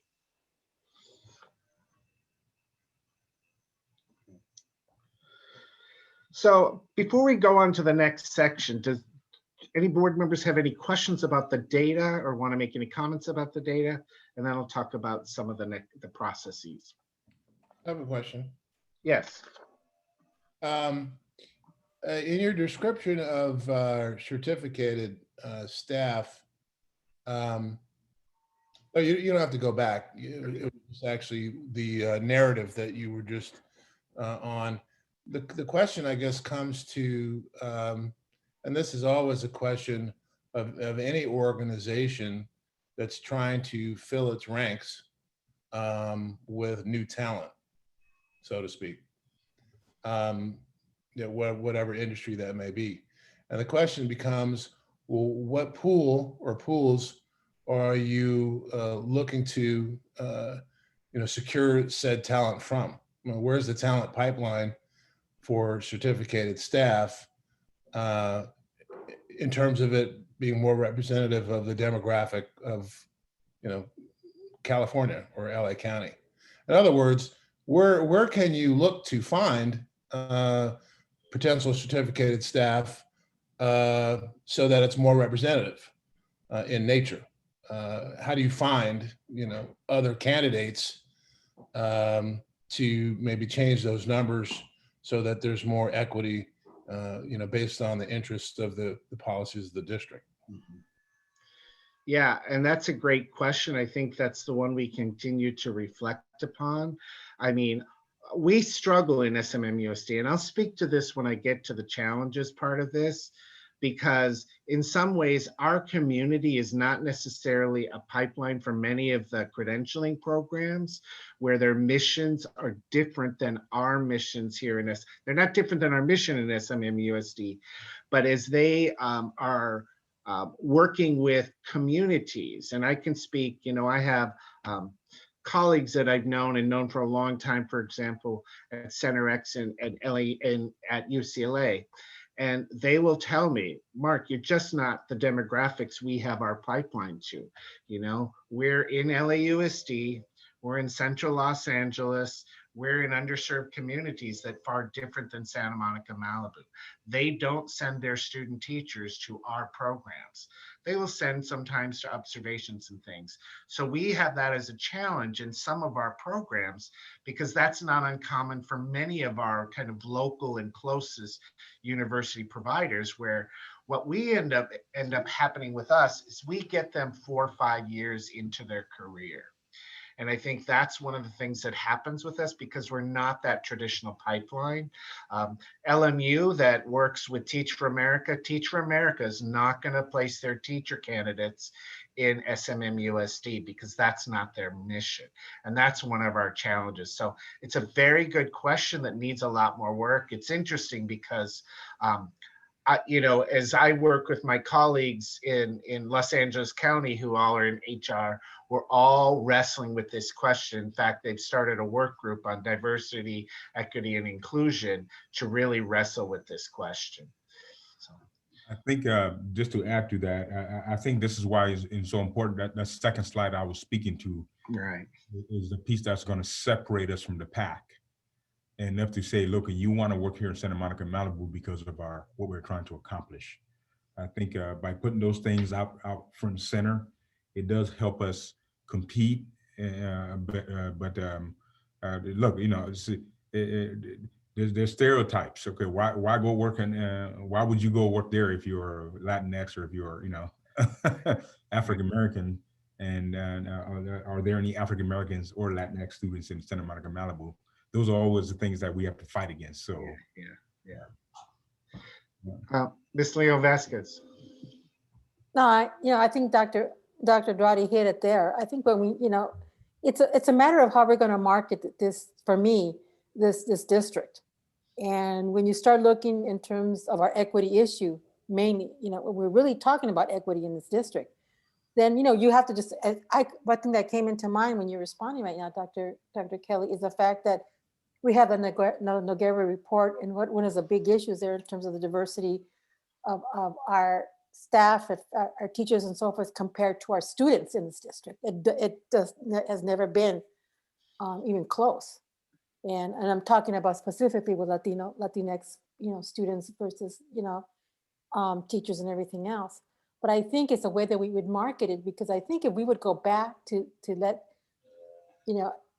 these universities understand that we still have a good group of students that are falling through the cracks, that we're talking about closing that achievement gap. If we really knew how to market it and get some of these teachers that reflect, I think, reflect with our students, and I think the students' needs are, specifically if they get to students, teachers of color that are coming in with maybe they might have that cultural background that our students might reflect to. I think that we could probably do a better recruitment in terms of those teachers to come into this district. But I think we have to look at the way we market and maybe changing, if we're really talking about making those changes and like Dr. Dradi, you're saying, then I think we should start looking at the way our application looks and really reflect our application process and a description of what we're looking for with teachers to reflect what our mission wants. Yeah. I think we have to change those. I remember I mentioned that to you like about 3 years ago, that we have to change those job descriptions of teachers. Because if you start looking at, and I can't think of his name, Dr. Duncan Andrade from Oakland. I mean, he did that. If you look at their job descriptions, of their teachers, it's night and day. But they're able to recruit, and I know they're not to compare Oakland, their school, to us, because the numbers, of course, are stronger there in Oakland than our district. But it doesn't really matter. We still have a great number of kids who are not being successful that we still need to respond to. Yeah. So I think we if anything, if you want, as some of the groups of parents, I think our African American parent group and our Latino parent groups have mentioned that And so maybe we should be part of a group that will respond to and have those really more open discussions on how do we begin to maybe break down a lot of these barriers, and starting out with maybe, you know, the job descriptions of teachers. Maybe we're going to have to need to, you know, we're talking about, you know, requiring not mandate, but maybe make it, you know, that people have more than one language, you know, that'd be mandatory, but it would be great if they did have more than one language under their belt, or just other things. And you know, so I think we have to be more, like I said, we have to go expand from what we're used to doing in the past, and we have to really have those discussions. And it maybe I've already put out, I think 20, you know, topics for our board retreat already. So it's like, okay, John, one more thing to add in the future retreats, that this is just one of the topics. You've always talked about having, you know, second language in this district. And we can't do that unless we, again, look at the type of teachers we're going to recruit into this district that have maybe a broader base, not knowledge, that we can bring into this district. The other thing is, I know in the past, we really have, you're talking about we recruit people, and I think I think in the past I remember that we never really recruited, you know, first year teachers into the district. That our goal was to always recruit third or fourth year teachers, or that have already had experience, had experience in another district 2 or 3 years before they came to us. Maybe over there they didn't get tenure, but now they're coming to us more a little bit, you know, with a little bit more seasoned, you know, and then they would come in and start with us. So it's kind of, you know, I think we need to look at that in terms of how the recruitment. I mean, I was there at USC 2 years ago for their teacher graduations at USC, and wow, the diversity of those graduating with teaching credentials from USC was astounding. And I'm thinking, and I know a couple of, you know, Dr. Darlene Robles, who used to be the superintendent of LACO, Los Angeles County Office of Education, for that county group. I mean, is one of the PhDs there, or that is running their programs. And I know that they strive and they are recruiting enough teachers, you know, especially Latinx teachers. But again, I think we have to make that effort. And if anything is showing us in this last year that we've closed the need to really start including teachers of more diverse teachers, you know, in this district, we need it now. This closure, this pandemic has really opened up that wound, that we really need to have teachers of color to, you know, to be replacing a lot of teachers that are retiring, moving forward, that we need to really start looking at that and being more inclusive. So that's my thing, that we need to change our hiring processes in the district. Thank you. What I'd like to do is maybe go through the rest of the presentation and then continue the discussion. So I really want to say thank you and appreciate those comments, Ms. Leon Vasquez. So thank you for that. Just to give you some sense of this, and I think as you talk about process, these are some areas we may give something to think about. So I want to talk specifically about our process for certificated hiring, and this is our non-management. So these are our classroom teachers, which is the bulk of the group. I mean, we have counselors, advisors, but the process is the same for them. So in many ways, this is decentralized. We give principals and department heads, they serve as the hiring managers. I support them. Human Resources supports them in the process. And they are really facilitating the hiring process. And one of the things that I always tell principals, in all the things that you're going to do as a principal, the thing that's really going to make a difference is the people who you put in place.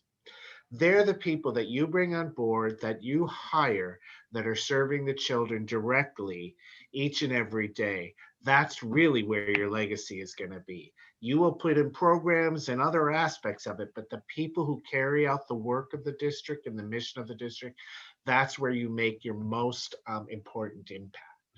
So typically what happens is that they'll request that we post a vacant position. So we have a vacant position. whether it's a new position or it's vacated by someone who is departing us voluntarily or sometimes not voluntarily. And then we post the applications. We do get, in most cases, high volume of applications, which can be a challenge because it takes a lot to kind of go through those. The sites will then conduct interviews, which include whatever demonstration list. It's very typical in hiring a classroom teacher that they will be asked to do a demonstration list. How is this person going to be in front of the students, and get a good sense of that? Sometimes it's not possible because of timing, but if it's done during the school year or even in summer school, we've even brought in little groups of students to come and be a sample class so that we can have the teacher be in front of students and they can be observed in that way. Conducting reference checking into them. And then what we will do is then review their qualifications, make sure they have the necessary credentials for the job we're employing for them, and make the offer at that point. Again, the school sites, when they're doing this, they're typically doing it in teams. If they're hiring a math teacher, you have people from the math department chair. If they're hiring a fourth grade teacher, you have other fourth grade teachers or other teachers on site, not always from the same grade level. You have instructional coaches. You might have special education teachers, especially at sites where the collaborative model is deep and part of the culture. You're having these people as part of the process. But it really is led by the site administrators, principals, and in some cases, assistant principals or house principals who are taking the lead on this, and we support them in that process. So maybe I ask them to do that. So you're probably wondering in your mind, then where's the check on this from the district office or from my office and so on. So I think what we have to do is establish a balance between giving opportunity for local decision making while making sure that the administration knows where we're headed in terms of that they have the same values as the district has in terms of this work. So I think I feel comfortable in that. If you look at the second slide I was speaking to, those are all out in the front of the principals. There's a lot of conversation around these needs for equity. We've done a lot of work towards making sure that we understand that principals understand the importance of social justice standards, the bias trainings that we've gone through. So I'm proud of the fact that the principals and administration is clear-headed around the need for wanting a diverse workforce. So they go in with that lens. So but at the same time, we're involved in making sure that they understand that we have a need, but we do give them the opportunity to help make those decisions with our guidance. So they're not just out there on their own making those decisions. So let me speak to the hiring process for certificated management. And we do this under the direction of the superintendent. So I really serve as the hiring manager, and then I am directly involved in the process. There are some times when I might have someone else, such as a department head. I would co-lead it with them, but we post the vacancies. I am engaging the department head and site department members in the application screening. We select the applications for interviews. We conduct the first round interviews. They typically involve stakeholders. So if we're hiring, for example, a principal, we have parents, we have teachers from the site, we have district staff, and we have them as part of a panel interview process. So that stakeholders who are going to be working with this person have an opportunity to provide input into the candidates that we're vetting. Then they typically move on to a second round. That second round is with the superintendent, typically the cabinet members, and any other designee that the superintendent would like to be a part of that. For example, if we're hiring an assistant principal, the principal's always there. We might have a director or another member of the department, somebody else in that part of it. We conduct our reference checks, and then we do additional activities as necessary. Sometimes it involves things like a site visit, an independent interview with the superintendent, any other kind of activities that we think we need to do in order to make a good, strong selection. And then we bring those to the Board of Education. As you know, we bring them to you in closed session and present them in public. A couple of things I want to say about this is, as we're hiring, for example, a principal, it is very typical, whenever possible, that I will go out to the school sites and I'll meet with parents and get their input. What are the knowledge, skills, qualities, abilities that you're looking for in your next principal? And it really is a listening session for me. And it's an opportunity for parents. I have them do some written exercises and then we share out. We do the same thing with the staff. We meet with the teachers and the classified staff and ask them the same kind of questions, facilitate that process. Then we take all that data and we synthesize it. It gets put together into a document that is then shared with those that are screeners. So screeners are often parents, teachers, other district administrators who are giving us their feedback. And then we use that information to make a final determination about who we're going to bring in to interview. And it gives people involved in the process, and they feel like they have input into the process. We've been pretty successful in that. Providing the stakeholders the panels, this is what the stakeholders at the site said that they're looking for in their next principal, for example. It's very helpful for them to have that information and consider that. And as we're then debriefing candidates, as we process them after the first round, they often go back to those documents and said, but this is what the site said, and we didn't hear anything about that. And it may be something that we really like this candidate, and we want you to pose some further questioning and information gathering relative to this topic as we try to find a good match for a school site. When we're hiring certificated managers, administrators, the superintendent really has the responsibility to hire the professional staff, and he retains the right to forego the process or recommend a candidate for hire. That has happened, and it's when he believes that he has the right person. We might have the right person inside. I am a big believer that I don't want to have a disingenuous process when we know we already have the candidate. And so the superintendent will often exercise that right to say, I think I have the right person for this job at this time, and forego the process. And I think that's something really important. And I think every superintendent values that opportunity to shape staff in that way. Yeah. So just kind of some of the things that we do for recruitment. Our application process, which is pretty common in education, is an online application in EdJoin. It's an online application. This is certificated. Like I said, we can talk about classified, although they do something similar as well, a different site, but same kind of concept. We try to advertise broadly.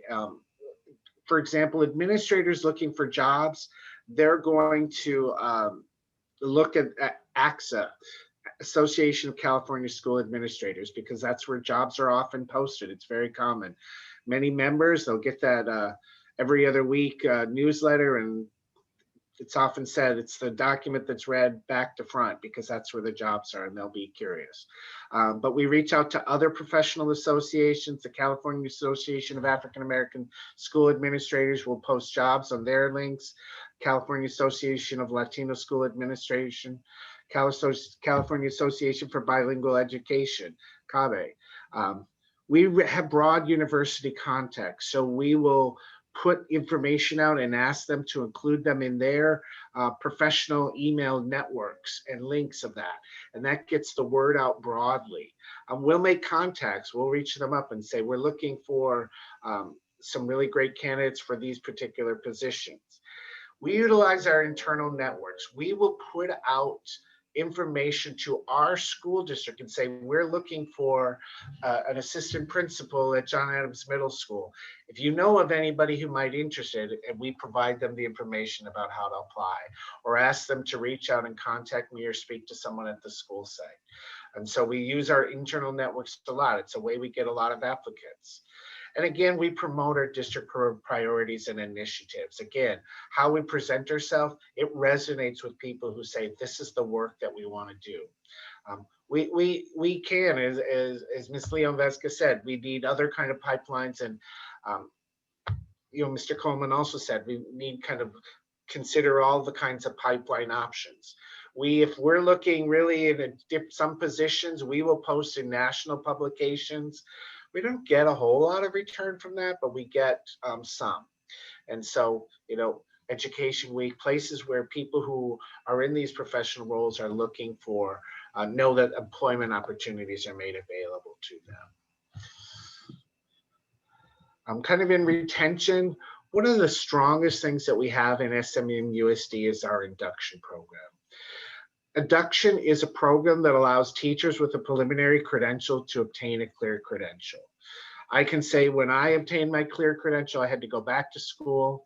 There was a cost to me. We provide this at no cost to our district employees. And it's a program of reflective self-study done with the mentorship of an experienced educator. So they typically are doing it in their first years of teaching, or if they come in, you have a clear credential. You typically have 5 years to clear that credential. Let me slow down.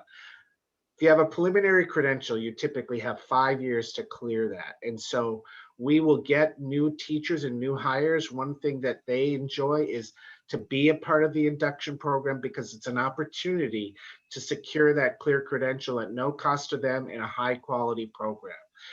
We have 2 of our district administrators who are co-administrators for that. Tristan Gartrell from Will Rogers Learning Center and Sophia Cedillo from McKinley Elementary School. They work half-time as assistant principals, and then they co-administer the induction program. They have a broad network of teachers throughout the district who serve as mentors. They've really done an excellent job of securing people who will do it repeatedly year after year. And it's an opportunity to provide support to teachers as they're new to SMMUSD and they're trying to clear their credentials. So it's really a high value program that gives us a lot of reward, and people appreciate it.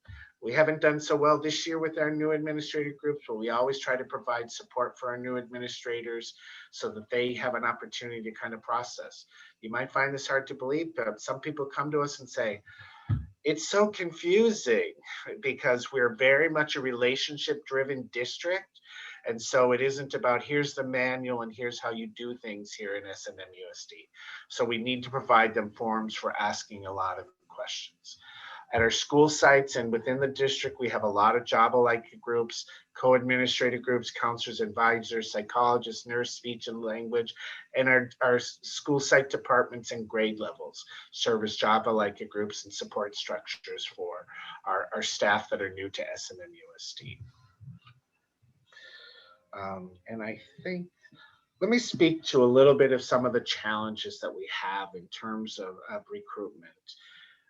We're in a period of declining enrollment, so we're not doing a lot of recruitment. As you know, in the last year or so, it wasn't that we had all at once, a high expectation of vacancies. And they're called what I would say one-offs. It just comes off that we have one vacancy at one school at a particular time. And then you might have a vacancy that comes up, a month later. We will use the same pool of candidates and a lot of kind of communication between the sites, but we're not doing really any kind of comprehensive. Even when we did the SART, the early retirement incentive, we did not do a lot of recruiting because our intent was not to do a lot of replacement of those vacancies. Our teacher credentialing programs are generating smaller candidate pools, and that's a challenge that every school district is struggling with. Where we struggle the most is in our shortage areas, and these have historically been shortage areas. special education, mathematics, and science. Well, we might post a job for an elementary teacher just for a few days and get, 1 to 200 applicants. We don't get the same return necessarily when we're posting a special education job, a mathematics job, a physics teacher job, because there are just far fewer candidates in these shortage areas, and they've been long historical shortage areas. For Santa Monica, Malibu, it is a real challenge, the housing and cost of living.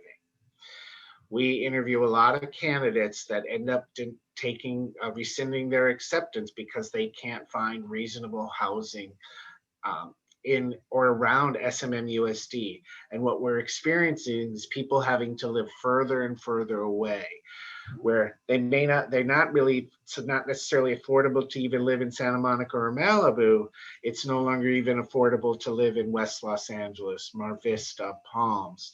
Many of these areas, they have to go further and further east to find housing. And as people have families, and start to want to grow families, they look for wanting a house. It becomes even more cost prohibitive from this. This is a very real issue for SMMUSD. I already spoke a little bit about timing in that, we don't have we have this bulk of, we didn't really have any elementary teaching vacancies until right as school started this last year. Then all of a sudden we had like 4 that we had to fill very quickly. We were very successful, believe it or not, in both getting candidates to apply, getting them to interview, get them processed and in front of students in just literally a few days. But it was up until then, we really didn't have vacancies that we were trying to fill. And that goes back to the early part I was talking about, kind of low teacher recruitment. We deal with the perception of Santa Monica and Malibu, and do I see myself in these communities? Do I see me in these communities? That's a very real perception. I think I've told this story before, but I remember when I was leaving my job at North Hollywood High School, coming to Santa Monica, Malibu, and walking out kind of on my last day, taking my last box to my car and sitting with Jose and George, and they say, "You're going to that white school, you're leaving us." And that's always stuck with me. It didn't turn out to be the case, and I learned that we had very rich diversity, which is something I've always loved and appreciated. But oftentimes, as we think about this pipeline of teachers of colors, do they see themselves represented or believe that their perceptions of Santa Monica and Malibu doesn't always necessarily resonate? And then, it's a very real issue, having the staff capacity to have the necessary people to be able to engage in kind of this thoughtful recruitment process. I think we still need to take advantage of our site administrators to be part of this process. But essentially I take the lead on that, which, we need more capacity to be able to do that. So with that, I'm gonna bring my remarks to close and see what other comments, questions, thoughts that the board has. And I want to appreciate Ms. Leon Vasquez's prior comments. And if I could have the screen, I could see who we have left. Or actually, I could see the board. I know we have that board left. Richard, your hand is up. Is that on purpose? Okay, Richard. Thank you. I have to unmute myself. So thank you, Mark. And thank you, Maria. Maria brought up some very good points, so I don't need to repeat those in questions. One of the things I was going to ask, do we have data on the number of male Latinx or cis men? I'm wondering if we know gender and male-female data on our teachers, certificated. And the reason I ask that is because I'm thinking about our mission and our project of trying to have students see him, her, themselves in the teacher. It was just another layer that I would be interested in knowing. It's a question. I wanted to say I really appreciate the report, Dr. Kelly, and I know that Dr. Dradi speaks a lot, and I support it every time he says it, that with these kinds of things, we need to be following an accreditation-like review model. sorry, it's getting late, friends. So that we're regularly reviewing for continual improvement here. And so I'm not hearing anything new with regards to the challenges. These are things that we've talked about, and Dr. Kelly, that you've brought to us on many occasions. But it seems as if we need to be experimenting with some areas here. When I joined the board 6 years ago, Sandy Lyon had me work with Debbie Washington with that original report work that she was doing. And a component of what she was presenting to the board at that time was a grow your own. And so I understood, I really appreciated Dr. Kelly, your remarks about the Teach for America and the different universities in our region, our area, and the pipeline, and that we're just not the desirable, our district isn't the desirable landing spot for a variety of reasons, a whole host of reasons. But I wonder if we weren't to be kind of keeping our eye on this, and not just you, we know you're always following this, but if it were a higher profile initiative of ours, it's always an initiative, but higher profile, and thus the accreditation continual improvement review, like we do, Maria, at the college with, like, say, program review, that's something we're seeing regularly, that we're able to chart the incremental ups and downs, or at least we have the explanation on a regular and annual basis as to, well, like you said, we're in declining enrollment, we hired one person. I mean, all of the things that you've mentioned, which I really appreciate, because it's the kind of the background that we need to have so that we can understand kind of the challenges here and why we aren't further along as we would hope to be. Do we have the data where our existing, I'm throwing out a bunch of questions. I don't expect you to answer them now. These are just things that came up, and I'm hoping that if we can, as a board, agree to a somewhat regular review, however we define what that is, if it's every 2 years, I'm thinking of what we do at the college with regards to some program review, but that we have something set, that we know that this is how often we're going to see this. It would be great to also know what the data shows for the number of where our employees live currently, like the employees we have now that work for SMMUSD, where do they reside? How many of them are living within the district? I seem to think that you've shared that with me before. I'm just, again,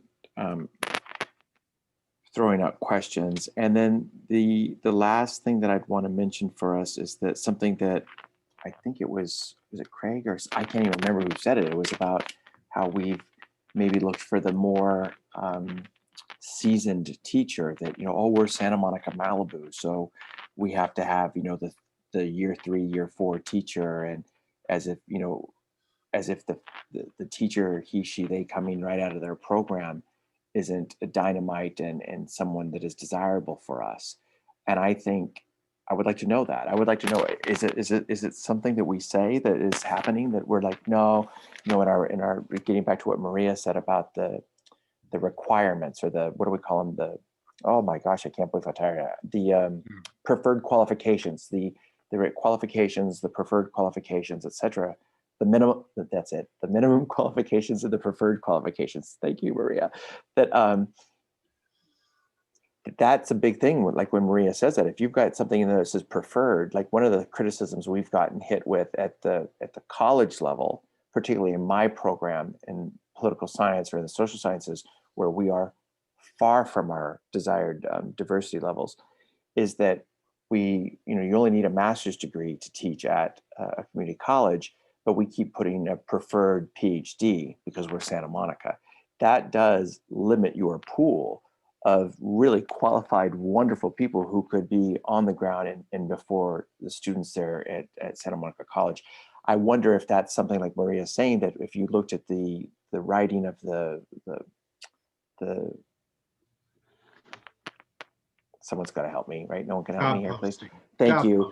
Posting that, are we saying that, preferred 3 years teaching experience? I mean, that could really throw somebody from applying, somebody who's coming right out of school.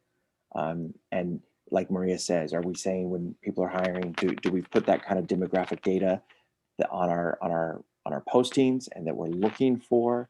And then lastly, opportunity hires. When I lived in Arizona for a long while, the university I was with, there was what they called opportunity to meet the spirit and what we were after there. There were opportunity hires to where if someone became available, even if we don't have that line and we weren't looking in that moment, a hire was to be made. So those are just some ideas and things that I think we could be thinking about, and rather than thinking about it once every 4 or 5 years or whatever we get this, if this was built into a regular review and where we're all of us, putting our attention to continual improvement. Thank you, Mark, for having patience with me as I throw all of this out there. Thank you. Thank you. If I could just comment on a few things he said. Sure, but I'm going to make a comment too, and then Mark, if you want to address something, I'm going to say that we're coming up on 11 o'clock now, and we've been going hard for 9 months, let alone tonight. We've had 3 wonderful comments. I'm wondering if maybe we're better served. We've had a great report. This has gone on longer than we expected, to continue this conversation at future meetings. I want to give Mark a chance to respond to what you said, but I know for other board members, we still have a little bit of business to do. And this is something that we're going to keep coming back to again and again and again. But anyway, Mark, if you want to answer, Richard. Yeah. And I did hear, and I believe, and I meant to say it from the beginning of my presentation, that I've understood that this is something that the board wants to hear about at minimum on an annual basis, even if it's maybe publicly and every 2 years or something, but you want to hear about it. We want to be tracking this. And I've heard that, and I just want you to know that I've heard that. I want to clarify. We do not say that you have to have experience. We have our minimum qualifications really are that you have to have a teaching credential. I'll go back and review that. I think I do want to go back and review some of that. It's just the way some of these pipelines and the way the universities have connections with various districts. They don't land with us first. They often come and because they have experience. You might find this hard to believe, but it can be tough sometimes to be a teacher in SMMUSD. So we want them to be in a really good position to be successful.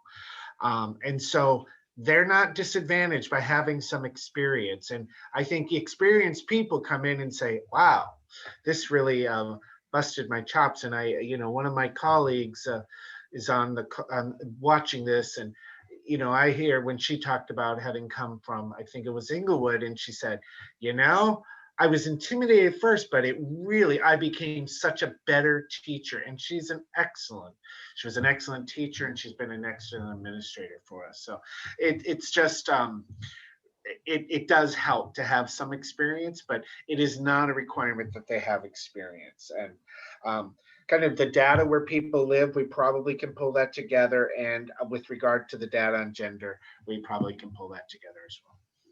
Thanks, Mark. Yeah, Lori, and then Craig. I'd just be brief. I think a lot of really good comments have been made. And I, of course, like all of you, agree that this is a really important area for us to work on. And I know that Mark is working hard on it. I don't know how to say this without it sounding horribly negative, but I do think that we should do all the things, pursue all the ideas that you all have put out there, which are terrific. But I think we just have to be really real about the facts on the ground, which are what Mark called challenges in this presentation, because they're real. They are serious obstacles, and they are, for the most part, outside of our control. And so I think we have to do everything we can to control what we can. And so I think our messaging about what we have to offer and what we care about, what we're implementing and all of that is terrific. And we have to look, hard to maybe some different places than we're looking to recruit from. But I just got to say, I've read the articles. There is a teacher shortage. There are not big candidate pools. All the things that are in Mark's challenges, I don't have to repeat them, but you know, anybody who's young and starting out, they can't afford to live here. That is an obstacle. The universities do, for good reason, have relationships with districts like LAUSD, or my daughter in her Stanford teaching credential program.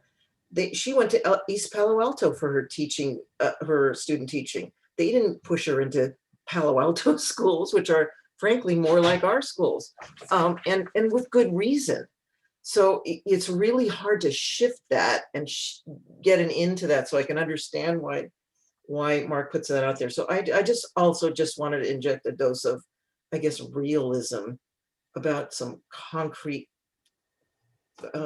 circumstances that exist out there right now. And, you know, it hasn't been a great year for teachers. It hasn't been a great year for people to say, oh, I want to be a teacher. So I don't know how quickly this is going to change for a whole bunch of other reasons. So, but I applaud everything everyone's saying. I don't mean, you know, I do regard this as something we got to continue to work on and continue to bring back and monitor. But I just wanted to kind of put that out there. I'm sorry. My turn. So John, I respect your desire to make it easier on all concerned. I would rather not read the resolutions than give this short shrift. I think this is something that's been a long time coming, and I really feel the need to speak to it. I hear you, but yeah, the only resolution we have is one we have to do for COVID, so it's fine. okay. I mean, but I think there are things coming we could shortcut rather than shortcut this. But anyway, I feel compelled to speak to this. I mean, first thing, I totally acknowledge what Lori said and what Mark said in terms of the constraints and the COVID factor, which of course makes anything other than dealing with COVID impossibly difficult. But we've known about this for long before COVID. And I have to say, you know, it's a cliche for a reason. Doing the same thing over and over again and expecting a different result is the definition of insanity. There are, to me, the most striking, well, the second most striking, I'll get to the first most striking in a minute, but the most striking issue for our students and the education that they'll receive from us is the really huge gap with Latinx teachers and Latinx students. And I, as one board member, would ask the superintendent, and I do think it rises to the level of his attention, and Mark, the head of personnel and human resources, I'd like to see you come back with a specific initiative to close that gap. And there are other gaps, but that is a huge gap with our largest non-white population, and it's honestly troublesome. And I think we can work on I think we will learn lessons from that we can apply across the board. So I would love to see you come back with a specific initiative, whether that's pairing in some way. I don't know if legally and contractually we could create a stipend. I don't know, but I'd like a new solution, because clearly the old solutions are getting us the same results, and the results they don't match the board's vision for what our district should look like. So then, that's that. So, but the most striking thing to me of looking at this is really a class and a race politic perspective, which is, you don't need to put the slide up, but back on page 5, we have 66% white teachers, 50%, 41% white students, no, 49% white students, and 24% white classified. So if you go to our schools, the teachers are the whitest, the kids are the next whitest, and the classified staff are the least white. So we have this, we are teaching the kids a racial class stratification that, while it does, I think, probably mirror society as a whole, isn't what I think where our values lie. And I don't know that we can fix that particularly ourselves, although I would love to talk about it because it's really bothersome to me. But there is a piece that some of you have heard me talk about that we can fix with regard to this. And it's how we name people who work in our district. And I have found it offensive from the first time I dealt with it, that if you're a principal, you're Dr., Mr. or Miss, last name. If you're a teacher, you're Mr. or Miss, last name. If you're a classroom aide, you are Miss or Mr. first name.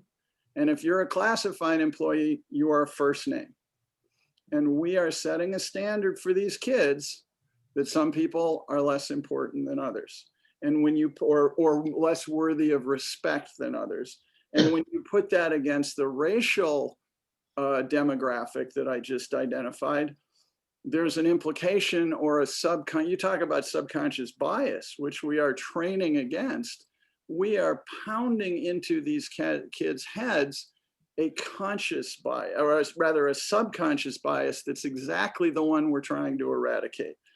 That the clerical worker who is far more like, the classified worker who's far more likely to be a person of color is also the person you accord the least naming respect to. And we as a board could fix this in one stroke of our virtual pen and simply insist on a level naming thing. And I have to tell you one anecdote is, I think it was 2012 when I was running for school board, but I was talking to SEIU and I said this in my interview, and I watched a woman in the audience cry as I was talking about it. This is real and it's hurtful and we need to fix it. And I would argue we should, I hope there's not something crazy here. There's not some reason we can't do it, because I think it would be truly decent and kind and the right thing for us to do. And I would ask if we could do it. Okay. Anybody else have a comment or a concern or yes, Keith? I just, thanks, Craig, for bringing that up. It, you know, words mean things. Language is powerful. And as you described, it is symbolic of the kids pick up on that. Let's just say that. So I echo your comments about trying to find some other ways to manifest some name changes with that and some other things related to us moving forward. Not just with you know, new hires, but with titles and formats for respect for others already employed. So I'm for that review as well. That's it. Yeah, Maria. Well, thank you. I mean, thank you, Craig, you know, in terms of those initial things that can be changed, because those we can control. I'm just kind of, in a sense, being here for 20 years and seeing, like they said, the same old for 20 years. And I think it comes to, when you brought up the challenges, Dr. Kelly, I understand all those challenges, and there's some, like Lori mentioned, there's some things that we don't have control of, but at least one we do of those. And that's a perception. Do I see me in this community? And all the institutions of higher learning will not divert any of their teachers to us if the way we put if our perception here of Santa Monica, Malibu is that we're an all-white district, and we're not. We're a very diverse district. People on the school board think, oh, you're like, how am I on the Santa Monica, Malibu school board? They strip out. They think, you know, to be honest with you, they think I'm a sellout living out here in the West Side, but not understanding there were Latinos and African Americans on the West Side. This is our home base for a long time. We didn't all of a sudden get educated and decide we were going to live on the West Side. You know, I grew up on the West Side since I've been here since '59.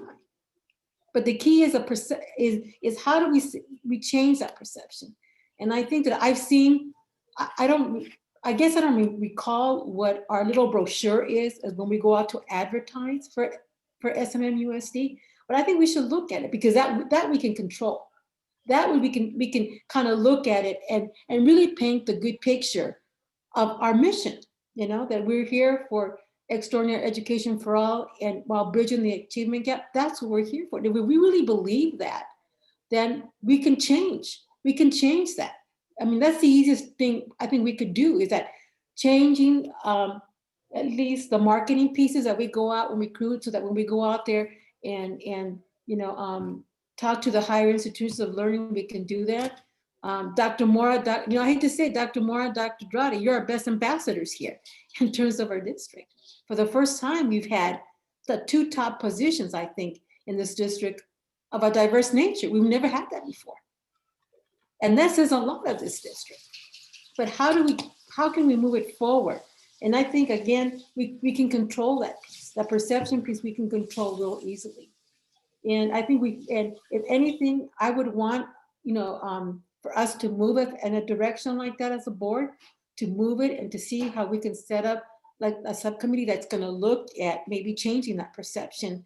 And this is a good, maybe a good exercise for our more of our diverse family committee, you know, organizations in the, you know, our parent groups to help us work with this. And maybe come up with a good, you know, a new brochure that's going to be out there marketing our community and what we stand for. Because I think that will set. I know at one point we don't have that many openings. I understand that, but at least the hope that as future openings come up, you know, many of us are going to be retiring in a few years. That we can, if they could see the real truth behind this district and how great the district and why Dr. Dradi came in and we lured Dr. Dradi to submit his application because of what the background check he did of us and what he could potentially do in this community. I think we can do that. And that's something that's doable with us. I think if we can do that and also looking at our again, the descriptions of our teachers' descriptions that we're hiring, let's look at those and see how best do they really represent our district, SMMUS district in 2021. Thank you. Thank you. Jennifer? I just have one thought after everyone's very thoughtful comments. Do we do this presentation at the Equity, Inclusion, and Diversion DAC? And if we don't, can we? I mean, IEE? Yeah. Can we ask? Can we ask? And maybe we can ask for help. Oh yeah, I am the staff liaison to that. I'm happy to share it with them. I think they actually asked, or they knew about this and wanted to hear it. So I'm happy to share it with them. Yeah. Great. Thank you. I think, you know, Ben said it earliest, you know, we have so many limitations, the cost of living here, the teacher shortage, the push to go to needier districts. Let's not forget what Ben said. Our biggest draw are our initiatives and our priorities. So I hope that when we have conversations down the road, we remember this conversation, because I got to tell you, there's times where we have big topic issues and I hear different opinions from people. So I'm hoping that we can, if we've identified these priorities we believe in, we're talking about whether it's project-based learning or whether it's the academies that we're trying to build or the big changes that we're trying to bring to our system. I hope we reflect back on this presentation and stay the course and it has to be 100%. It can't be pick and choose the things that I believe deserve my attention to equity. So again, let's control what we can control. And let's be steadfast and strong in the changes that we're trying to make in this district. because we're not going to look back in a year. We're going to look back in 3 and 5 and 10 and see the impact. If we build it, they will come. We will, we can. I thought that was the most important thing when Ben said that. That's what's going to bring. But I think you're missing the point, John. Okay. I think you're missing. You're welcome to say that. I mean, I listened to what everybody had to say. But I didn't say that to anybody else. That Ben says, we understand the what do we call it, the challenges. We get the challenges, we get it. But I think that the small little key issues that we're asking is not something that's going to be taking time from doing PBL or any of the other programs that we support in this district. We're talking about making some changes in the way we go in a little minute changes. That's not at all what I was saying. That's not at all what I was trying to say. It's not at all what I was trying to say. I have no issue with the small changes that we can control. What I'm saying is I don't always see this board being consistent in their support of the big issues. I don't always see that. That's what I'm saying. So let's embrace that. That's what I'm saying. The small stuff is easy. If we want to talk, look, I came from a school where we called everybody by their first name. And damn it, we called them with their first name with love and respect because we knew who the person was. It wasn't about a title. It was about how we treated them. We treated them with love and respect. So we can do the small things easily. The big things we have to really work at. I think that this doesn't come quickly. Real change doesn't come quickly. No, I get it. I mean, I understand that. But I don't think out of all 7 of us that decided to run for this board, I can't see any of us being off to say that we don't support our mission and our vision in this district. I think we're all there. I don't question that at all amongst all 7 of us. Whether we're from Malibu or whether from Santa Monica, I think issues, are going to be a little bit different.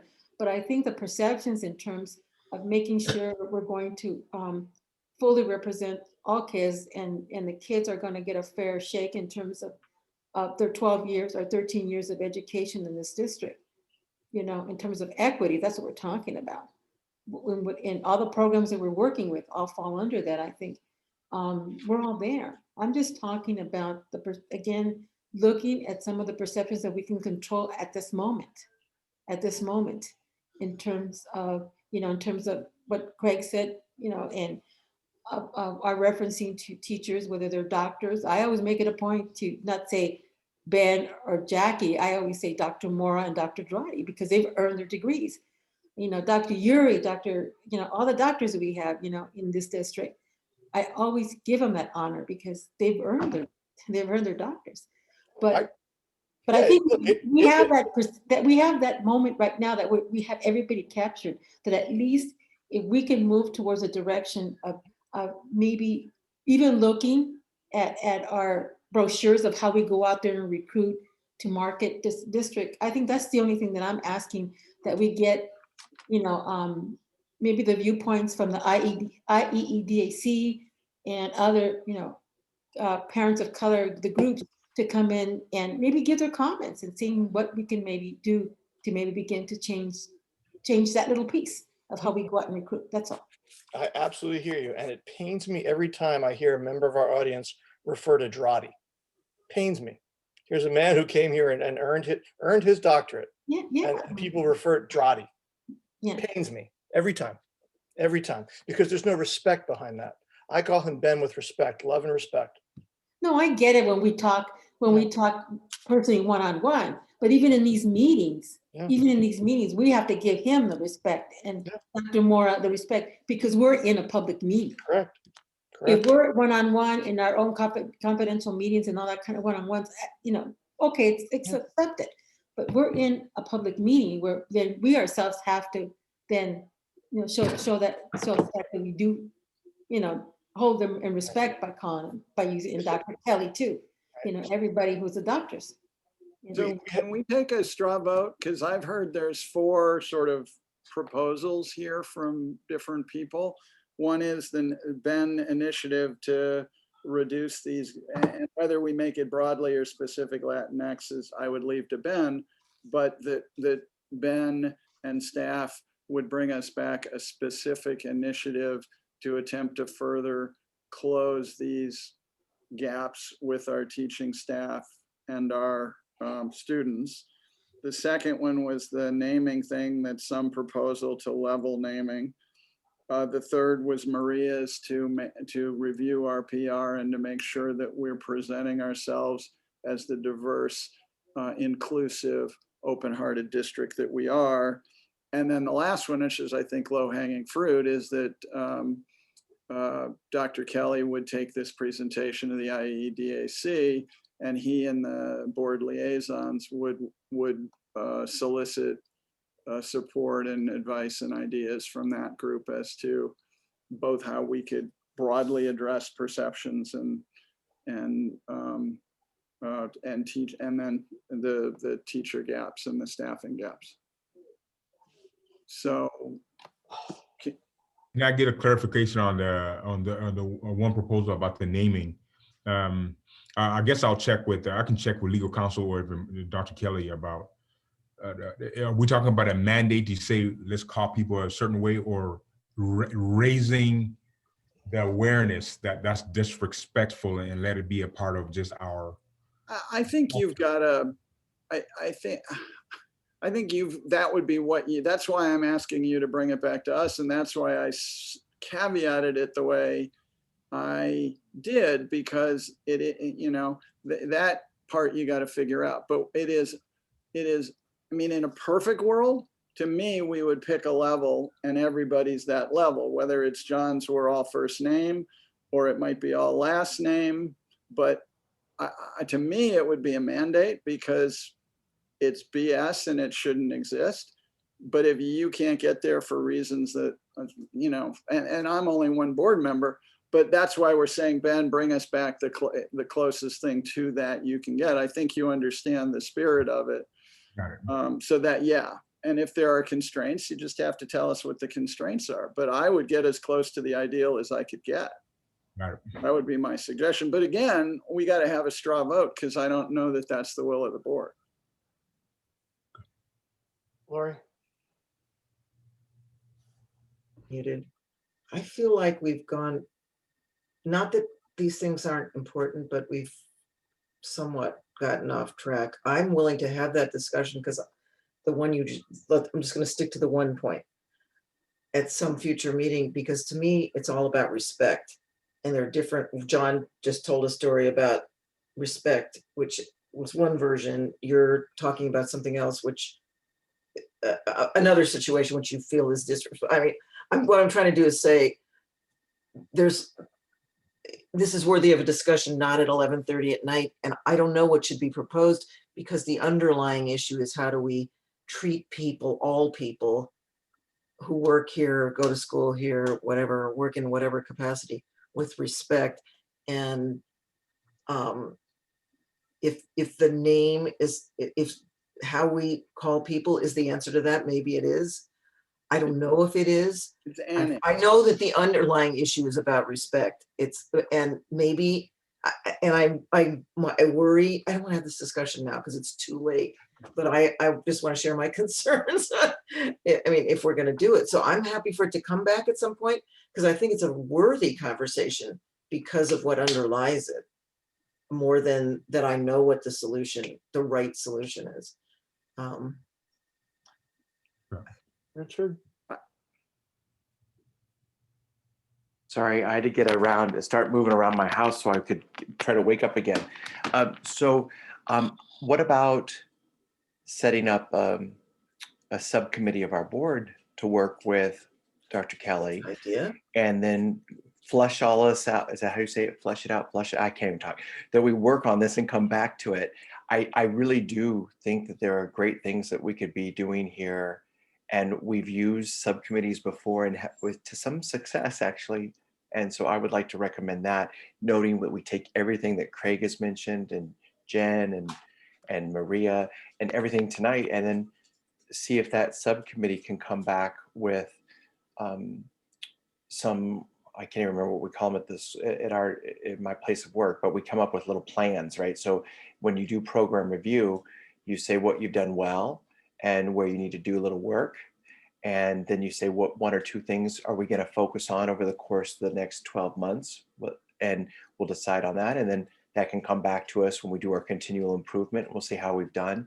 And at least it gets us on a path, but we could put this into a subcommittee. If I know Dr. Kelly doesn't need any more work, so he probably could handle the three of us board members serving alongside him as he does his continual good works. This is good work. The work we should be doing.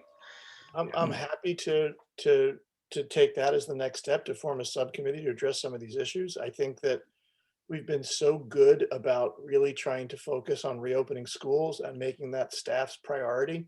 And I just don't want to, I don't want to pull Dr. Kelly or anybody else in more ways than they already are. But I do like the idea of a subcommittee, and maybe when we should talk to board members offline to see who wants to do that. Because right now I can think of 4 or 5 who would want to be part of it. So maybe we can create that committee down the road and keep it active. So I think that's a great suggestion. John, the only thing that worries me is when you say down the road. So could it, That means continually. Yeah, that's what I mean. But I was maybe in the next couple of days, the president of the board identifies 3 members of the board. That's what I'm saying. That it's, yes, thank you. Yes. But we really haven't heard from 4 board members yet. So I just for good order's sake, I mean, nodding heads, or is I this see something thumbs up you for a want to do? subcommittee to address.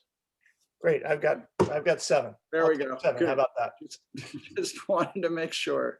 Okay, Lori just told me that we actually had a public comment who signed up while the board was making their own comments, which is usually too late for us to include, but if anybody stuck around this long, they deserve their minute, so. I don't know if she's still here, but Berenice Onofre has 1 minute if you are still here. And I apologize because I don't know when well, we'd already started, so I don't know when you signed it. Wendy Dumbo is raising her hand, but we haven't gotten to public comments comment yet. will be next. Here. Yep. Berenice, I think I hear you. Dr. Onofre, yes. Oh, thank you very much. I thought you forgot about public comments. No, well, I still I have didn't use my seconds. Okay, thank you very much. Thank you, Dr. Kelly, but Mark, and you can call me Bernice. Thank you. Thank you. I just stumbled over that one. Fun. All right. But you know, this is for real. This is a long time issue of the Latino inequity. And we have a lot of Latinos and a lot of teachers. So we have to be creative in the hiring. I can volunteer to be a consultant, not paid, and I'll go and hire your employees. You give me a job description. And this is serious. Second, I have a little issue. I heard tonight a lot of times the word Latinx. The word is Latino. It may be not a big deal for any of you or most of you, but it is for me and most Latinos. No more labeling. The state reports come Latino/Hispanic, and I will appreciate that the local reports come Latino/Hispanic, something like that. I heard over and over, and today I just got it. So I want to ask for a favor. Thank you very much. Thank you very much. And I actually appreciate that last comment because it's something that I stumble over all the time and wonder, it's a discussion I've had with other people about how do people want to be referred to. And that's something else that we ought to put in a box and talk about at some point. So thank you for your comments. Great. So we will create this subcommittee over the next couple of days. And we will continue to come back and revisit this item throughout our work in perpetuity, I would think. Let's go to major action item H2, which is our COVID report. And Kim Nguyen, I so apologize. I should have switched the order and done this quickly at the beginning of major action items, and I didn't think of it till too late. So I apologize. But you're here, take it away. Thank you. Good evening, board members, executive cabinet, members of the public. It is recommended that the Board of Education renew resolution number 20-02, declaring an emergency originally adopted on July 16th, 2020 that authorizes the superintendent or designee purchase materials, procure services, and take other required actions as needed to mitigate the effects of COVID-19 and reopen schools without a competitive solicitation for bids to respond to the emergency. This reporting occurs at every regularly scheduled meeting until the board terminates this emergency action.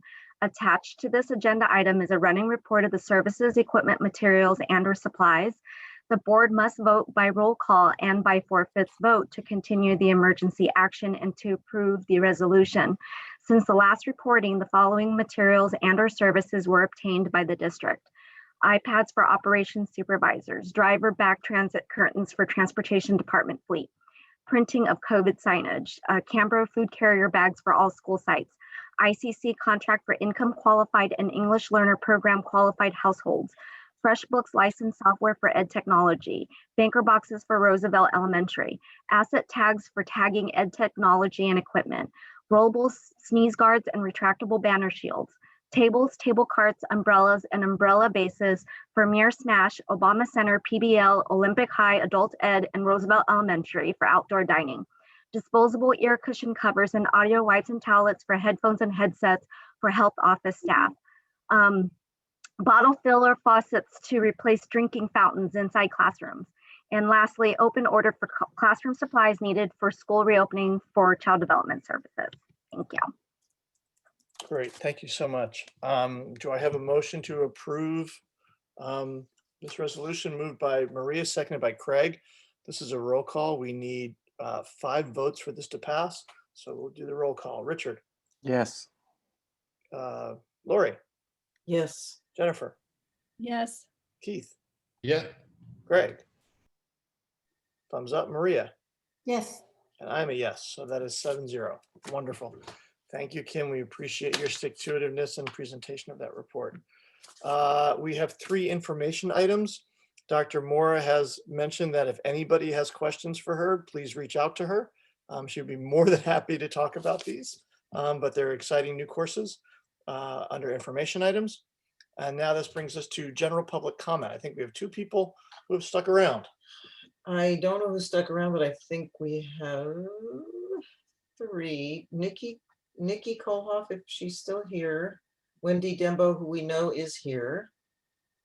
Christine Goddard, who I think is not here anymore. Correct. Because she emailed us. Correct. And then Berenice, if you're still here and wanted to speak in general public comment, which you signed up for.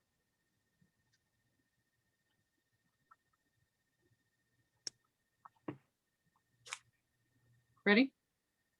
Yes. Okay. First, I didn't sign up for the last topic, but as long as we're adding titles, you should add checking with patriarchy to the list and the distinction between Miss and Mrs. This school district is the only place that I am ever called Mrs., having been, a professional since, I graduated from college. So it's a little jarring to hear all the time. Second, state testing. Several of us mentioned this. It is such a waste of time to do state testing when we come back after spring break. Nobody's going to do well. Nobody's been studying. It wastes like 3 or 5 weeks. So just tell us if you guys are going to ask for a waiver like other districts have, or we're just going to start a parent opt-out campaign and do it ourselves. Third, Art and VAPA. Dr. Drotti, I wish you would listen to the information that's been given to you. You speculated as if there wasn't actually data out there about people wanting to do art and, whether they would be willing to leave other electives. We've given you that data. It's multi-year data. You have VAPA reports year after year on it. So either you're misrepresenting the need to ignore the issue, or you haven't read or listen to what people have told you. It's a real problem and it needs to be addressed. And finally, I'm going to go to Math Pathways, because my Facebook memory today was 5 years ago when we did the same meeting on St. Patrick's Day all the way up in Malibu for a study session where nothing could be done about it. And my post then was, school board meeting Ray Math Pathways, disappointed by our school board members again. Let's wait until we have 3 years of consistent failure to change. Changing based on objective failure for 2 years is moving way too fast. In fact, we might need 5 years to verify complete failure. Well, This is 6 years of middle school math pathways, and we know they don't work. You guys did them in the name of equity with no data to base that on. You've refused to respond to Public Records Act requests with data about who is getting through the various math pathways the whole time. So what does our accelerated math pathway look like? And Keith, maybe your son is having trouble with it because it combines 2 years of math into one, and Craig's son failed out of it, as did Richard's son. It's a known problem that it's a horrible class, and parents have been asking for it to be changed for 6 years. And then it was meant to be equitable to delay acceleration, but now in order to fix the inequity caused by wealthier, whiter, and more Asian people making it through the pathway and hiring tutors, and the rest of the community who can't afford that or isn't, didn't advocate for their kid to be in that pathway in the first place, and it is left behind. So now we're doing summer catch up, summer get ahead, whatever you guys are calling it now, to try to fix your numbers again. Just put it back to math 6, 7, 8, like we've been asking, and kids wouldn't be failing. Thanks. Well, if I may have a quick rebuttal on that. My comments about my son were that he was just having trouble because of COVID and being away from his friends and things like that. He actually is getting an A in accelerated math, so math is working for him. He likes mathematics, and the program is effective. He's just having trouble like every other kid in other ways. So, but thank you for describing that. Thanks, Keith. It looks like then the last one would be a Berenice Onofre. Wendy's here. Oh, I'm sorry. That's because she already went gray on my screen.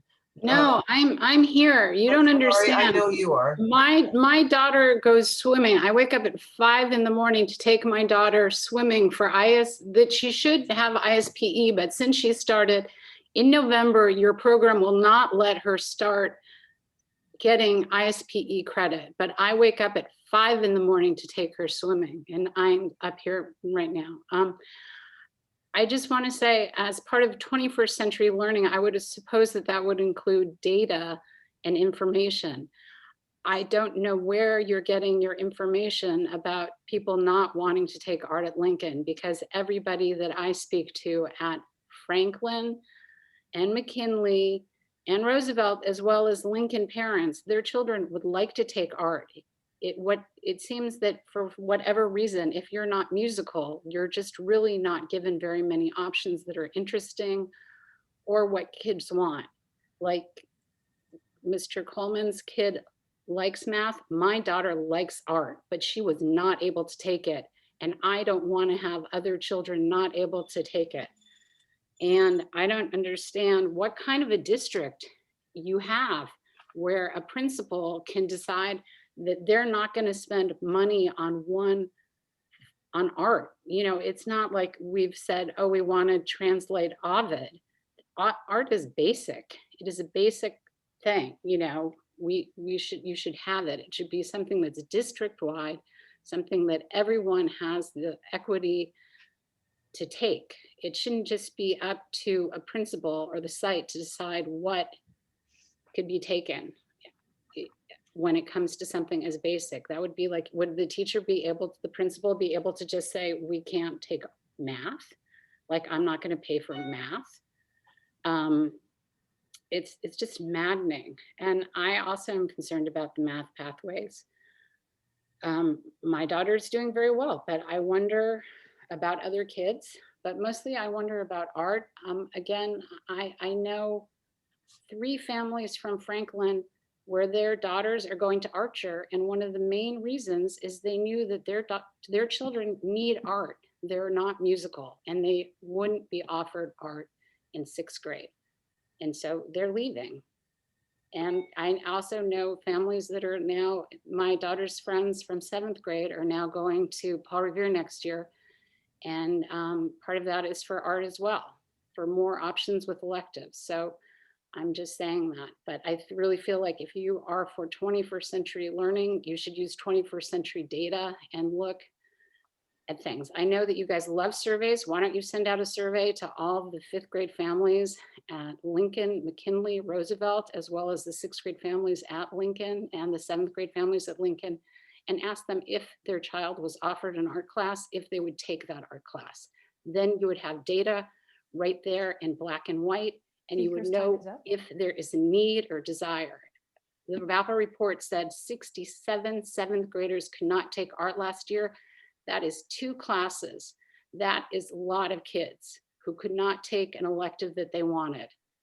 And electives should be a fun class, something that you want to do, not something that you're just put into because there's nothing else. Thank you, Wendy. Berenice Onofre, and then 1 minute for the last speaker, Niku Kashef, who signed up very late in this. I don't know if Berenice is still here or whether she made the comment she wanted to. Hello again. Oh, you are there. Okay. This is Bernice. Okay. So, you know, there's inequity in everything. Most of the things, I wouldn't say everything, but inequity in hiring, retaining, and student engagement, student achievement, parent engagement. So we need to take seriously about the inequity. The other thing is that the grading policy is very inequitable, extremely. And it's affecting the students who are not doing well at school primarily. I know for you students are laughing about this grading policy. They tell the parents says, do your homework. And the student will say, oh no, I don't have to do anything, because before when I used to do my homework, I got 30 and 40. Now I don't have to do anything and I get 50. So, you know, some students are taking really just don't do nothing, and it's affecting them academically. So that grading policy needs to be revised. I know you probably did it in good faith. I understand the reason behind, but I think it needs to be checked. Thank you. Thank you. And our final speaker is Niku Kashef. Thanks, Lori. I just wanted to say I actually signed up before the meeting, but somehow you didn't call my name. So I don't know why that is. I may have just put my first initial. So I did sign up before the meeting. That's okay. So I'd like the 2 minutes if possible. Sure, go ahead. I just want to say that I've heard a lot of platitudes during this meeting. I'd like you to think about the use of those platitudes and think about how you're setting plans and goals, long-term plans that can be checked and seen again. This has been something I keep hearing coming up from other parents. As you're looking at how we speak and language as an inclusionary tactic, I hope you can also look at terms that are used that are incredibly binary, like guys, which I've heard used by board members in this meeting, or in schools, I hear teachers refer to boys and girls. This becomes a problem for students questioning gender identities. And then second, I really question the idea of tokenism and pathways to change being how to engage populations and not speak for them. In that, there was a discussion about it being respectful to another person, that how they should be named, and the district saying that they should say how the teacher should be named. But the underlying issue is not about respect. It's about racism and sexism. It totally has to do with the patriarchy. If you'd like to know how a person would like to be named, ask them. Ask the aide, ask the teacher, ask the student. I'm a professor and I let my students call me by my first name, not doctor and not professor. That is respect. So I really hope that you can look at these things while you're looking towards more of the issues of reopening. And also I'm hoping you'll be addressing training with staff, with the board, with teachers on thinking about anti-racist pedagogies and extending diversity practices in the classrooms as well as we go forward, as well as training for, board and the district. Thank you. Oh, and you know what? One thing I really have to say this, art is a core competency. It shouldn't be thought of anything differently. It's STEAM, not STEM. please remember that. It's essential for them in the job market going forward. I see this again and again with students in all The art speaker's departments. time Sarah, is I up. see you telling me I'm done. Thank you so much. I appreciate your time. Thank you. Thank you very much. I have a question for the speaker. Oh, is she still there? Niku? Yes, There you are. You Oh. are still there. Okay, go ahead, Richard. I'm just curious where you're a professor at. I appreciated your comments, and I just was I'm a wondering. professor at Cal State University Northridge. I'm also a professor at a private university, and I'm on the board of the College Art Association. So I work with professors, reopening of schools. I've worked for Santa Monica Malibu USD years ago as a sub. So we moved back to this district so my daughter could be in this district.